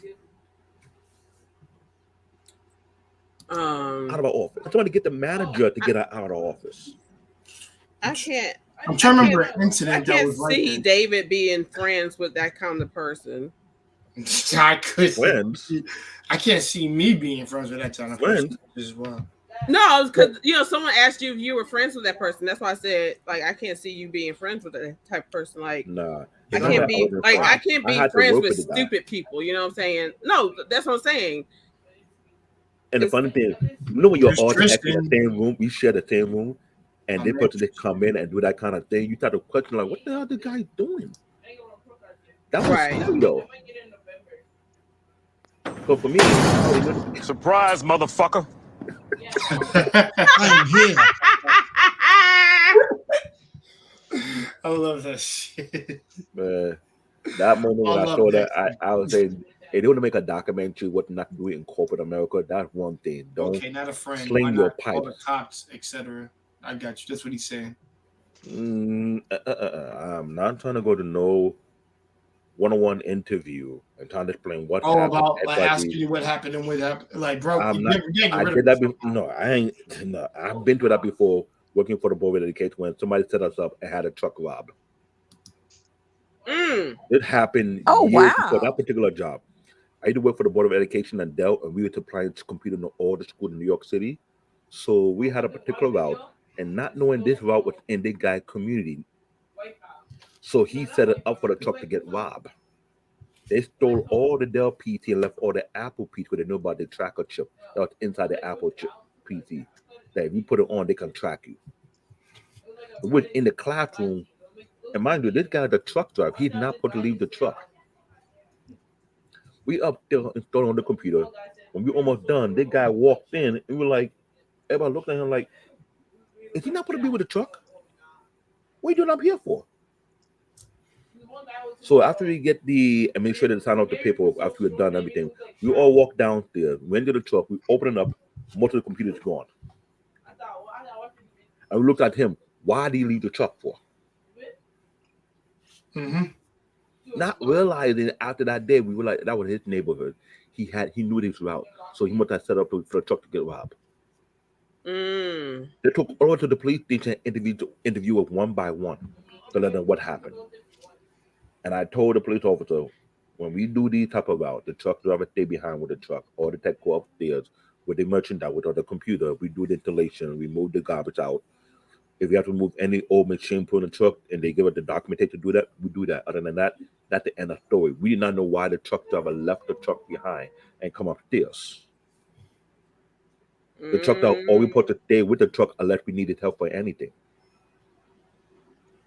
So when I went to that, I said, I don't want to go to no one police report, anything. That one right there could have been a lawsuit for, quote unquote, you bringing your business in the work environment. Yeah. That's why I said, I don't mingle with people. I don't mingle where I work at. Yeah. That's a no. Ain't having that. So believe me, everybody picked on that dude after that. Every day we come in, we look at Marcus. No, not Marcus. Sean. No drama today, right? No. Did that for 3 months straight just to make sure. Because everybody in other location heard about it. We making fun of him. Hey, what's up, Sean, lover boy? You got another victim? You got a lover boy. Hopeless romantic. Though he got 3 fine ass. I can't say 3. Stephen A. Tristan. One was officially fine. The other one was somewhat in between fine, but she come on ratchet. So he was getting the check, and he was a young dude. Now my manager trying to be the same way too. I didn't care about what my manager did. If he gets fired, oh well, bye. Right, Pim, I'm gonna let you on up. I ain't in for the sexual assault, sexual. I mean, none of that though. In corporate America, anyone can set you up. If they don't like you, right, they can say that you look at me funny. Nah, I am not trying to deal with that one. No, another weird company to work at, and Inc. They don't judge professional. They don't. Perfect moderator, Marcus. Thank you. In the corporate office, nah, they don't. I saw a manager wear a booty short in the office. David, Black David, I will say this. Did you hear about that incident? I can't remember where headquarters was. I don't think it was YouTube headquarters. Was it Google headquarters? But where? Where there was a woman that came in to shoot. She shot employees. No, I don't think it was Google headquarters. Was it YouTube? Was it YouTube or was it Apple? Which was in Manhattan? one of the big court? Was one of them three. I can't remember if it was YouTube or if it was Google. I don't think it was Google. I don't think it was you. But I do know the company was named without working at Sprint. Because it was one of those big ones. One of those big ones you work at, and it was happening. I don't know if it was Western. Whether it was Western time. Was it this year or a couple of years ago? It was like 2017 or 2018, I believe. 2017, 2018. I don't remember what a big company, but it wasn't Google, it wasn't Yahoo. I remember a specific I talked about that, and I just got reminded of it seemed like there was a quarrel between a man and a woman who worked there. But the man, I think the man was working at the. He was working at the. I think he worked after the hours, and there's a whole bunch of other people with him. And she came in and she shot employees. So so the victim shot. I mean, she tried to. I don't know if she killed him, but after she wounded him or kind of killed him, she shot herself. It may be one of those two. I'm not sure because there was a bunch of shooting in Manhattan in the corporate office. The one in particular was hit close to home when I was working at Sprint. It was about 2 blocks away near the Empire building. This guy came with a suit. Nobody knew what happened. He had a suitcase. Not only had a gun in the suitcase and started shooting people. And there was a shooter right in front of on the street. And some of the bicycle got hit with a straight bullet. And I was 2 blocks. I was like, that happened? I was like, yo, what's going on? Trying to find out the guy got fired. So he got fired. He came out with a vengeance. Yeah. So stuff do go down in Manhattan. It's just that you got to be careful who you fire. Do the background check on these dudes before you fire them. Well, there's a lot of places that's not doing good background checks and stuff like that. It's ridiculous. Really not. Nah. All I know is I'm just lucky I didn't get in the middle of no shootout in no office because I don't want to be in there. And then also, you got problems with, like at my last job, had a supervisor.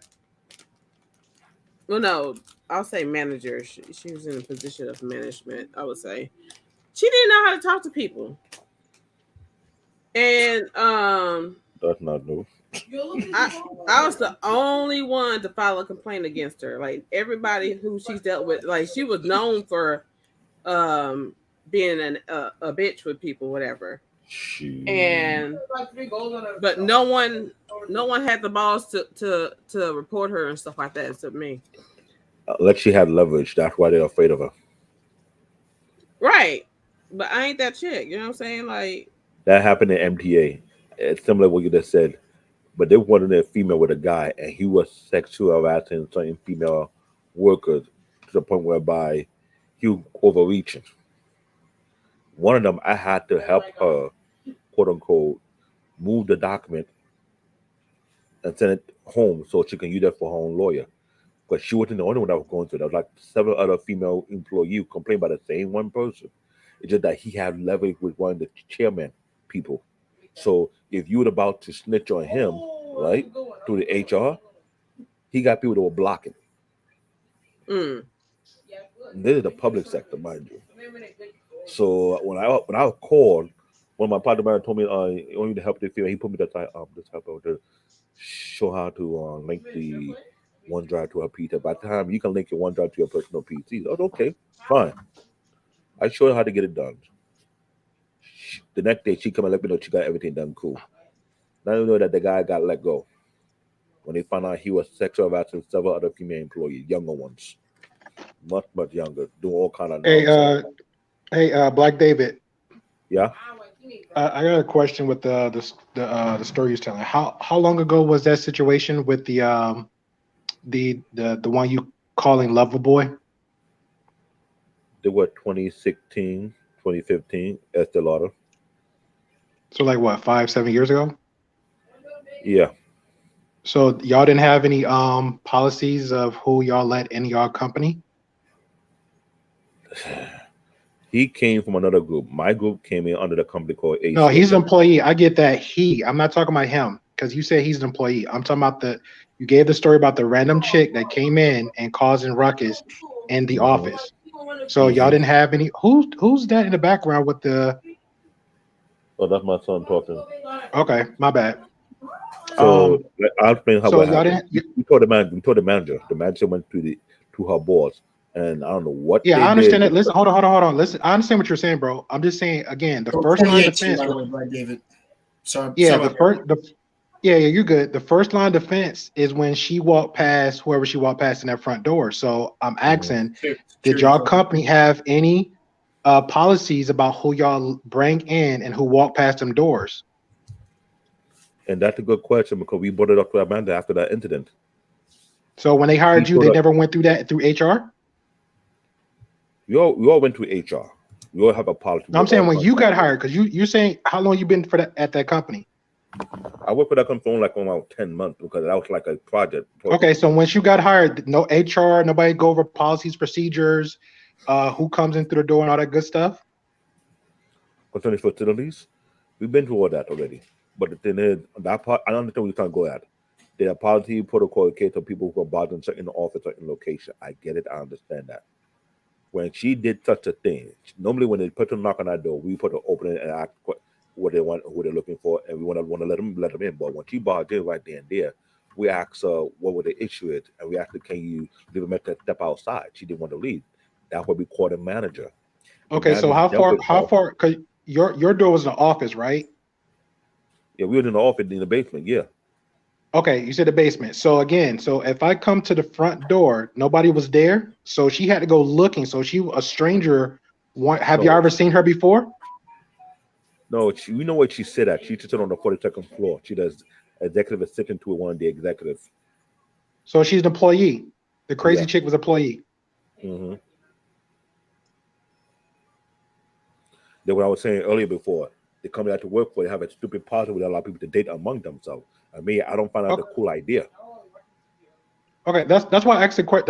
I was just trying to get some understanding. That's why I asked the question earlier. Was the dude of Frank said no, he's a coworker. The chick, the way you told the story, the way you told the story about the chick was like she was just a random stranger. So now she's a coworker too. So he was dating somebody, a coworker, and she acted out. Okay. Yeah, she acted out in a way that we don't understand what was going on until we asked him the question and he confessed. Because normally we don't have no employee bang on our door and when we open this barge in. She was the first one that did it for the first time, and we were kind of concerned about it. So all of us at the team, we addressed the boy Sean, like going forward, please keep your business out of this office. We want nobody to come in here and harassing us, acting where you at. So the dude, well, we're gonna call him Loverboy. So Loverboy, he was in the office. He works in your office. We all tech. He's a tech too. Okay. Okay. I'm sorry. It's like 8 of us in the office. Okay, no, that's why I was asking because it makes more sense because that's why I asked the question because I'm like, okay, if she's a stranger and not a coworker, a stranger really wouldn't get that easy access to come in the door, and then if that's okay. That pretty much all right. He's just like me. I was a level 2. He's a level 2. We're like 8 of us in one office in the basement. Yeah, and we're next door to the mail room whatsoever. The mail room is sort of so they don't hear what's going on in our room, but the wall is very thick. Now she came down to order from the 42nd floor looking for him. Yeah. And we were all looking at each other, and I was on the floor. My back was facing when she entered. I didn't know what was going on. Yeah, nobody don't come. Yeah, nobody don't come to IT unless it's for a reason. Pretty much. Yeah. So when she did that, we were all looking at each other like, "What this all about?" Until the guy come back half an hour later, and we all locked the door, make sure he ain't going nowhere. We were tailgated like, "What the hell with you and this chick?" Nah, I wouldn't be doing all that now. But I mean, I'm good with everything else. Nah, I understand, but me, me coming from book, I say, yo, keep your business out of here. I don't care about what you do, but I want no crazy ass chick that you fixing their plumbing and they're chasing you because they can't find you. I'm not your GPS. I'm not trying to find you for the chick either. Cause after that day, the next week when we saw her, she gave me that nasty look like I did something. Like, whatever. I didn't care. I ain't gonna lie, David. That if she would have came down to the door, that's when I'd have used my every ethnicity stereotype of my black card and just stared her the fuck down. That's funny. And yeah, I'd have used all that stereotyping of the black and then played that card just to kind of shoo her away and then check the dude later. And we found out. But the thing that he was the only in the team that was actually doing that craziness. He was trying to pipe down 3 other females besides the 2 that we know about. He's a dumbass. I'm like, shout out to him. That's what I said. Shout out to him. Beauty. Hold on. I want to respond to Gray Pill. You said shout out to him for smashing other ladies or what? I'm being facetious, sir. I'm being facetious. Oh, yeah, I got you. Hey, listen. I heard 2 people say something, and I heard a name. If that's what he's willing to do, and he sacrificed whatever time. I don't know if he was still there or not, as far as working goes. I mean, that's I'm pretty much because it was a story that Black Beauty said, and I agree with her. It's a different mindset because if you're dating somebody within the quote unquote employee relationships, then y'all both have to have the understanding, like I think you and Jay had said earlier, that it's a different relationship. If we come to work, we come to work. You know what I'm saying? Let's not try to make it. Person. I'm sorry, my bad, beautiful. My bad. I'm looking at names all over the place. I apologize. Great podcast. Here's the problem. In New York City, we know one thing for sure. If we got good piping game, sometimes the chick cannot think straight. It doesn't matter where you work. I don't know about that. I know my homeboy, he because he works for it's Amazon. So he works for Amazon, right? So he was telling me a story that his week, I don't know where he at in New York, but he works for Amazon. So he was there he was the only one prior work through the whole pandemic, which was funny. But he was telling me a story. Yeah, his weakness is Latinos, right? So he was like, he was dating a chick that pretty much, he got a thing for Latinos. So he said one chick will always, and it's in New York, so you already know, David. So he's done. He's done. The chick was cornering him like in certain situations, so he kind of felt the vibe like she was flirting with or whatever. So he would literally run, make sure he in public places just in case. So he wasn't trying to play that game. But it's something that Beautiful said earlier about the relationship. The something she did at her workplace. I did the same. Did you ever keep your job when you said you had reported? You was the only one to report it. No, they called him manager. No, I'm asking Beautiful because I'm asking Beautiful about the situation she said earlier. She said I reported somebody. It was way later that I lost my job there, but they had it in for me anyway. But because I'm not the type of person who's going to take somebody's shit. Okay, yeah, that's pretty much my situation where I was, because I don't know, it might be relatable to yours.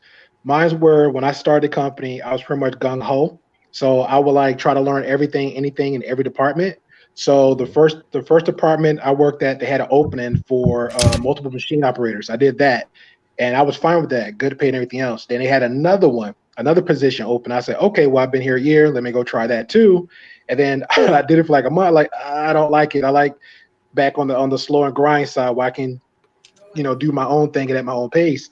And but before I did that, it was a complaint that this employees had about the certain manager because he was new. He was trying to be like superhero and he just write people up, just be writing people up. He's one of those guys. Mm-hmm. So pretty much me and another dude had reported him. And then after I had left from one department to the next, that's when they start giving out pink slips for no reason.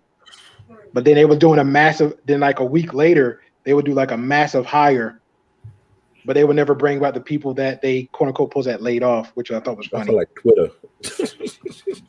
I mean, I'm glad y'all are talking about this shit about wrongful termination and stuff, and these weird other stories about other people, like David was saying. Which I still think, Black David, you stole some chairs from Best Buy. It's my opinion. But I ain't did nothing. I did none of that. I'm just kidding. Yeah, I know. I'm just playing. No, Best Buy, you don't. Yo, I'm glad you mentioned Best Buy. Hold on. Let me just get my thing out real quick before you go on your entire Bible rant. My thing.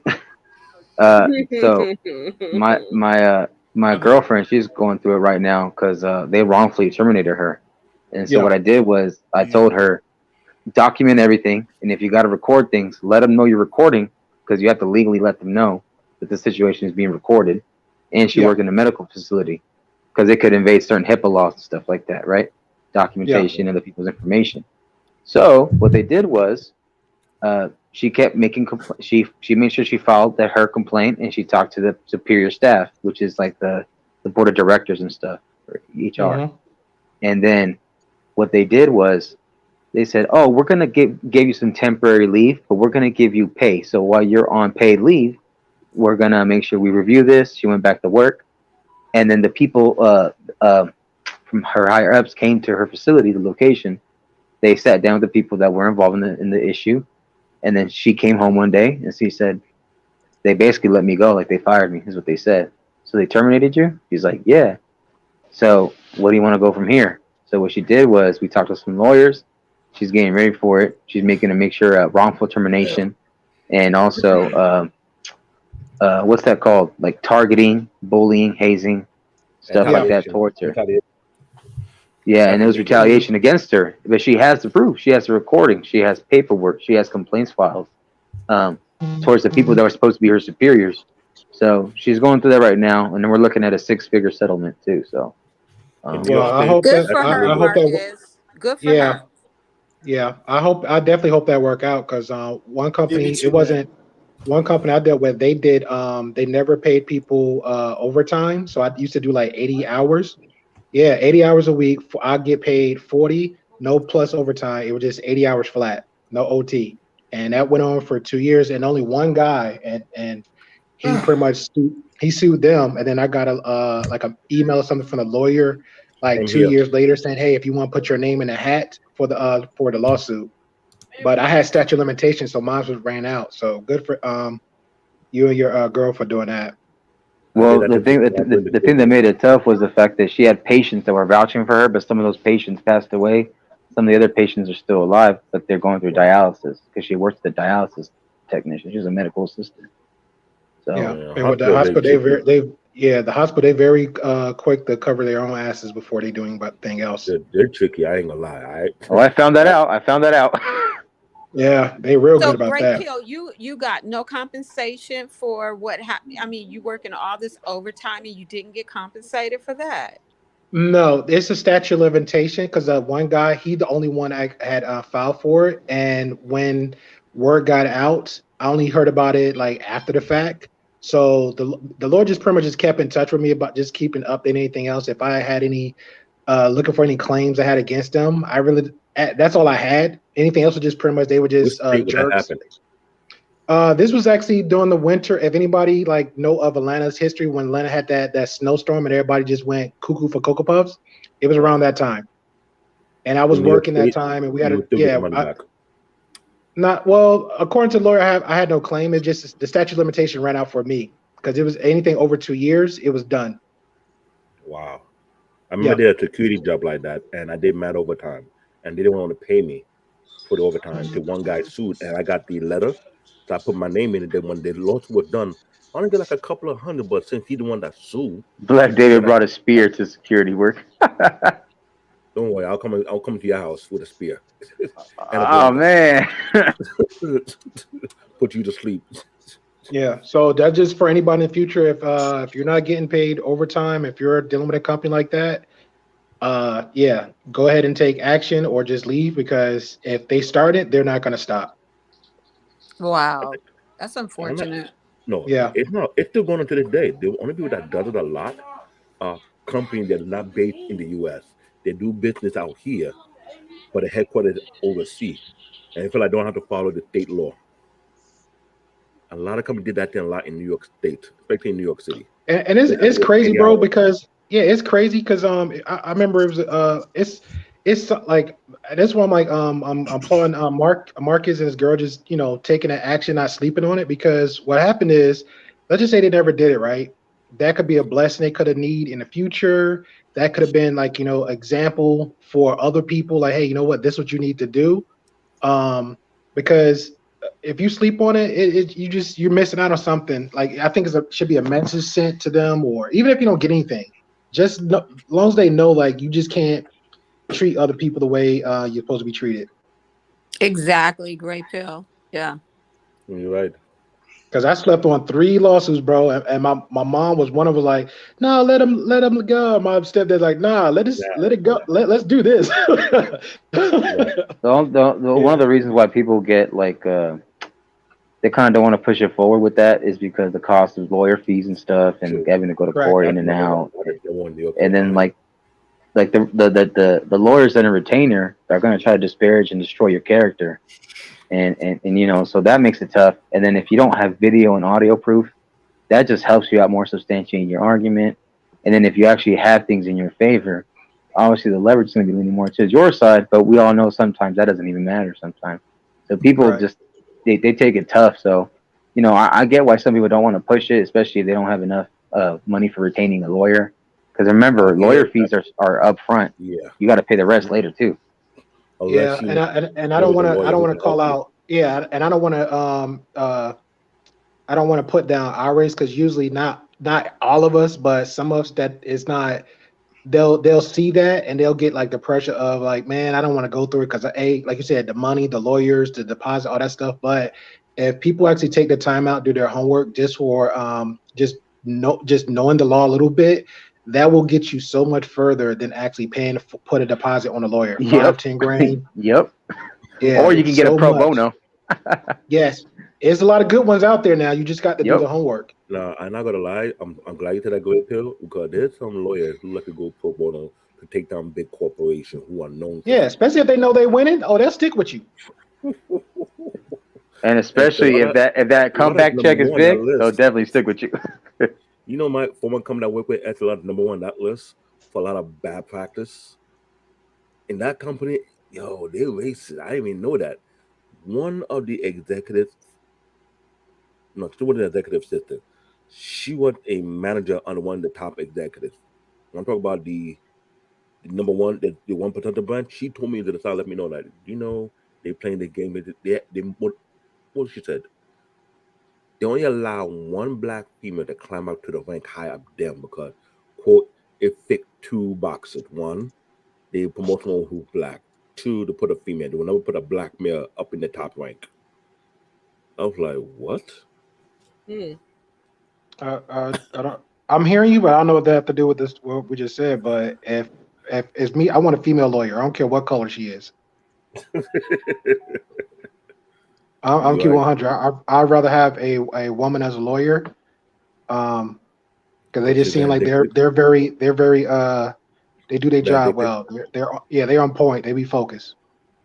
I noticed that. As of lately, let's see here, grimy ass male lawyer who's all about taking people down to the drain. No, it just, I don't know. Maybe this is just stereotype. People here, but usually everybody, if you had to pick and choose, I mean, I'm gonna get, if it's free, I'm not gonna argue it, but and if they're good and they're free, make sure the female lawyer. Hank could correct about that. A woman as a lawyer is just, in my experience, they just on point with their job. They're not dragging stuff out. They're not BSing. A lot of people understand too that the reason why people want to go to a lawyer, specifically a female lawyer with a high conviction rate, a high winning rate, is because with the woman, when the jury and the judge is looking at her, a lot of times too, it's the appeal of emotion. It's the fact that, hey, the woman will have that advantage over a man that looks intimidating, right? A man that people will feel sorry for. So with the female lawyer, they'll feel sorry for more for the defendant. So the defendant or the people that's being, hey, this person went through this. She sobs. She gets an emotional, passionate speech. The jury is now swayed to believe her and to understand and empathize with that. So the jury, whether it's one person or 12 people, that helps out a lot. And especially if you're a guy, if you're in your orange jumpsuit you're not going to look that friendly. So there's a psychology to it as well. That's why a lot of people want to bond out and they want to wear their suits. They want to wear something nice. You got to make sure you get a haircut. You don't look menacing, because 10 seconds in, you walk into that courtroom and you're the jury, and then the defendant comes out. He's not looking that friendly, or she's not looking that friendly. She looks guilty, or he looks guilty already. A lot of this stuff, people need to take this into fruition, because a lot of these things matter. So that's why people, they're having that issue with the bail reform issue policy. So bail reform policy is the issue. So there's that too. No, we have that issue right now in my city with this cash free bail, whatever they're doing. It's not helping the city. It's creating more trouble for the city. Too many people who need to stay. Did you hear what's happening in Chicago? You heard that shit? What's going on in Chicago? We'll start next year. What happened? So they passed some policies and some laws in the state of Chicago that's basically going to make it like the purge, where certain offenses, specifically second-degree murder, arson, potential sensual assaults, that won't count as arrestable offenses. They won't count as if you call it in. They can or no can they will they be able to arrest somebody even if it's that serious of a charge. So the people will walk away scot-free. There's going to be certain things that are going to be happening, especially in this upcoming first quarter of 2023. So how does that affect domestic violence then? Because domestic violence is like one step down, right? It's literally up there. It's up there with those charges. Yeah. So it's going to get pretty bad. It's going to get it's going to get even worse before it gets better, is what I'm getting at. So the other word, Chicago. That's what it is. Leave the city alone. Let it be barren. What do you mean leave the city alone? The idiot who did that, I'm like, what kind of idea that is? Bro, you know your state is damn near a twin of Chicago. Catch y'all later. I gotta go. We just got a letter. Oh my goodness. I need you to shut the hell up. All right, bye, take care. Bye. This is go to Black Men on Filter side with that crazy. Then I bet you Black Men on Filter will hire him. Be careful, beautiful. So I get what you're saying. I don't like it because one, as of lately, the subway have becoming more and more dangerous. Subway been dangerous. It's been dangerous for a while. Bro, I look and walk anytime, any day from back in 1960 up to now. You can walk any subway in New York and crap always pop off. I mean, that's what I'm saying. Where we're going with this conversation right now. You trying to make it like it's a smooth day, a better day? Yeah, I didn't feel the smooth. There was a different level to it. Yeah, it's levels to it. I'm with you. It's levels to it, but it's always something. I literally can see clips. I can see clips, right? I don't have to see like any part of subway something goes off. I instantly like, yo, that's New York. To now, there's always something going on with the subway. I get it. Before the pandemic, we were at level 11. After the pandemic, we were level 18. We jump a couple of levels straight up. Yeah, I remember one time, like no lie though. I remember one time I was at Newark Penn Station, right? And it's already about to start. But then I got a train and then I was somewhere on oh man, I'm trying to remember. I think it was in around Jersey City, and I got off Manhattan. Then I got from Manhattan, I walked all the way down to 33rd, and I got somewhere in 33rd, and then work on my way to I want to say it wasn't Harlem. I'm not gonna lie to you. It was somewhere else. And I'm sitting there chilling to catch the it was Jersey City, my bad. I was at the bottom, Jersey City, worked my way to New York.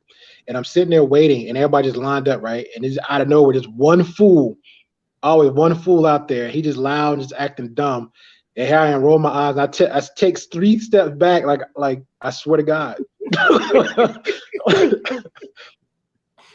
But it's during the morning, you're right. They got phases. It was around 6, 7 o'clock in the morning because you had that rush, and you got that 11 to 12 or 1 maybe that rush, and then you got around like 3, 4, 5 that rush, and then you still got the rush depending on because New York never sleeps, so it's like you got another wave 8, 9 o'clock is rush. Then if it's a holiday and a weekend, demon time in this city. Yeah, then you got a holiday in the weekend, so that's a whole Hey, nother Great rush. So Pill, it's like, I put the link yeah. in the private chat if you want to check it out. What I was talking about. Okay, I appreciate that. And what you say right now, Great Pill, it's clear death. My city is a demon city. You gotta be somewhat kind of crazy to survive this city. To be honest with you, I remember on one time I was going to work, and they were about to have a real fight over somebody bumping into them. I was like, "Not, please, not today." I was praying, "Please, Lord, I'm trying to get to work. I do not want to be late. I don't like my boss. Please let there be no fight, please." Because whenever the fight, know what happened the most? They pull a break, it get worse, or we are stuck in one station. We can't get a next train, get out of there. But X, Y. I was like, oh God, come on. Well, you good. I'm trying to get your spot. Remote work. I don't like people. You know what I'm saying? That's where my head at. I already know how people do. I got the select few. I remember one time during the beginning of the pandemic when I was working for the China Bank, and we had to start building laptop for all the trader first before all the regular users, so they could work. Yeah, y'all can still hear me, right? Yeah, we hear you. And I thought I'm gonna read these offenses real quick. So it includes second-degree murder, aggravated battery, arson, drug-induced homicide, kidnapping, burglary, robbery, intimidation, aggravated DUI, aggravated fleeing and eluding, drug offenses, and threatening a public official. Jesus. Those are all going to be allowed, especially by January 1st of 2023, and they will be non-detainable, non-arrestable offenses. So what that means is they're also going to be throwing out those people that are in jail and prison that did these offenses, that are still on a charge but not convicted, that are still going through a trial. They're going to be on the street too. So you cannot be careful if you're around that area. Be careful. No, you That's crazy. Let's go. Did you say this was in Chicago? This is enacted in Chicago jail. Correctly, it's going to be. I think it already passed, but when it comes to full fruition, it'll be January 1st of 2023. So by 2023, there's going to be a lot of people that are going to be on some very serious domestic violence charges and a lot of severe cases where they will be pushed out of bail with no bail, and to reform the policy that they pushed out. So it's going to be called the Safety Act. No pun intended. The Safety Act. But unfortunately, all these people with all these charges, whether it's a first call upon when you call the dispatcher, hey, there's a person burning my building. Yeah. They won't not be able to detain them. Oh my goodness. And on top of that, watch out for the other ones that I just named too: robbery, arson, aggravated DUI, aggravated fleeing, second degree homicide, which is AKA like murder. So be careful. We brought the topic on Black Men on Twitter. We had a discussion like, what sense does that make to have that into law? Like, seriously. I'm still about the domestic thing because that's like and this is my experience in Jamaica, right? And I forgot kidnapping too. They're gonna let go of kidnappers too.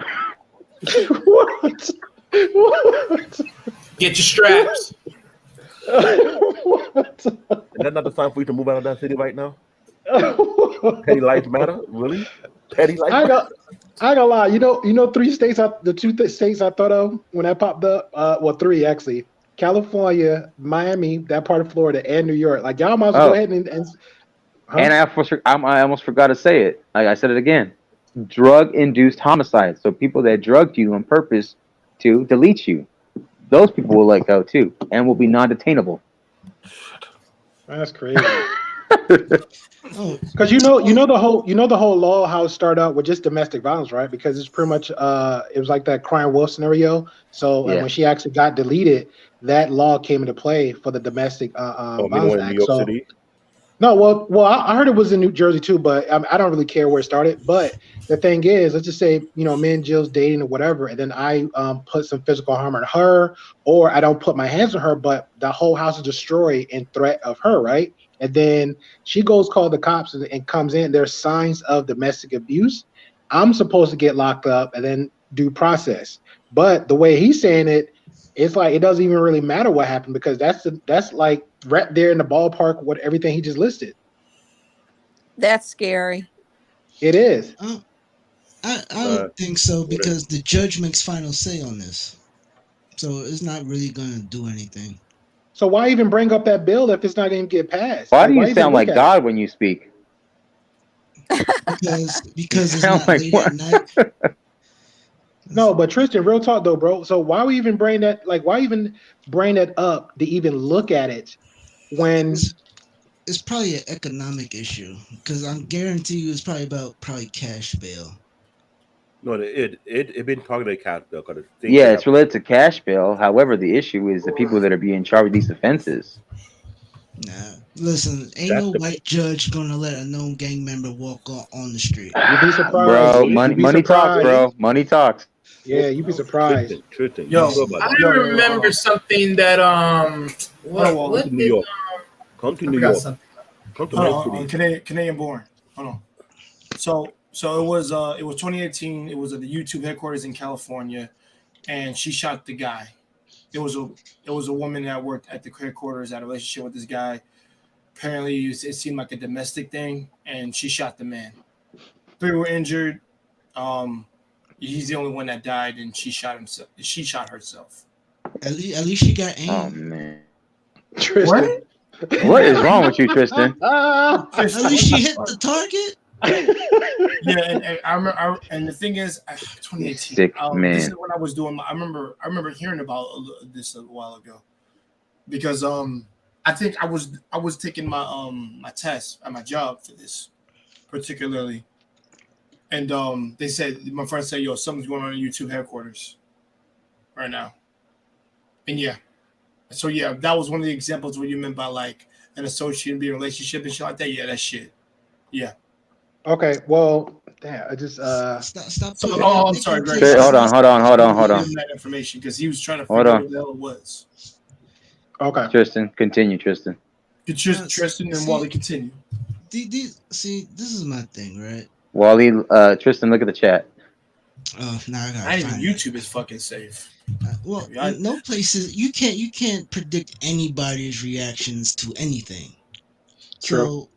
So if you go into situations and you don't know how this person's going to react, like why sticking your dick in your workplace? It's you run that risk. I said because if I'm a business owner, that's why it's very frowned upon in the business place because they don't care that man died. They don't care that woman died. Oh, they don't They give a like damn. this. I know they don't. They like you put my business at risk. That's how they looking at it. And Now, people if he did some bullshit, say you deserve to die because of this shit, and I'm just like, bro, well, no, he don't deserve. that's to die. wild.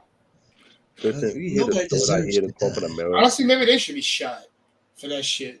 No, but I'm just saying, people just don't aim. I'm just saying that was just. Well, it's more so you're seen as it's seen as more you effed up my business, or like we had 3 injured because of you or whatever you did with that lady or whatever. But at the same time, the thing is, let's say he didn't die. You think he keeping that job? No, he's dead. And you getting fired from YouTube with a story like that, his career is over. I mean, what career now? Because the only thing he's going to be known for is being shot by some chick he dated, or no. But that's true. But something that big at that big of a headquarters, I said, the tech industry is very small. Once you have a bad reputation, it's close to over. So let's say he didn't die. No. Listen, technically, so you're saying that's the only resolution, right? Him dying. To me, is just keep it in your pants and move on. And hold on, Black David wanted to say something. What you want to say, Black David? I don't think the tech industry is small. It's just that are so tight knitted to one another, whereby where it takes place in one tech industry, the other tech industry will know about it very, very well, because we have people who bounce around.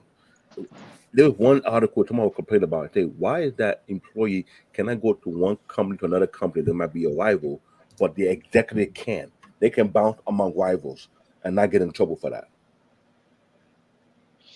You ever notice about that?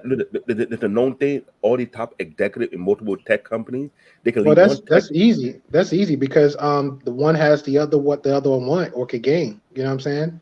Like let's say me versus you. You have the experience of 20 years. I have 1 year, so that means you can bounce around because you got that credibility. I don't. Nah, what he's talking Hey, about. Tristan, did you hear Aaron Carter passed away today? What, drug overdose? I think so. Yep, I heard that. He was 43, I believe. 34. Yeah, he was young. He was young. 34. I was so sorry to hear that. So I don't sorry. remember. Oh, you heard about it too, Jill? I don't know Yeah, who I that heard is. about it I have to see today. face. Yeah.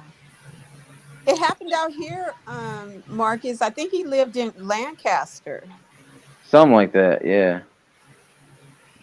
What group was he part of? Was he part of a boy band first? I know he Yeah, was he a brother. was. I think it was No, he's the was it older brother. Backstreet? No, NSYNC? his older brother was. Backstreet? No, his brother Oh, was in okay. that boy His band. older It's brother. His just older brother. I said, Oh, it was his listen. older brother? Yeah. Yeah, he was that younger brother that like lived off of his fame and was like famous. Oh, okay. Listen, how come they're not gonna talk about his arrest though? That man was a wild boy. Hey, Damn it, fucking listen, Tristan. fair is fair. Listen, fair is fair. I'm calling a spade a spade. Listen. He was a junkie. Keep it real. I Like said, Whitney but Houston, and her daughter. Yeah, I didn't get. Yeah, I didn't listen, get shocked about Whitney when she passed. I was there for exactly. the funeral, but Oh, you nicer than me. I didn't even know it Oh, happened. you went to Whitney's funeral? You went to yeah, it was Whitney's right. funeral? My school's right next door to it, Camden Middle. The church is right there. That's her church. Hold on. But Grip, rewind. You went to Wow. Whitney Houston's funeal? Yeah, her church is right there. Yo, Oh, I bro, remember man. that. Yo, bro, man. You wanted the brothers. That's what's up. Hey, Wait, man. was this Hey, the listen, Did church? you hear Whitney. that? Did you hear that, Great Pill? You're in. You're in. You're safe. All right, cool. What'd you say, Tristan? That was the church in Newark, right? Yeah, Okay, I remember the traffic. I was Man, pissed shout off. out to my sister Whitney, man. yeah. I went to school in Camden Middle. I went to Frank H. Morrell, which I'm Bro, a calling lot of Frank H. cats Morrell. went to Ken. I'm realizing that. Right Yeah, now. Queen Latifah's mother was my art teacher. What? Mm-hmm. Motherfucker, you should have made some games. Yeah, Rita Owens. That was my art teacher. She's played as her mother on Living Single. Oh, okay. Exactly. Damn. Yeah, she did. Yeah, I remember watching that. And Newark and Georgia is tight, close to each other. Everybody know everybody in that area. Thank you, David. Would I be laughing at these knuckleheads because I don't like people up north? Because people up north, we don't brag about what we do and what we hate. We just don't. Imagine Yeah. Biggie and what is guy's name? From Rough Rider, DMX.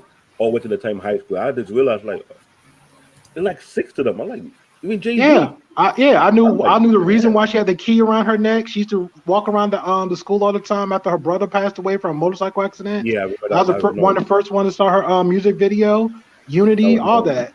Yeah, that was known. Newark, New Jersey is tight lit. If you grew up there back in the 80s, everybody knows everybody in that area. Same thing with Brooklyn, the Bronx. If you're in that one particular area, in that one particular school back in the 80s, 90s, everybody know who everybody is. yeah. All the Essex County. I used to walk all the streets of Essex County, bro. All the Essex County, every little inch. Number Street. There's another one too. It ain't like it used to be because you walk down that street, they jump at you and they rob you. And it's But close. yeah, Let's keep her very close to her brother. That's why Well, she had that well, feel on her neck. I go to NJIT. I go to NJIT, and listen, I was catching the Uber, right? Newark is not a bad place, but It's there's not. one area when you go, right. I know some of the people, but I don't know certain ones. But I told the driver, right? He stopped at the light. I looked to my left. I'm like, the sign says Bradley Court. I told this man, run that red light now. And he could not understand. He's like, this is a red light. I'm like, this is Bradley Court. I said, Like, break the run the law red right light. now. I said, listen, I'm from Patterson. I've known the horror stories of over here. I said, get me out of here. Here's the problem. For Uber driver to drive within New York and New Jersey, you have to know certain area when to break or not to break the light. No, they don't know. They don't know because I like real talk like that because it was me, Nixon, and most was right. We was backstage just chilling, talking about certain areas. I didn't know they was up in Trenton and Willingboro, right, and Camden. So I started laughing. So me and then the friend of mine, I was like, "Ew, y'all from up there?" Because we was represent like Newark, Irvington, East Orange, stuff like that. We at the bottom in Jersey City. So I told them a story where when I used to go and I was dating somebody in Jersey City.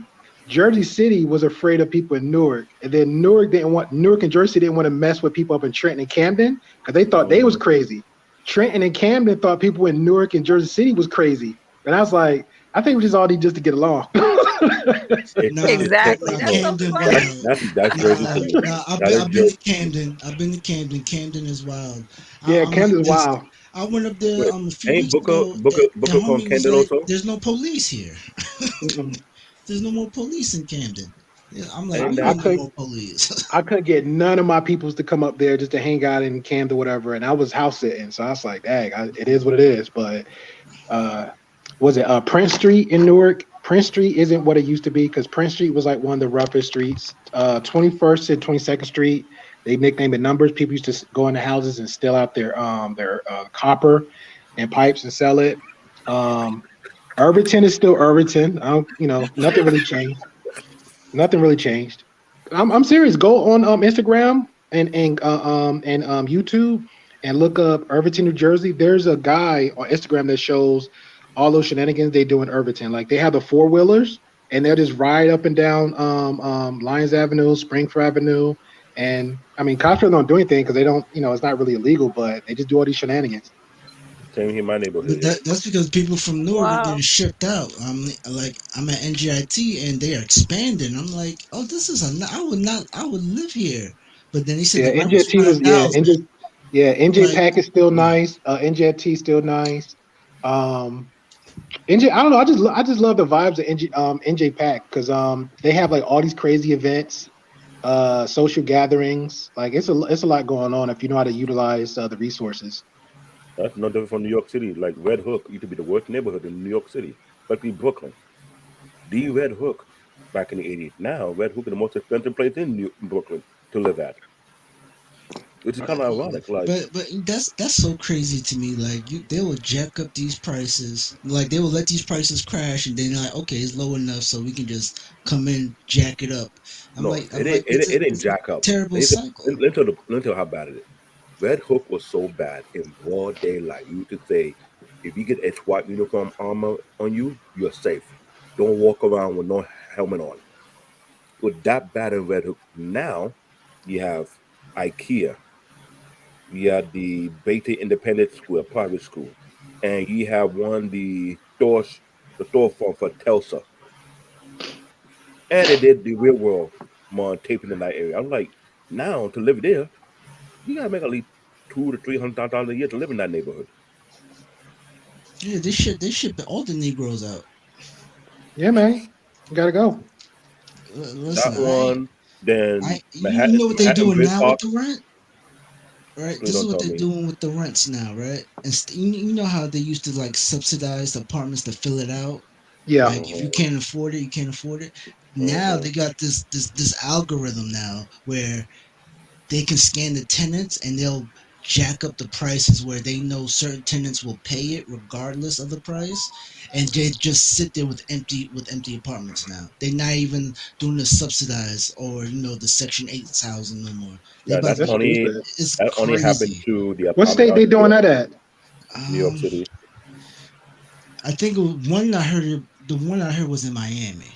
Okay, No, even in New York. Here's the problem: if your building that's is not crazy. rent, if your building is not rent control, you're doomed. I said, I'm letting you know like, right now, New York City. If it's not rent to me, I'm control, like, you are just give me doomed. both apartments. If I'm just even gonna double it. Yeah, You ain't gonna do that here out here.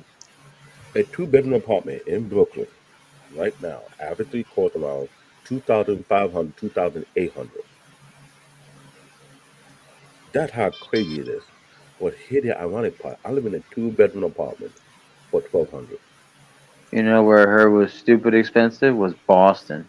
I heard Boston is stupid Oh, I expensive. heard about that one. yeah. And then Boston's also, too. and then I heard also San Francisco is probably one of the worst places to live in too for prices. Yes. No, but it's the All of colleges, California, bro. bro. All of Like you got California. MIT and Harvard in that area, then prices is jacking up. I It's had a And really the lot of and the funny thing is too, I grew up in the Silicon Valley, so San Jose, so Oakland and San Fran was right next to me, and wait, so my dad when I was younger, my dad we could only afford an apartment, and it was like wait. four or five of us in there. So You grew up in um, Silicon Valley? Yeah, but I grew up in San Jose, so San Jose,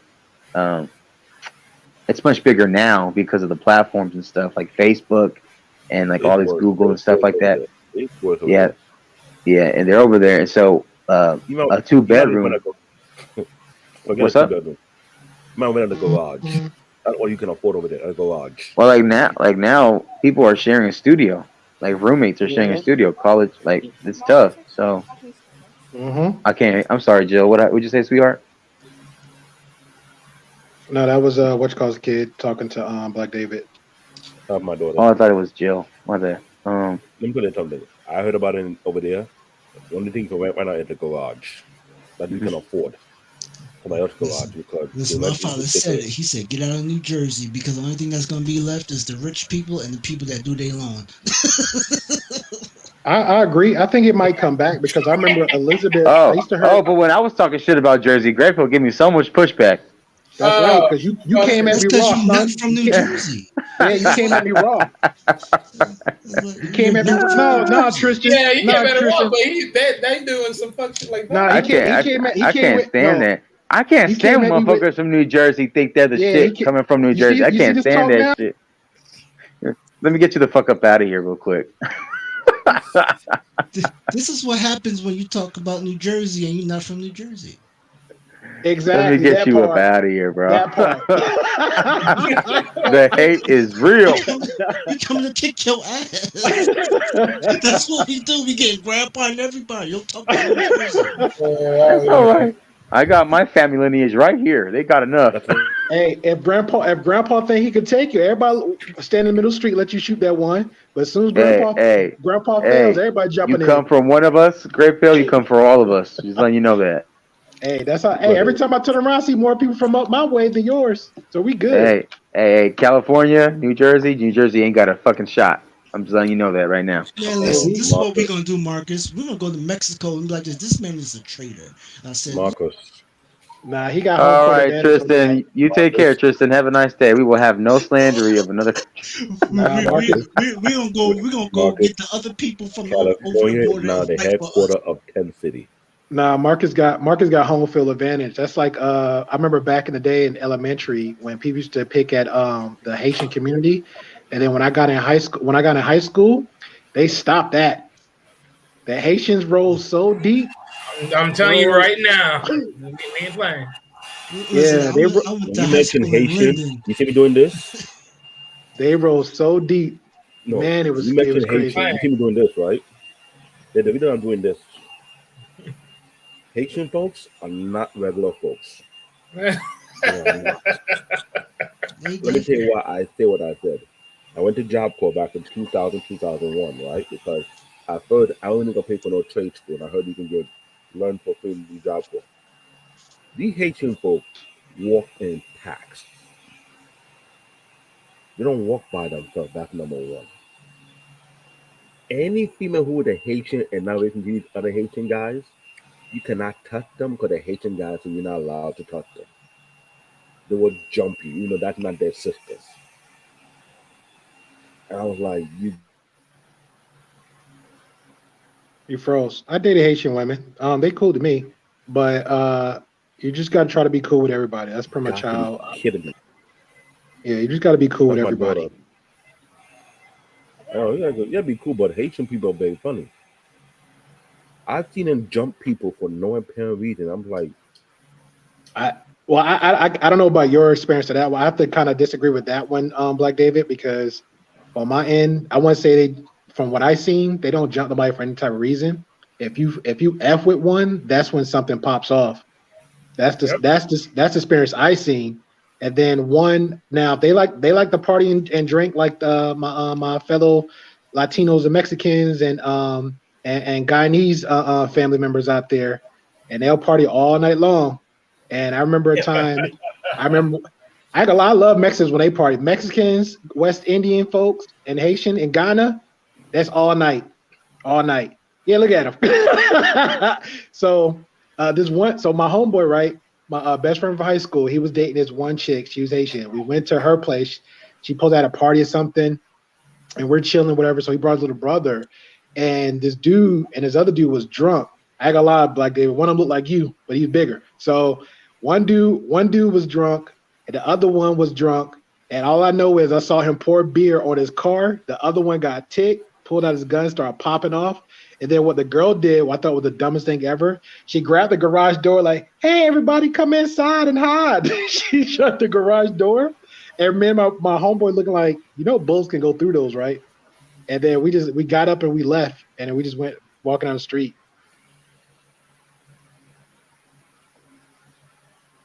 You froze, David? It looked like you froze. Oh damn. He got that internet going. Yeah. He disrespected the Haitian community, so they backfired on him. You know what I'm saying? They're like, watch your mouth.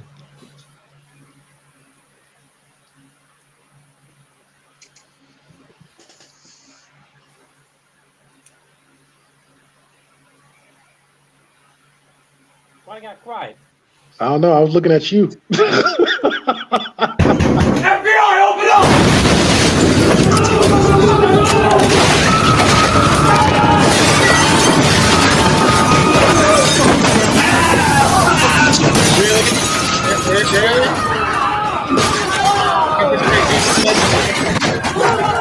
Fuck grandma's birthday. Oh, that reminds me. I want to watch. Where's my grenade at? Yeah, that reminds me. I want to watch The Purge. Oh, listen. When The Purge happens, I will make sure I have a recorder. That shit's already gonna be happening in Chicago, bro. It's gonna get bad. What do you mean? It's been happening in Chicago. They just get arrested. No, I'm saying even worse. Man, listen, I told you, we're gonna get even worse before it gets better, son. Listen. It's gonna get bad. Listen. Learn how to dodge, okay? Y'all seen Call of Duty? You better slide cancel. Facts. This ain't dodgeball. This ain't dodgeball. This man said dodge and slide in Call of Duty. Oh Lord. Hey Tristan, he better double tap real quick. Jill, are you listening to this, Jill? I know Jill's there. She can hear. Crush down and hope to God he got some nerve gas in his pocket. Pretty much, you better hit that ninja perk. What is wrong? Hey, this is what's wrong with New Jerseyans. Why are y'all sick in the head like that? Y'all sick in the head. Hey Tristan, if he do that plus Marathon Pro, he be good. Yo, oh Lord, yeah, we from New Jersey, we ain't shit. Stamina for days. But no, though I think New York is pretty much on the purge level because I seen a lot of wacky stuff in public where not public but on the news where I seen a school bus got jacked and they just running through the streets, just running down other cars, vehicles while the cops trying to get in there. I've seen stuff like that. The one guy that's on a train that happened to be jumping roof to roof, got on top of a train trying to outrun the cops, and then jump from the train to another roof to get away from them. So I think they're on that purge level already. Yeah, pretty much. I think everybody should just invest in a bulletproof vest. That's all. Just say, hey, how much this costs, Raytheon? That's all. Why not? 50 cents got one. That bulletproof vest won't do nothing when you get popped in the head. You better invest in an AK. I told you gotta hit a moving target. Slide cancel. Yeah, you gotta hit a moving target. Wally. Yes. Are you okay? Yeah, I'm all right. Okay. Man, I've been listening to y'all ever since. Primal Study's been up. Okay, I was just asking. Yeah, I don't know. Wally, did you find out? Where were you, Jedi? What happened, Tristan? Did you find a computer that I won't have to drag you on in the DMs about? Fuck you, Jedi. Yeah. Okay, I guess I'm gonna just have to take this old piece of trash. Listen. I'm going to shame you into a new laptop. That dude just wink at me. Look, Hey, you looking at everybody. There's nothing left out there. It's neither that or neither. I just Because I don't want to buy the laptop. Because the laptop I told you I found, I don't want to buy that one only because one thing. I just don't want to use. Hey, that Jedi, one. you see Kill Bill? Remember? It still has 8 gigs. I got it. I gotta take the trash desktop. Hey, Grey Pill, you remember Kill Bill? Yeah. That's Jedi right now.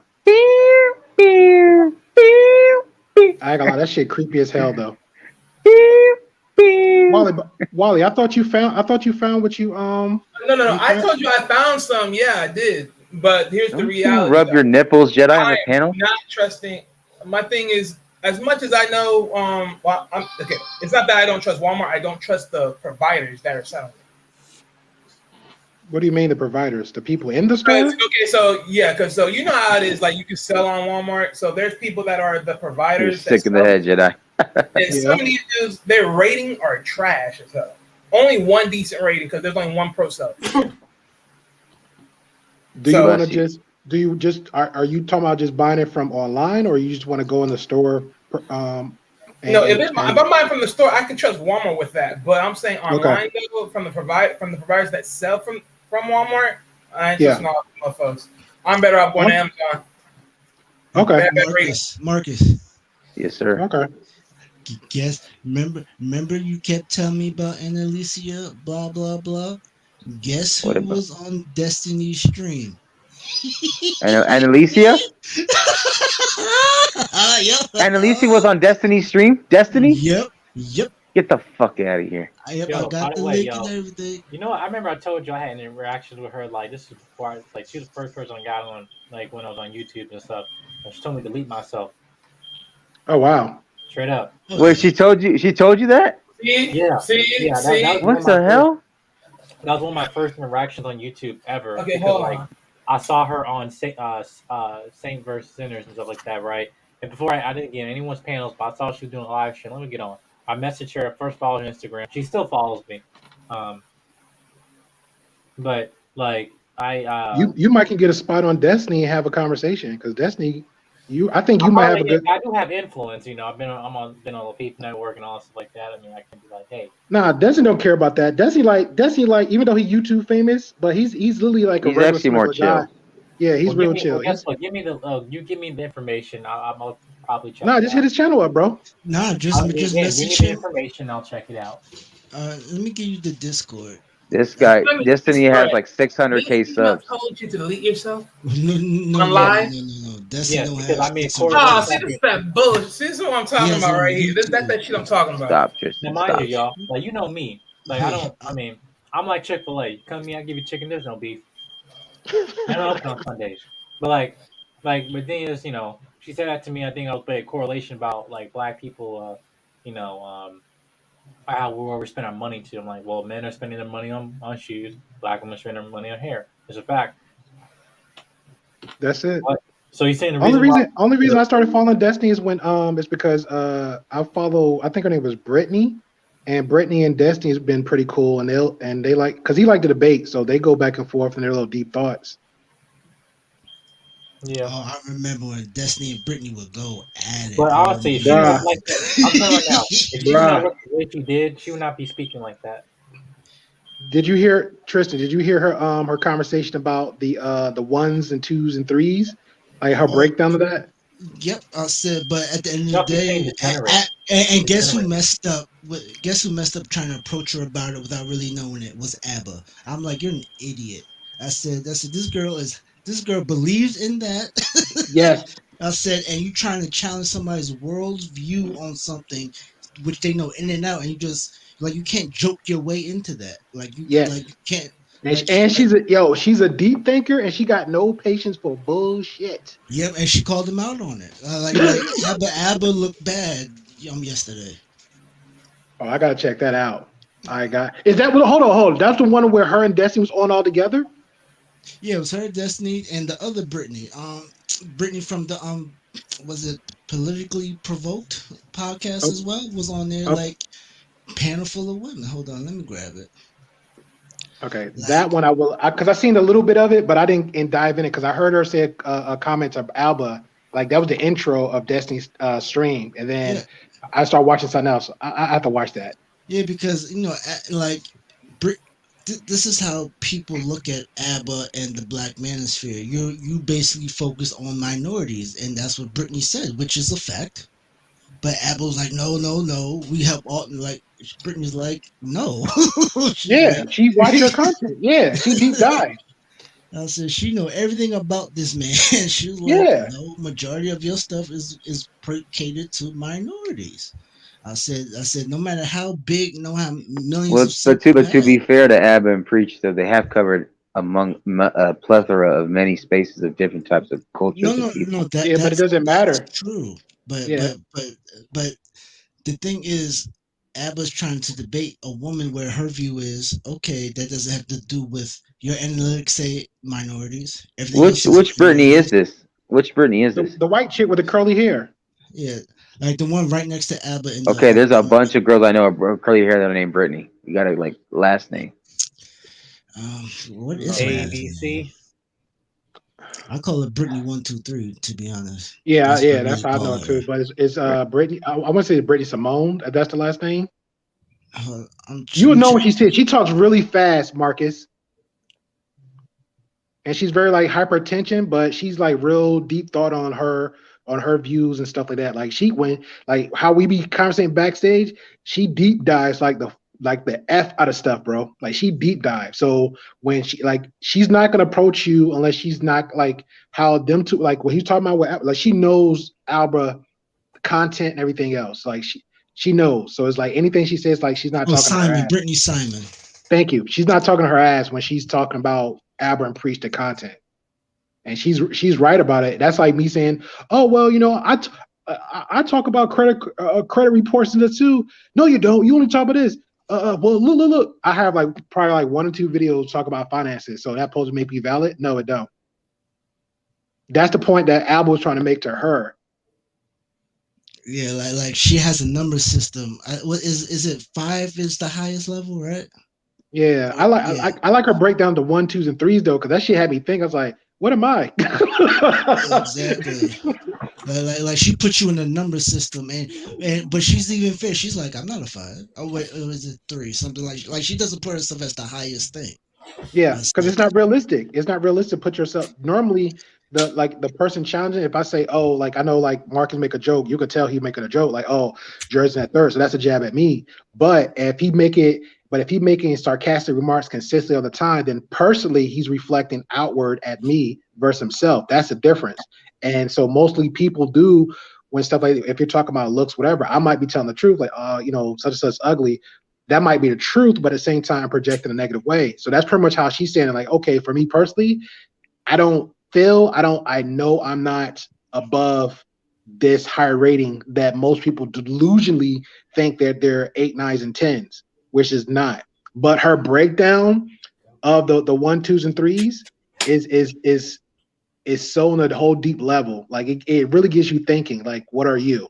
Like if you like, for example, like I could say people here honestly, everybody on this panel is humble. Like, yo, I know I'm not the baddest looking dude. I know I'm not the perfect looking woman, but I'm still humble myself. You know what I'm saying? I think that's where Brittany's on that level. Like, hey, I'm humble myself. I know where I'm at, where I stand. Because I think she even talked about her relationship too, Tristan, where she's talking about, hey, like at one point, I don't know if she still has that. She's a freak. Like, yeah. But she was saying she attracted to bad boys more so, but she understands if she's looking for the family oriented whatever, this is the type of guy she have to actually look for, because the quote unquote bad guy is not going to get her what she want, longevity.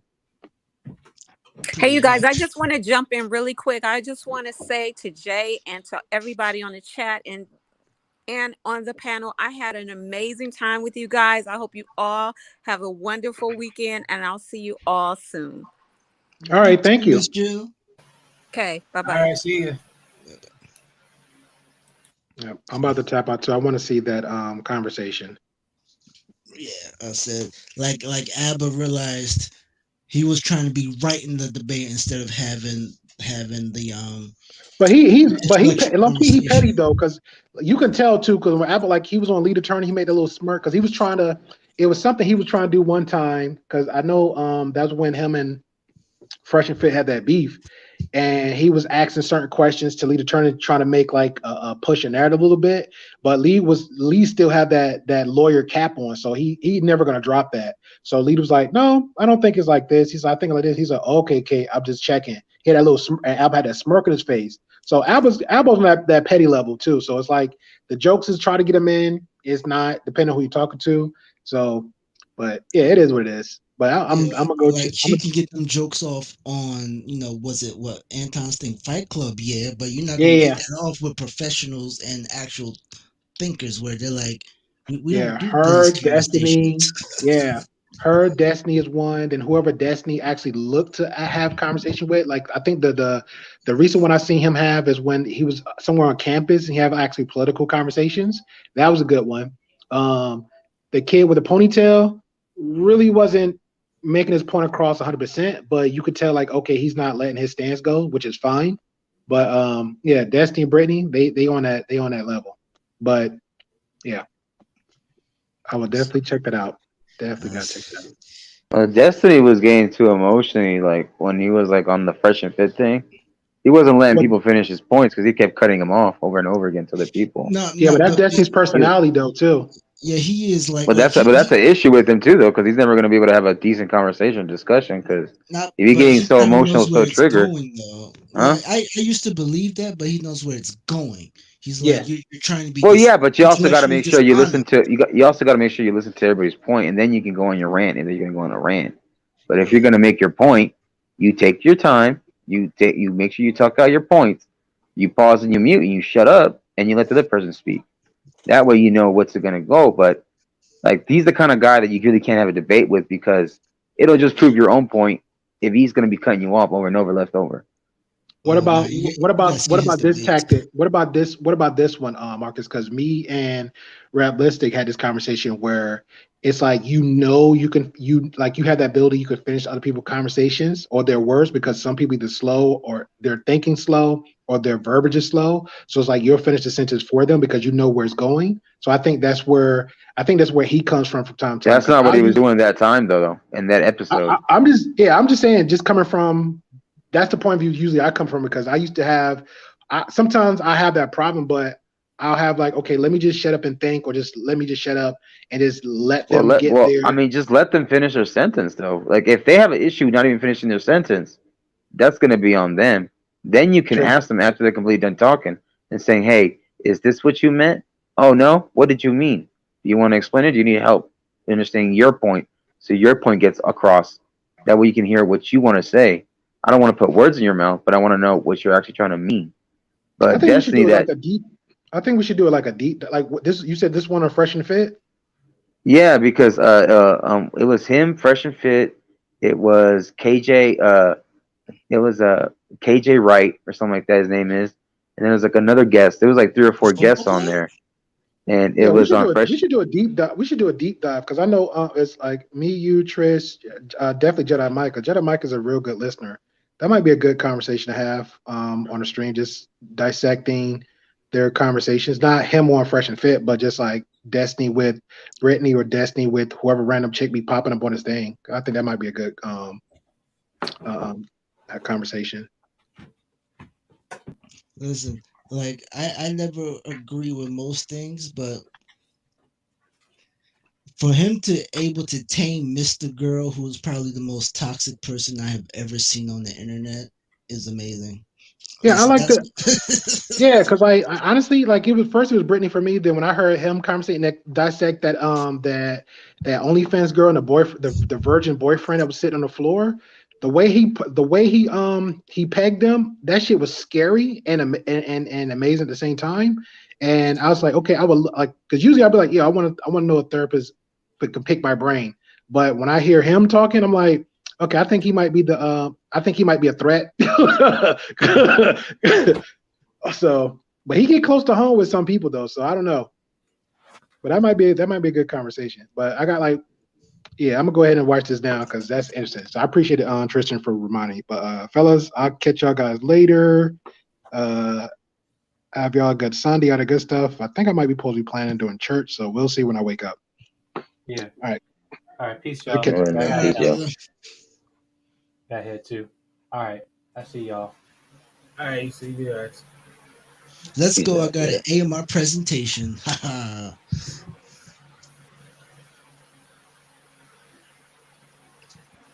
So now that I'm here, let's play a little porno. The fuck? Wait, what? Oh, I said that out loud.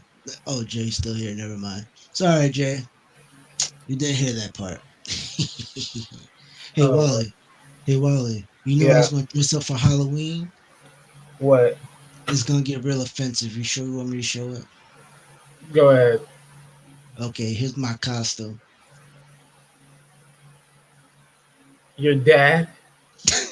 You see, there's nothing in the package, right? You know, I just see that all over the internet. People showing that shit. It's like, what the hell? Oh, I love the internet. Oh, Lord.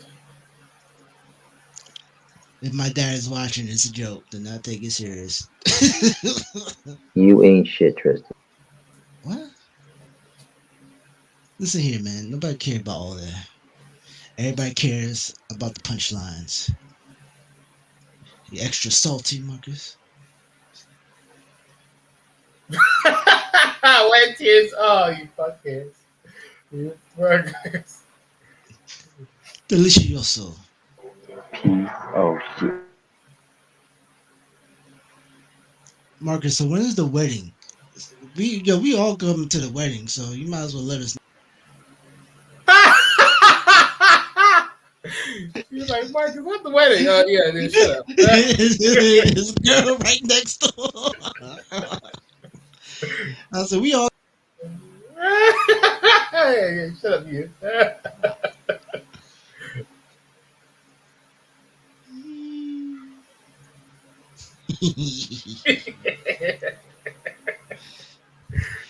Oh my God, Tristan. God damn it. I fucking hate you, Tristan.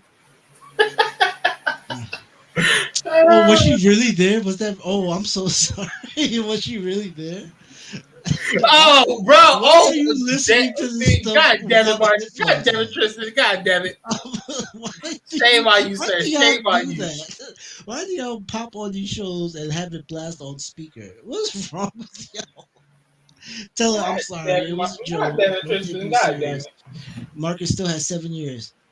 Wait, what? I'm sorry. You dick. She gonna kick my ass. You set this man up for failure. And for long conversation. Mostly long conversation. This is literally Marcus right now.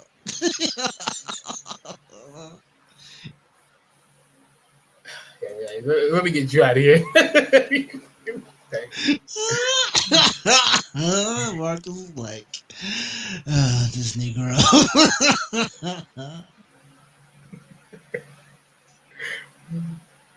Uh-oh. All right, so Marcus, we gotta get Wally a laptop. I'm starting a GoFundMe page. Look here, man. I'm not doing a laptop. He is the cheapest man of all time. I'm not doing a laptop, all right? I'm doing a desktop.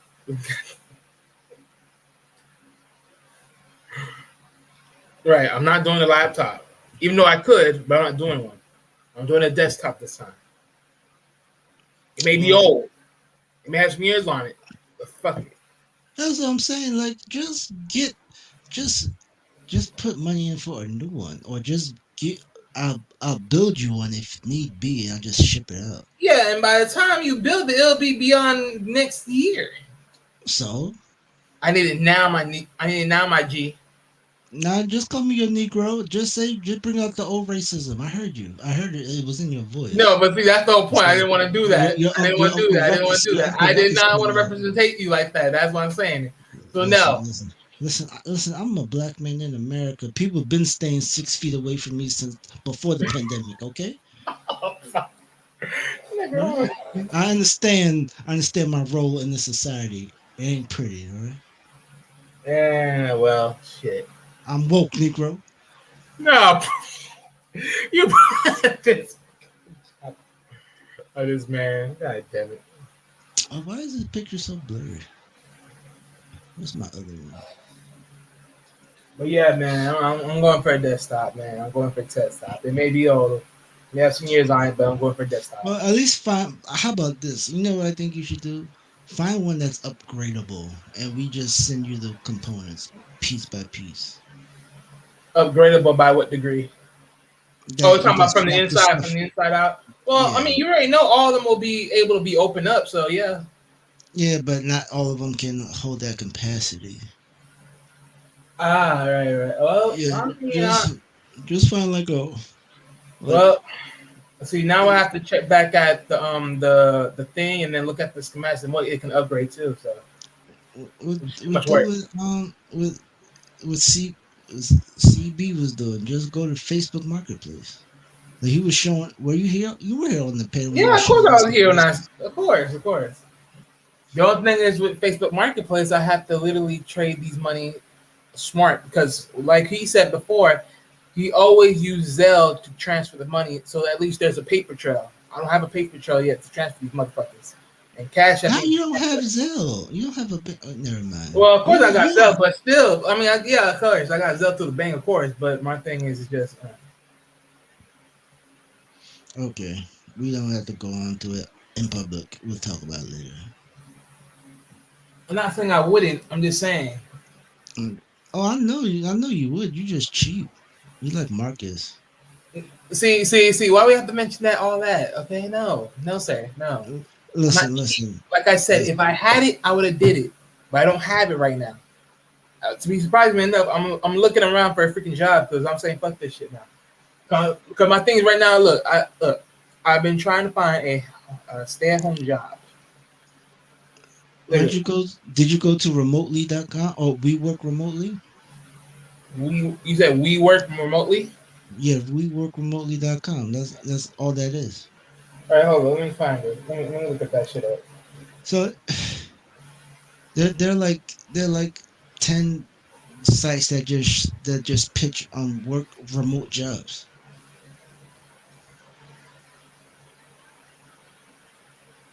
I should post my sister to piss her off. Yeah, let me tell them about to post your face All right. on So YouTube. let's see what we got here. Remote full stack programming jobs. I ain't no fucking programming. No, they have some customer service jobs listed somewhere. It's let me find it. But did I screenshot that? No, I didn't screenshot it. I don't know, you know, damn customer service worker, but shit. Oh well. I mean, it don't make a difference. Yeah, I guess. Yeah, when you go to categories,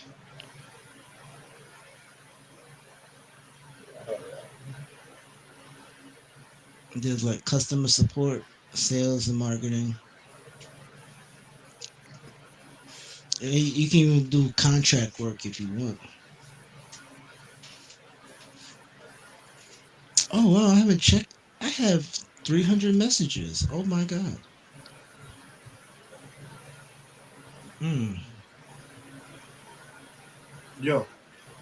Yep. Oh, what's the? Well, I think we should unwind and break. Like I said, I think we should unwind. Like I said, my food came, so I gotta eat this shit. Yeah, I understand, my brother. I said, everybody, I recommend Chainsaw Man. It is. Yeah, Tristan, man, where you been all this time, personally? Working, school and work. She's been what? School and work. Pretty much. Oh, school. Oh, school. I got you, man. Are you close to graduating? I had to drop a class because of my schedule. It was a scheduling conflict with my job. Usually they approve me to say like either I can work at night or work in the morning, depending on the school schedule. They set my time. They didn't approve it. So when you're working from 10 to 12, 10 a.m. to 12 a.m., you can't really do anything. So they had an issue with me going. My lunch break was 3 hours because I would go to class. So that was an issue. So I think it should be this time next year will be my last semester potentially, but you never know. All right. But I am on vacation, so y'all got me for 2 weeks. Yeah. Sweet. Oh, yeah, guys. This is Still buying me that. I'm still buying me a low backstage. budget ass movie. Well, it's a conversation I want to have with you backstage, but yeah, guys. The Costa Rica trip I'm planning, I might be switching trips, because there's a trip that's a little bit less pricey. So we'll see though. It's in the talks right Hey, now. look, Tristan, you know what's fucked up? I buy this Ethernet plug for the Chromebook, and this shit's still acting like slow as hell. It's a Chromebook. It's only for like look, office stuff. I thought it was supposed to help the connection stay on point. Yeah, it's supposed to, but if the is it raining in your area? No. Oh, then I don't know. It was literally supposed to hold it on point. Right now it's on my. Okay, now it's showing the Ethernet connection. So I think it took off the Wi-Fi. Maybe that's probably what it was. I was about to just say it. Like, are you sure? Like, it wasn't still in Wi-Fi mode? Yeah. Because right now it's saying Ethernet. It's saying Ethernet. So. All right, boys. But it's 5:05. We're gonna end it here. Thanks for tuning into the stream, y'all. I really appreciate everybody coming up. And actually, Mandrell, Jill, briefly animated, Gray Pill, Canadian Born, Jedi Mike, Primal Studies, Tristan, my man's. Oh yeah. Glad to know he's doing all right. I miss him being on my channel and with his freaking memes and shit, which is funny. And Wally, the freaking World Top Productions. And of course, we can't forget Marcus Zehaha. And you know me, Jay Takashi. But thanks for tuning in. Like I said, we'll be back next week, and hopefully we'll be, like I said, we'll come back strong.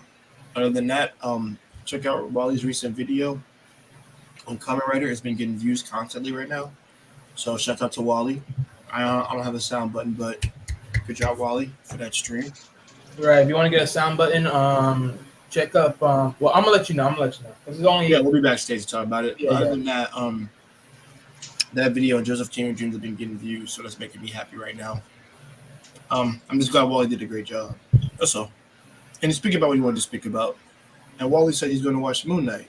So hopefully that's his next review. I hope, because it's only 6 episodes you gotta watch. Oh really? Yeah, nigga. Brian. No, because I was in battle between two things. I'm either gonna do Black Adam or neither I was gonna do about the whole stinking. I'll go do the Dragon Ball Super for Gray Pill, because he still wants to hear my commentary on it. Why I say I don't like it. What? All right. But yeah, I'll figure it out. Yeah, we'll figure it out. I got you. But other than that, like I said, this has been Jay Takashi. Have a great night. Peace and out.